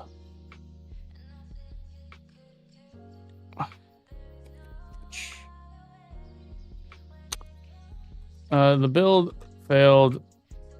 Yeah, from the other fucking stupidity shit. Please run the build and resolve the issues. They now seem to be syntax issues from the other one going spastastic all over everything. So I believe that I believe that it's just best to like undo all of these changes, undo the attempted URL change. Maybe have this thing check the React attempts, and probably just do everything like just reset it. I am quite impressed by like the output style is significantly different after changing the models. Run command terminal. What are these? What are these? Oh, we're gonna move it. Okay, yeah, let's move it. That's fine. I'll create the second issue by renaming render TS to render TSX. Okay, yeah, that's fine. The build failed with 2 errors. Okay, I don't need all this breakdown. Build process is 2 paths and 2 errors. You need it? Yeah, keep working. Try to build it again. Have you resolved the issue? Can I hands off yet? Can we dance? I just want to play games.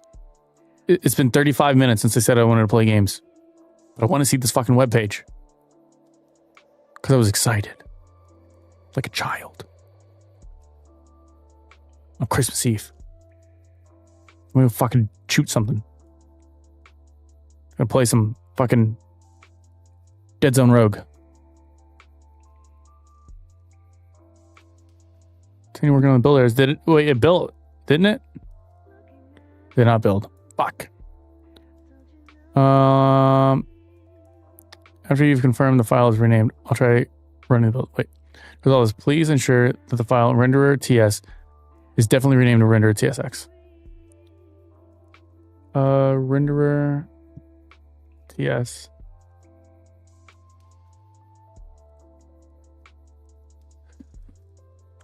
There is both a renderer.ts and a renderer.tsx, and they have the same content. Is a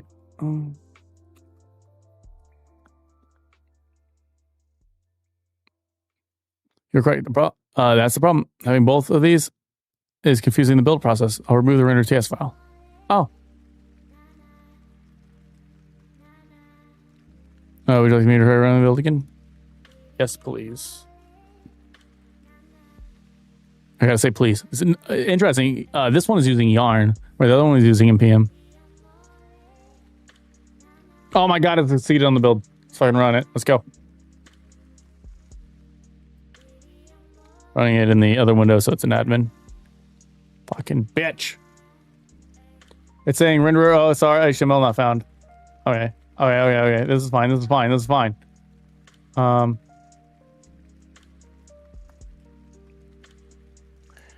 The button still opens a blank page, but the output is much different. It looks like it cannot find a file. Maybe the move from standard HTML to React. Maybe the migration from standard HTML to React was not successful. Here is the current output when clicking that button and getting a blank page.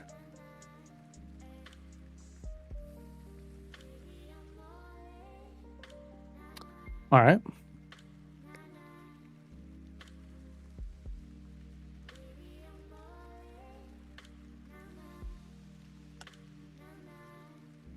We're a pioneer, Hurts. It hurts to be a pioneer.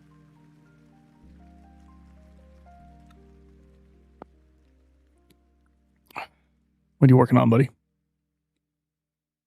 I did like how the other one, like line by line, what it's doing.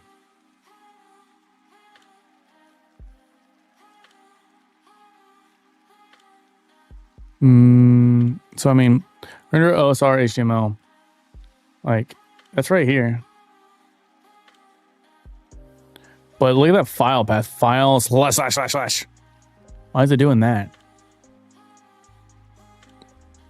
Indicates OSR HTML file is incorrect. but Electron needs to load the file location where it is. Issue sims manually define it as webpack and webpack config, which I added previously. Definition incorrectly points to the source file. Blah blah blah. Correct it. Blah blah blah blah blah blah blah blah. What did you change it to? Put it in dist, but we're not like fucking doing a build. We don't even have a dist directory. Oh yeah, we do. Okay. Okay. Build.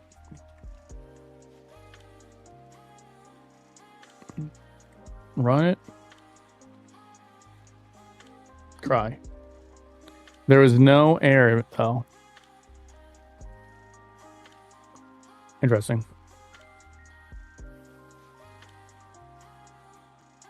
The page is still a blank white page, but there is no longer any error message in the terminal output.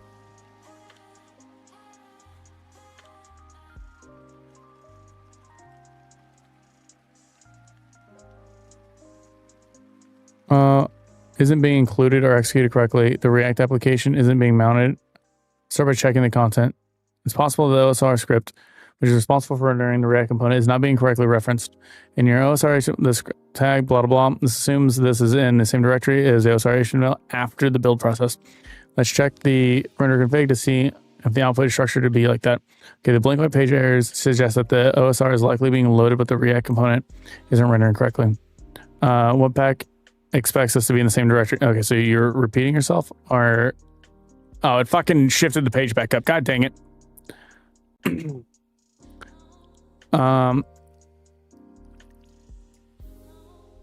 Okay, well, you've got an idea.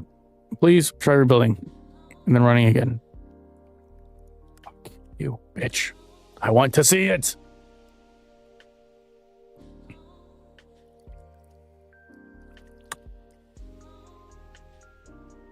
Oh, well, now it's a black page with the green bar at the top. Is that all you did? Is that it? Is that fucking it? God, that's what I worked so hard to see. There's no way, right? There has to be something else.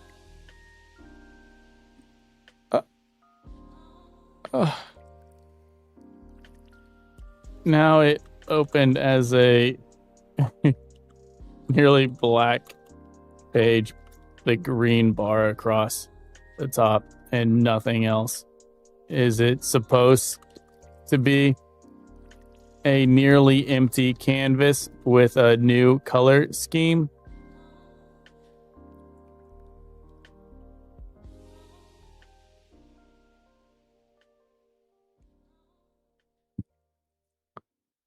Fuck. Looking at it, I think it might be.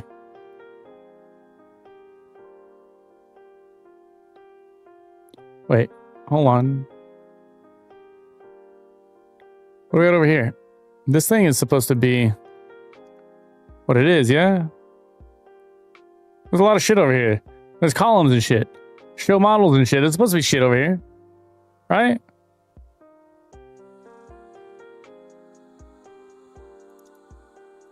It's supposed to be radio buttons.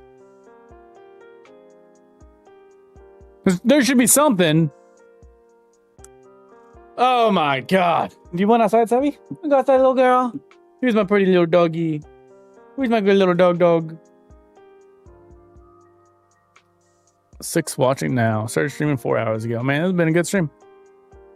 It's on YouTube side of things. I think my Twitch side is like 5 or so. It's awesome. Here's what it should look like. Overall appearance, main background will be dark gradient. The default transitioning. There's no gold accent. It appears nearly black on the charcoal side. Primary header selection is not the intended. The nearly black page part is somewhat consistent with the charcoal background. However, prominent green bar is unexpected. Could we clarify a few things with the green bar? Does it look like it's part of the HTML content on the page, or could it be part of the window frame itself, like the title bar? Knowing more about the green bar would help finding out its appearance. It's the top of the window, like a title bar. Here's a screenshot.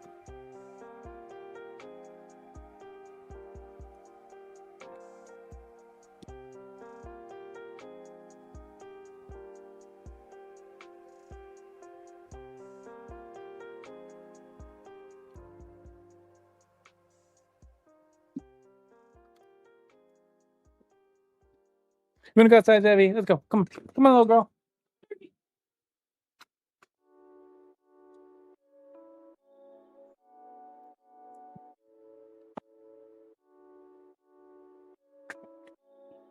Hey, there. Try to run away. There you go.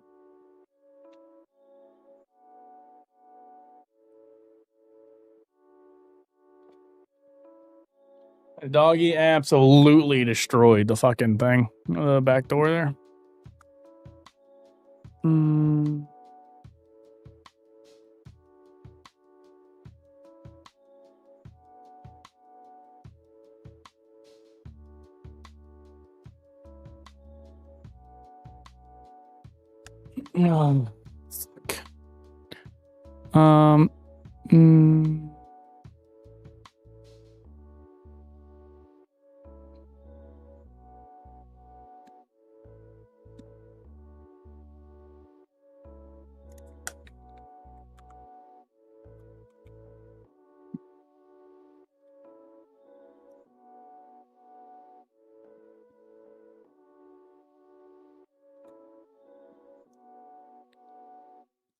Fuck.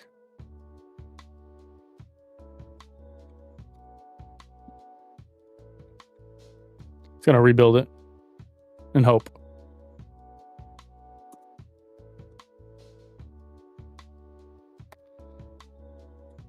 Fuck.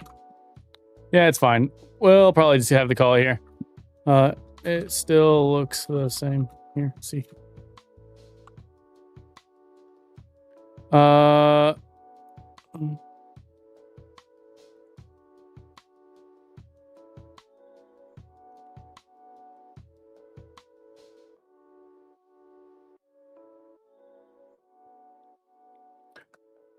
All right, let's see what its response is here. And then we'll head that way.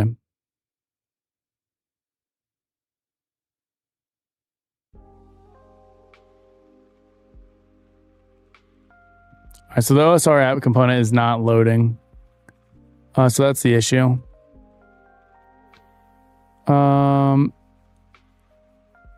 Cool.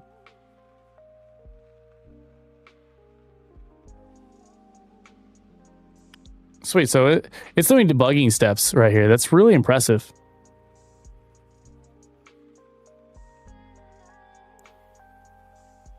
And then it's freezing. Running out of preview credits. All right, here we go. So revert this back to be the way it should be. It's also possible that maybe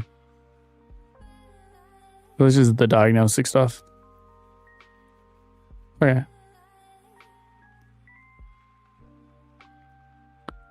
That's the exact type of stuff that I would do too. It's really impressive. Because, like, man, I remember messing with CSH, HTML and CSS. And you're like, div here, and you're like, am I even touching the right thing? Margin 50 or color red. And you just like look at it. And that's exactly what it's doing. It's like, are we even touching the right thing? Change this. Change this.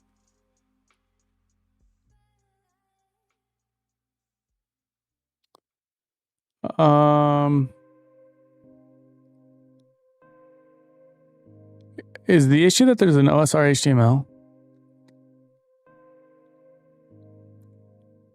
Remove hard-coded script. Wait. I guess I should wait for it. To remove the hard-coded script tab, this will allow the HTML plugin to insert the script better. Though it was loaded by the blah blah blah. Please run start and test. Let me build it first.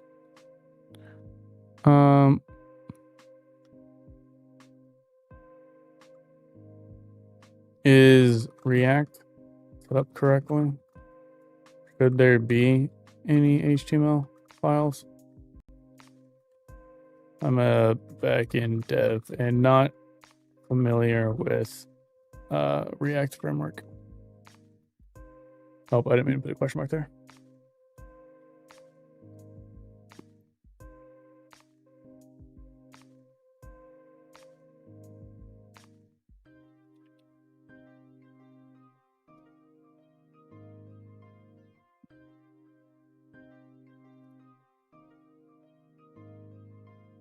Fucking bitch.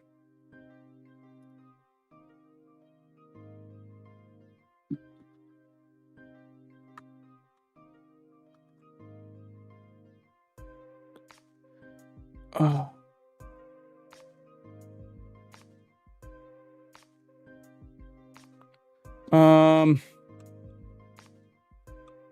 Clicking the button to make it appear does not make anything appear. But when I close the application, the terminal said that there was an OSR window closed for each time I pushed the button.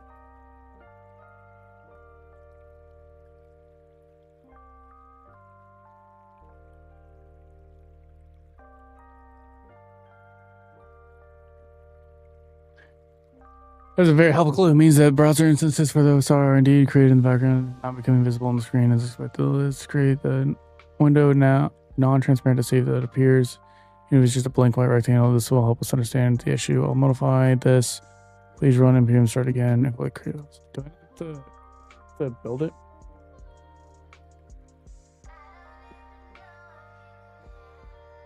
I guess I don't have to build it. Huh.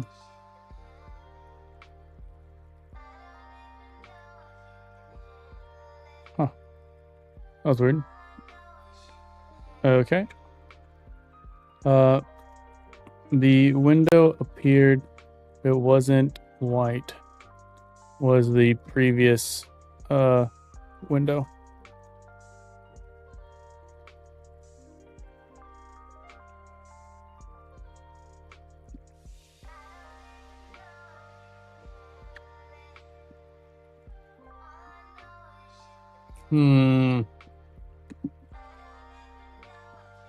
All right, well, I think we're defeated, which is fine.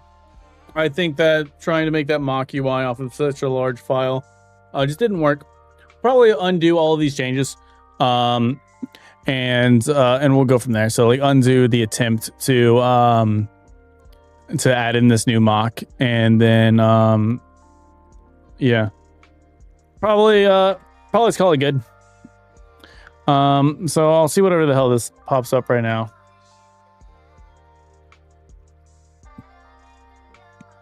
Yep.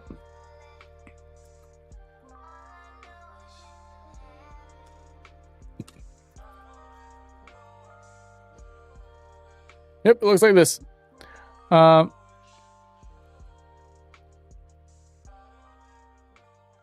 the OSR is being loaded.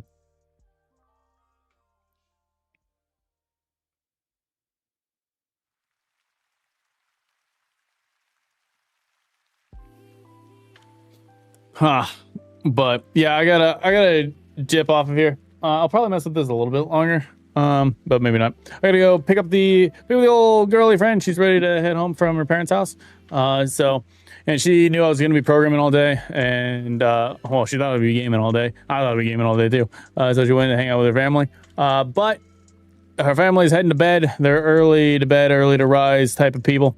So I have been requested. I've been summoned. So I must leave. And it's unfortunate that I may be blueballing all of you. And I'm stalling right now in an attempt to maybe potentially get one additional run in. But you know, it's very difficult to stall and filibuster the GitHub Copilot running, because it can run for who knows how long. And filibustering is a skill that only the most masterful politicians have. And well, I never was a politician. So it's unfortunate that I just cannot quite fill the air long enough while it is doing its thing because, well, that's holy shit, it looks amazing.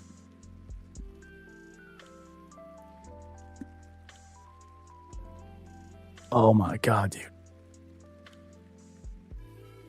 Sweet. So that's just the color scheme though. But what's this? Okay, that's nothing. Sweet. That looks cool. That's the color scheme I made. I mean, that's the stupid neon green shits for like testing purposes. Oh, what the fuck is up with that pink thing? That's funny. Yeah, that looks cool. I like the gradient. Nice. We filibustered. Yeah. All right. When will you make more vibe coding sessions, dude? I don't know. I'm gonna have to do some more. Yeah. This was great. This was an awesome turnout, and I had a blast. Awesome. Things are showing, and it looks like this. So regularly I stream on just the weekends, like Friday, Saturday, or Sunday, like 2 days. 2 of those 3 days between 7:30 and 10:30 Central Standard Time.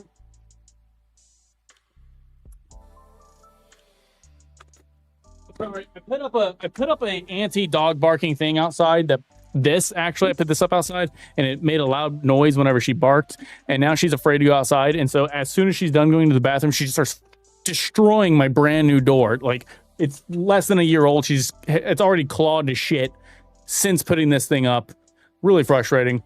So that's why I got up to go get the dog real quick. But yeah, it'll be probably either next Friday or next Saturday. But you know, the important thing is to like and subscribe so you'll be notified. Yeah, what? I think something like that, right? But yeah, no, they removed the big ass green thing that was there for testing. Yeah, and the pink thing behind it's gone. Looks nice. This is pretty cool. I'll try to do it again as soon as I can. Oh, wait. Hurts. Irma Gerd, a call to action. Hurts, before you go. Before everybody goes. There. Click that link. It's kind of confusing to get into it because we created the anti-bot shit long before Discord built it in on its own. So you have to go over to the roles section and then click on like gamer and anything else you're interested in. And then that will allow you to see everybody in there. Me and Alan are constantly in there every night. And so if you're looking to hang out, chat, we're there all the damn time.